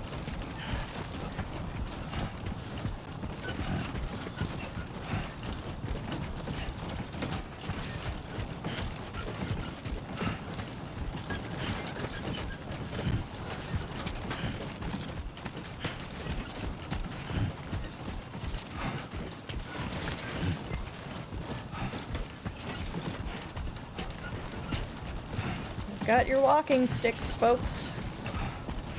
I'm almost back. We found it. The greatest nemesis in all of gaming. Cardio. Hey, Rector! It is good to see you, my friend. Thank you for the 10-month resub. I appreciate your support. And most of all, I appreciate your friendship. Thank you for stopping by. Happy Saturday. Welcome to Extreme Cardio Sim, aka Death Stranding 2. I don't know if you played the first game. I played it on stream almost 6 years ago now, which is insane, and loved it. So I've very much been looking forward to finally get a chance to play Death Stranding 2, and that's what we're doing today. We're starting it off and having a great time and getting our cardio in. We are currently delivering 4 precious walking sticks to a community of elderly people, so, you know, I'm doing my good deed for the day. And speaking of, we're almost back. I played none of these. I would recommend. They're weird, they're different, but at the same time they're engaging, they're beautiful, the attention to detail is great, and they're just fun. I definitely would recommend. Yeah, I'm getting my cardio in by pushing up on a thumbstick. Sam is getting his in by delivering 130 kilograms of cargo on his back. 2 different cardio levels. Here are the 4 beloved walking sticks. We missed the opportunity to get Tippy to do this game in VR while on a treadmill. Honestly, that would be a great way to work out. I feel like I would be much more inclined to work out if it was in a video game. Well, looks like someone's burning the midnight oil. You are a trooper.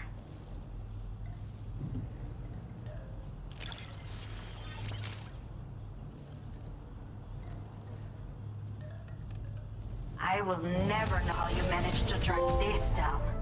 But I got an achievement. Complete an aid request for the first time. I'm grateful to have it back. And that gets us to 2 stars, 2.5 stars here at this settlement. Getting us another achievement, a life well liked. Receive a total of 2,400 or more likes for completing orders. Let me repay the favor with some local data of ours. Maybe you'll find something of interest you can use. Cool. We've got weapon data for a custom electric rod, a melee weapon that extends telescopically when swung, delivering electric shocks that can stun enemies. Wow. Sounds pretty sick. We also have a firmware update, meaning bandwidth has increased, so we can build more structures within the chiral network. We have allocated more resources for you to use, if you need them. Damn, Villa Libre loves me now. I've recovered 4 walking sticks, and now I'm like a god to them. Look at this. Look at all the stuff I'm getting. Now displaying your I'm not gonna level up on top of it. Porter, servicemanship. Porter Gray's now level 23. The data I've shared with you is the schematic for my custom electric rod. While this design is tailored for use with our fabricators, it's functionally no different from the ones bandits use. The rod extends with a quick shake and can be used to stun enemies over a wide area. It can also be thrown like a javelin, though you won't be able to retrieve the rod after doing so. A thrown rod will release a burst of electricity when it strikes the ground. And no bandit can shrug off a direct hit from this bad boy. Test it out, and you'll see. Hey, yo, girl, want to see the schematic to my custom rod? God. Oh, dear. Okay. Let's entrust. So these are supposed to go back to the other area, and I don't want to go all the way back there right now, so I'm going to entrust the herbal tea bags and the lifelong meals to another porter, and hope that they can deliver it. Because I don't want to go out of my way like that. Now, in terms of equipment, what do we need to make the custom electric rod? Resins and metals. We've got both. Why don't we make one?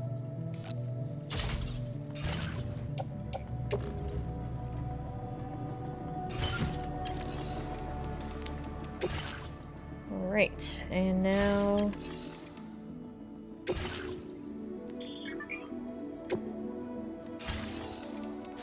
we're good. Perfect. Worst part is they don't have a private room, so I can't actually spend the night. Meaning we're gonna have to go out in the dark. We don't really have any other choice. What I did want to do, though, was rearrange my cargo. Oh, it's already auto-arranged. Okay. Alright, I guess we're going out at night. Let me make sure I got my light on. Thanks again. Be safe out there. Thanks, I'll try. We're gonna climb a mountain and go up through a forest and then build a watchtower and then infiltrate a bandit camp. Although I guess infiltrating a bandit camp at night is ideal. Thanks for fetching my cargo. Thanks, Sam, you really helped me out. Folks here should be able to walk around a little more easily now, inside the facility at least. I mean, they don't need to go outside, do they? Better put the light on so the bandits can see you? No, the bandits are all the way on the other side of these mountains. If they can see me from here, they have got the world's best eyesight. So we can have the light on for now. Oh, there's a handmade necklace right here that we can deliver back to Villa Libre. Well, geez, we might have one more trip to make. Hang on. Hang on, I got the old people their walking sticks. I can't begrudge them of their handmade necklaces now. It's probably some sort of important family heirloom.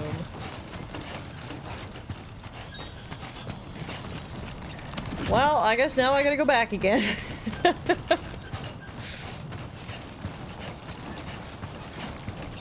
Can't help it. I see stuff for elderly folks. I must deliver it, alright?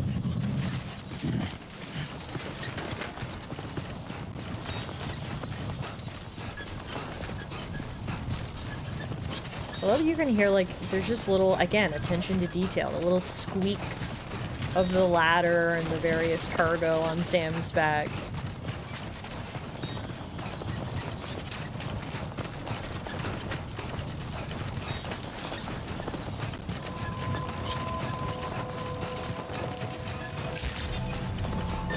Good evening, Sam. ID confirmed. Welcome, Sam. Hi, I'm back again. Thank you for visiting us. I got more stuff. Usage is restricted. Here's a handmade necklace I found.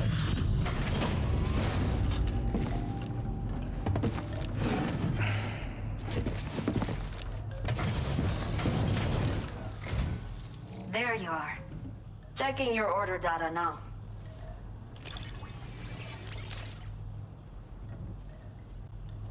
Did not think we would ever get this back, but seems I was. Hey, that gets us to 3 stars. Now we can make a high voltage rod? Well, now I'm sad I made the regular voltage rod. The firmware gets upgraded. The material allotment goes up. We level up. This is crazy. Doing good deeds really pays off. That gets us to level 5 servicemanship. This is the schematic for a custom high voltage rod. You can charge it before delivering an attack, significantly increasing the damage inflicted. It's a bit more suited to experienced fighters. But I bet a guy like you will get the hang of it in no time. Let me know what you think later. Well, luckily I'm a noob, so I guess I'm not missing out on anything. I'll keep my current high voltage rod instead, and now we will head out for real, this time to climb this damn mountain.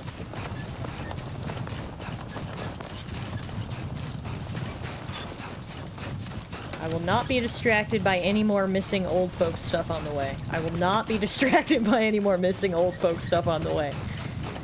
Say it with me now. They can't have much more missing stuff, can they?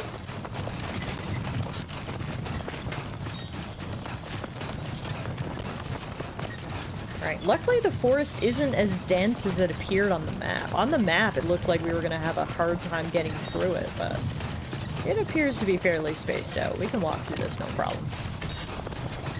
Better get some practice in waving your rod about before moving on to the heavy-duty stuff. You said it, not me. Oh no! Random old people stuff! There's a vitals analyzer. I can't pick that up right now. And an anesthetic agent! No, no, I'm not picking it up. I'm not. Oh, what the hell? What are those? Are those giant spiders? Oh my god. No, no, no, no, no. No one told me there were spider mobs. Well, if it helps, I've completely forgotten about all the old people stuff because I got distracted. It's the last time I'm ever walking through the jungle of Mexico. Fuck. That was disgusting. Well, we're certainly not turning back now. There's only one way forward, and it is out of this goddamn jungle, so... Villa Libre, I can't deliver you any more things, because I can't go back towards that spider farm. That was disgusting. Luckily, it happened so fast, I didn't even really have time to, like, figure out what was going on. If I had had more time... Oh, no. I see him. We're not going that way. Guess we're going this way. I was just gonna say, if I had had more time to think about what was happening, I would have noped the fuck out of there. And yep, I saw more spiders, so guess what we're doing? Noping! Absolutely noping! Today I learned! The Mexican rainforest has giant spiders. It's not happening.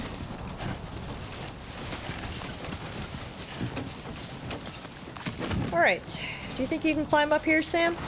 We're gonna try it, aren't we? Because, you got 2 options. Either climb a cliff or go through spiders, and I know which option I'm gonna make you do. Yeah, those are disgusting. And it's not just one, it is a whole friggin' swarm of spiders.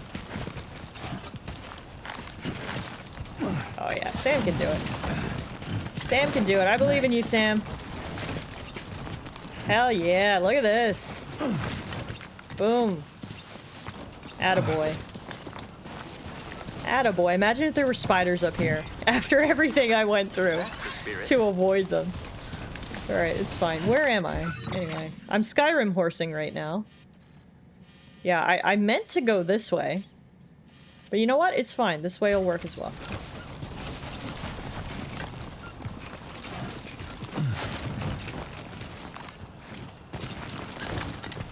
We're just gonna Skyrim horse up this mountain, and it's gonna be fine. Luckily, I don't have a lot of stuff on my back, so I'm a bit more maneuverable. We will do anything to avoid those spider swarms. Absolutely anything. There's markedly less spiders here where there's no foliage. Yeah, that's why I get worried every time I see some greenery, because I'm like, oh no. But that doesn't mean there's spiders around, but so far so good. I can only imagine how much Sam's calves are burning right now. Imagine climbing a mountain with like 50 kilograms on your back. Whew, I think we're gonna make it over the pass though. The worst is behind us. Oh yeah. Okay, so this is the bandit camp. That's where we're going. But we're gonna stop there first to hopefully build a watchtower. It seems pretty quiet, so that's good. Do you think I can get down here without breaking my legs? Guess we'll find out. Guess we'll find out. Just run. It's better if you just run. Don't stop. Sam has literally ankles of steel. NBA basketball players wish they had the ankle stability that this man has. It's unreal. Look at that. No problem. Absolutely no problem.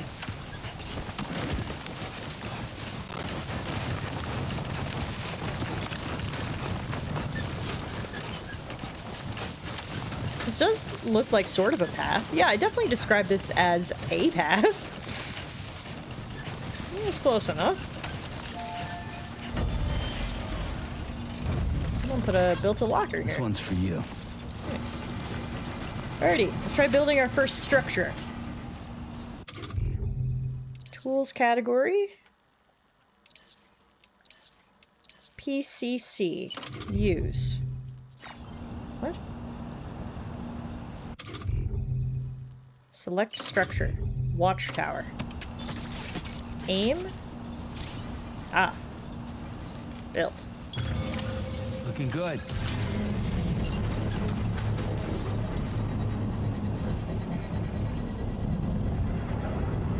Can we hide from the spiders in the postal box? We very well could, yeah. That is a futuristic watchtower. I don't know what I expected, but it wasn't that. So we can press square to use the watchtower to survey the area for cargo and enemies. Enemies spotted while using the watchtower's camera will be marked and counted. The enemy count will continue to be displayed after exiting the watchtower, but will disappear if you move too far from it. Oh, that's super helpful. We can catalog all the enemies in advance. Come on, Sammy boy. Oh yeah, okay. And then you can see the stuff. That's one of the things we need. There's an enemy.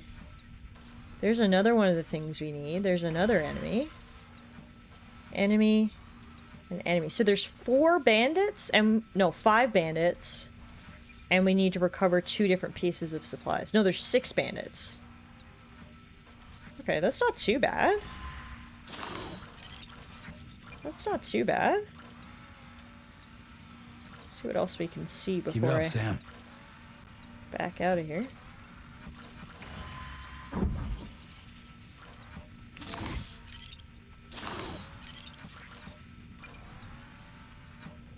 Okay.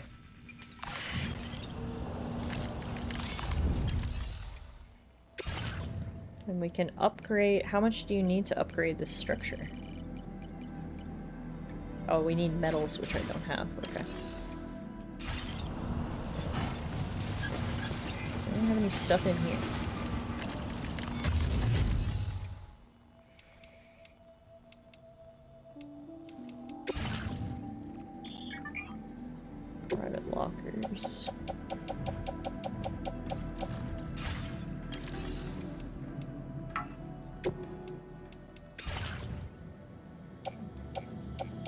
we got some ladders and some container repair spray. Honestly, I don't need to carry around these chemicals, I don't think. I'm just gonna put these in here and donate to other players. All contributions are welcome. Okay.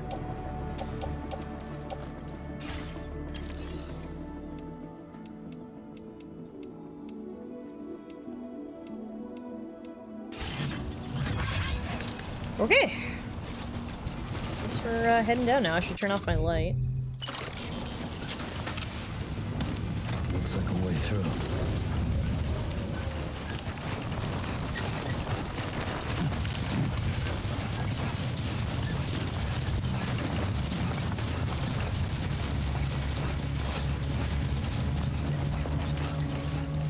Now the question I have is that pistol I have, is that silenced? Yeah. So let's equip that. I'd like to try to do this stealthily if I can. Oh, there's a guy.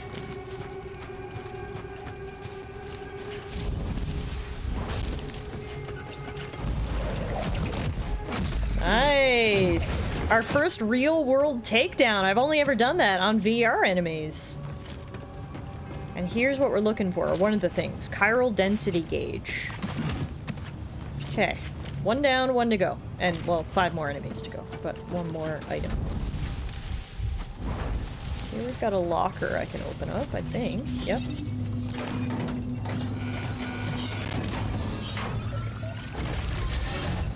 What's inside?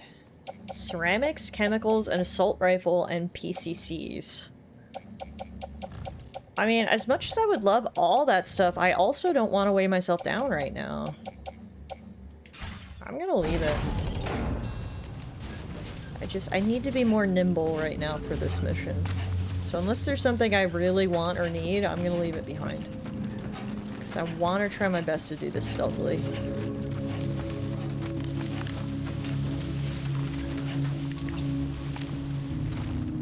What way is he looking? I can't tell. Towards me. Fuck. Turn around. No, wait. No, he's not. That's his back. He's back on. Okay, Sam, hold your breath.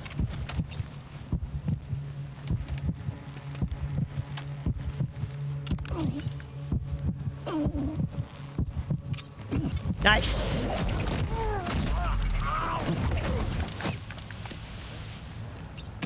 Okay. That's 2 down. So now there's one there, there's one there, there's one there, and there's one there. They're all spread out. Crossing. Oh, there's a river too that goes right in the middle of the encampment. Oh, that's gonna make things difficult. I did not notice that when I was scanning the area. You think a PCC might be handy? Okay, maybe I'll grab one of those. Yeah, I think it is a smaller river, but obviously it's gonna take some time to get across, so we're gonna have to maybe try to cross kind of upstream where they can't see me, I hope. I would love to stealth this whole camp if I could. I still got my little pistol out, just in case we need it, but it's always helpful if I can just use the rope. Okay, it isn't a super long river. Again, I don't want to cross too close to the guys. They might see me. Oh yeah, no, I can cross this. We're fine. There's obviously a bit of a current, but Sam is strong. He's got this. Alright. We're good.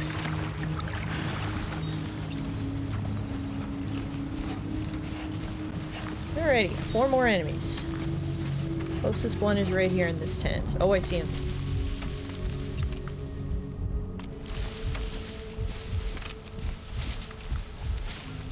Just don't turn around, you son of a bitch. Alright, Sam, hold your breath.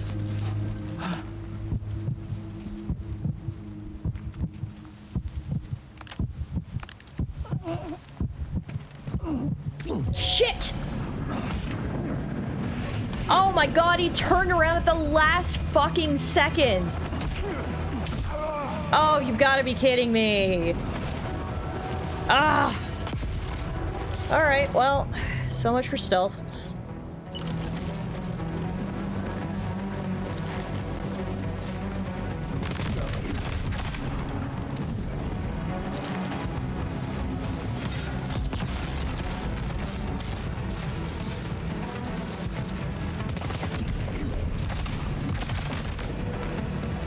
You did get slow-mo for the mighty uppercut, though. Yeah, I did manage to punch that guy out, which was still satisfying. Luckily, there's not a lot of guys here. And none of them have guns, it didn't look like, so... That wasn't as bad as I feared it might have been. Oh, we can pee in celebration. No one wants to see that. What do you mean? I want to see it. Not with people around. Oh, but they're dead! I can't believe he won't pee because there's dead bodies.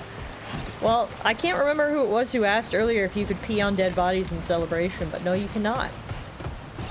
Sam gets shy.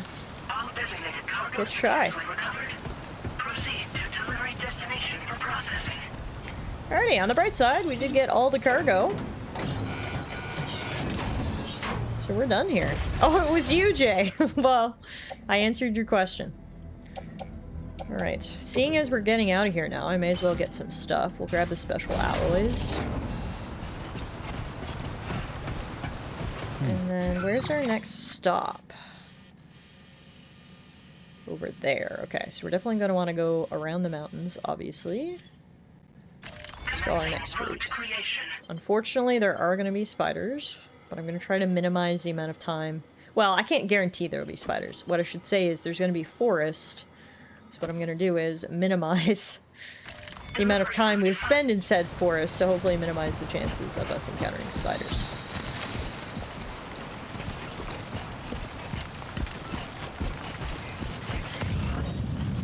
Sam hasn't peed in like 3 days. He hasn't peed since we were at the other place, so... Dude's got a bladder of steel to go along with his ankles of steel.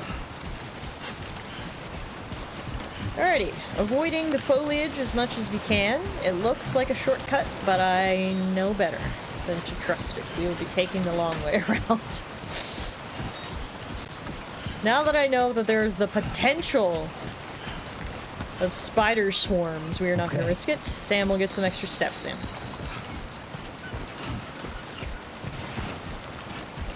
We are staying on the far outskirts of this forest.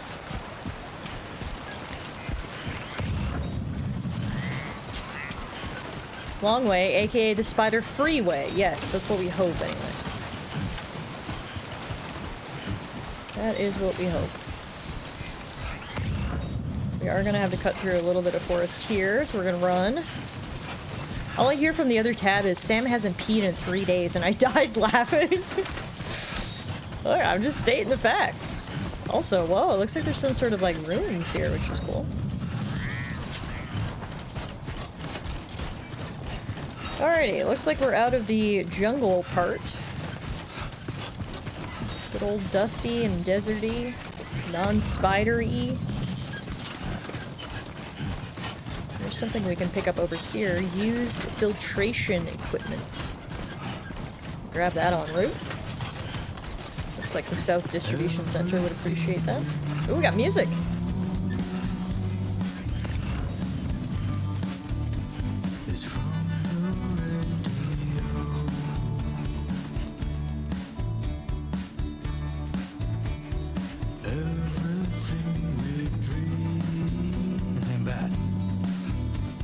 No, this is not the distribution center we came from. This one is a different one. Looks very similar, though.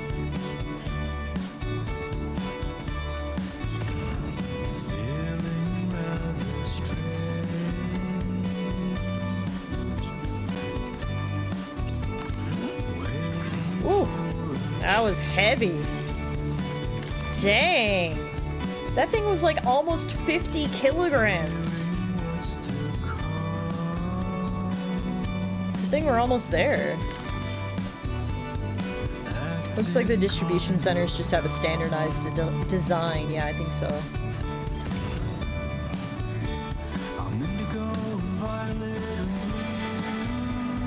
Sam's gonna need a new pair of boots soon. These are down to like half durability.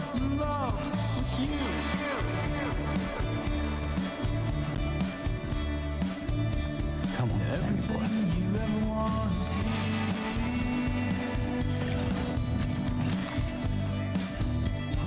Giving up, another one too dear.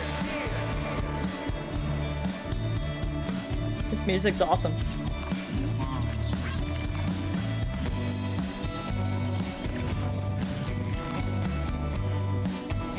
Almost there, Sam.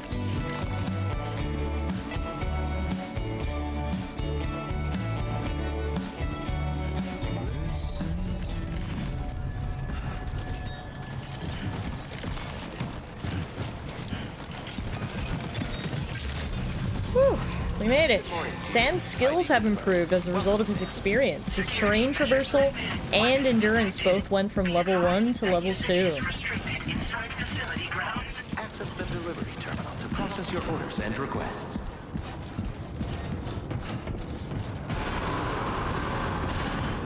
It's just cruel making him walk downhill carrying all this. No anomalies. Why isn't there an elevator?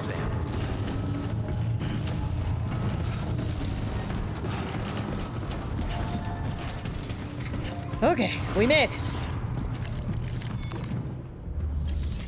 Now, we've got some deliveries. We've got the chiral density gauges that were stolen by bandits, and we've got the used filtration equipment.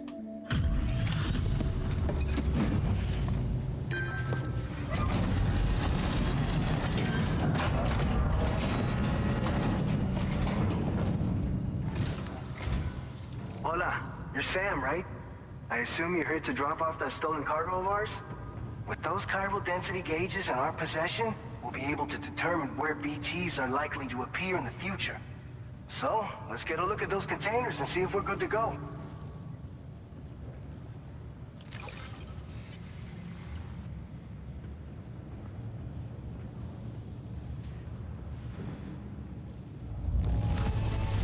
Guess we're good to go. That service. Not a single scratch that I can see. Muchas gracias. De nada. Picked this up while you were out and about, huh? Thanks. We really needed it.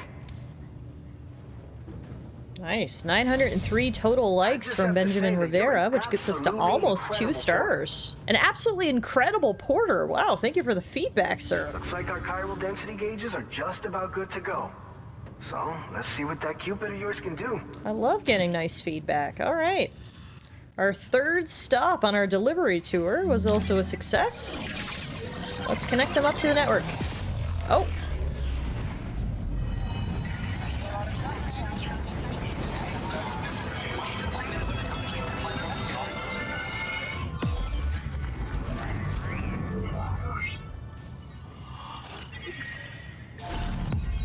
Boom. New strand established. Look at that.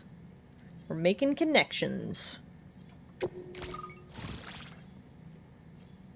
Cupid has been connected to the C1 South Distribution Center.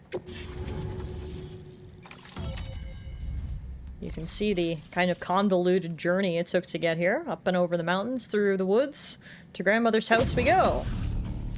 We also got weapon data for a blood grenade. A grenade that expels a cloud of blood on impact, damaging BTs. We haven't fought a BT yet, so I feel like that's perhaps ominous that we're getting that blueprint.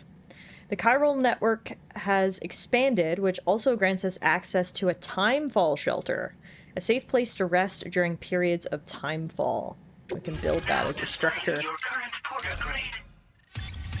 porter grade leveled up, our combat grade leveled up, stealth servicemanship, everything leveled up. Our porter grade increased to level 30. We earned the nickname Handler Level 2.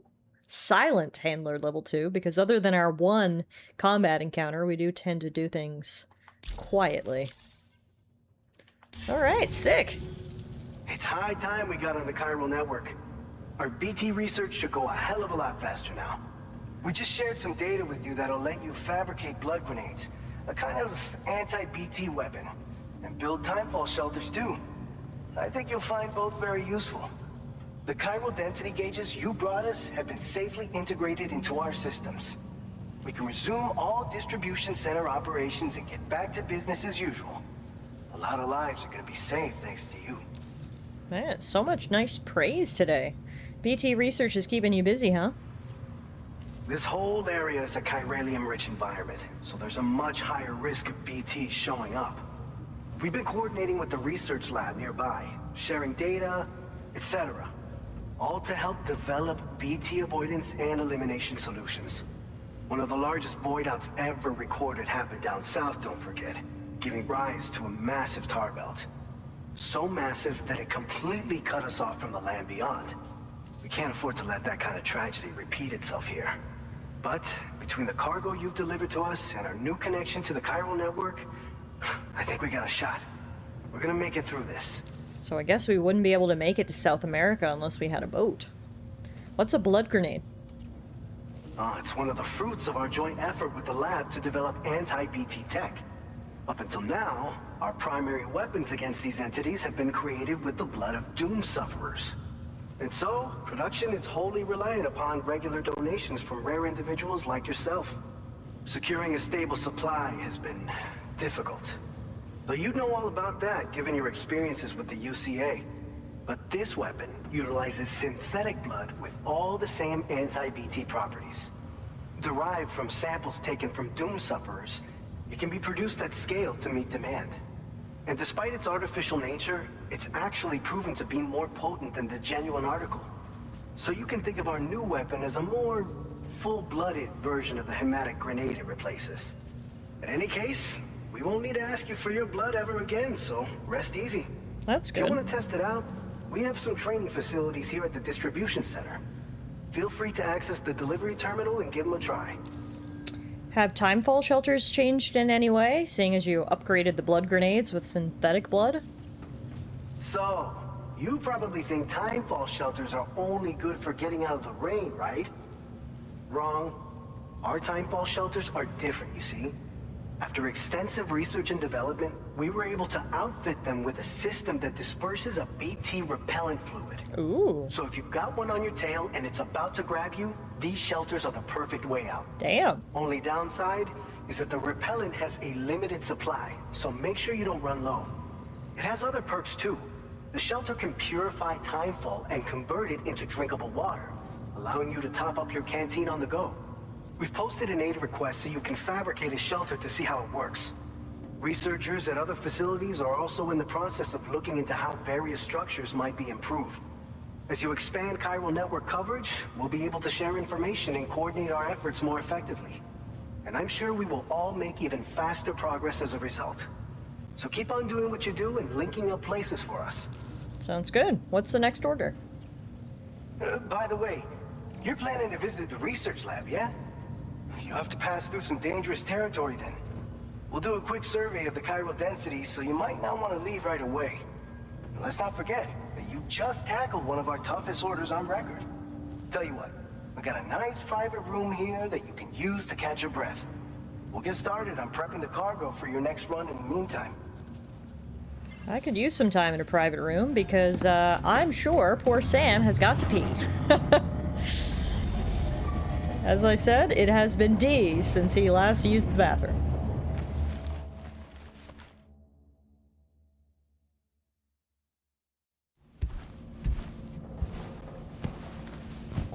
Oh my god, I forgot I still have that picture of Fragile and my kid as the room background. That's so creepy. Oh, wow.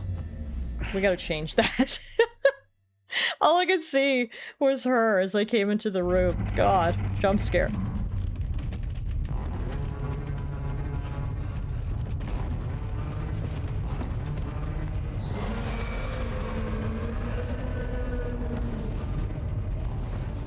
Gate quake detected. Please seek shelter immediately.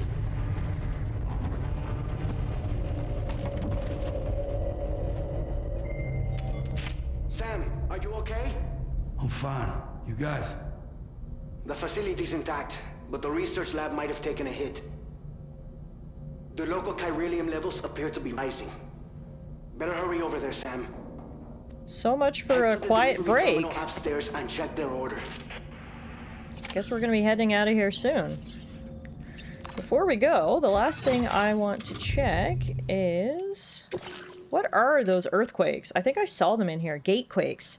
Earthquake-like phenomena that are triggered when matter passes through the plate gate. Unlike ordinary earthquakes, the strength of the shaking does not always correspond to distance from the epicenter, which could be considered the plate gate itself. The strongest shaking often takes place elsewhere at a seemingly random location. The seismic waves appear to be strongly influenced by the tar currents. In extreme cases, localized shaking affecting only a 100-meter radius has been observed. Gatequakes can also cause abnormal reverberations within the tar currents. This is believed to be the reason why strong quakes have occasionally been observed in areas that are very distant from the plate gate. What is the plate gate? Am I missing something there? I'm not sure what the plate gate is. Also, there's information about what was wrong with that pregnant lady. Still baby syndrome. A phenomenon in which fetuses stop growing at 7 months. No still baby removed by cesarean section has survived the procedure, and there's currently no treatment for the syndrome. Still baby syndrome has been observed across the world following the Death Stranding. It does not affect all babies, but it is the primary cause of plummeting birth rates worldwide. One theory suggests that still baby syndrome is caused by an imbalance in the beach, and that expanding the chiral network will counteract it. Interesting. Okay, well, that doesn't sound good. We've got a gatequake. Apparently there's tar that might have impacted the research lab, but we'll have to figure that all out. The research lab is our ultimate destination, so we've got no other choice. We've got to go there. Before we do, though, we'll have to take on the order up at the distribution terminal, and we can spend some time in here before we do that, including changing that screen image. It was funny at first, it is now a jump scare. You know what's adorable, though? We can look through all these memories of Lou! Oh my god, guys, look! Oh, when Lou was still just a baby!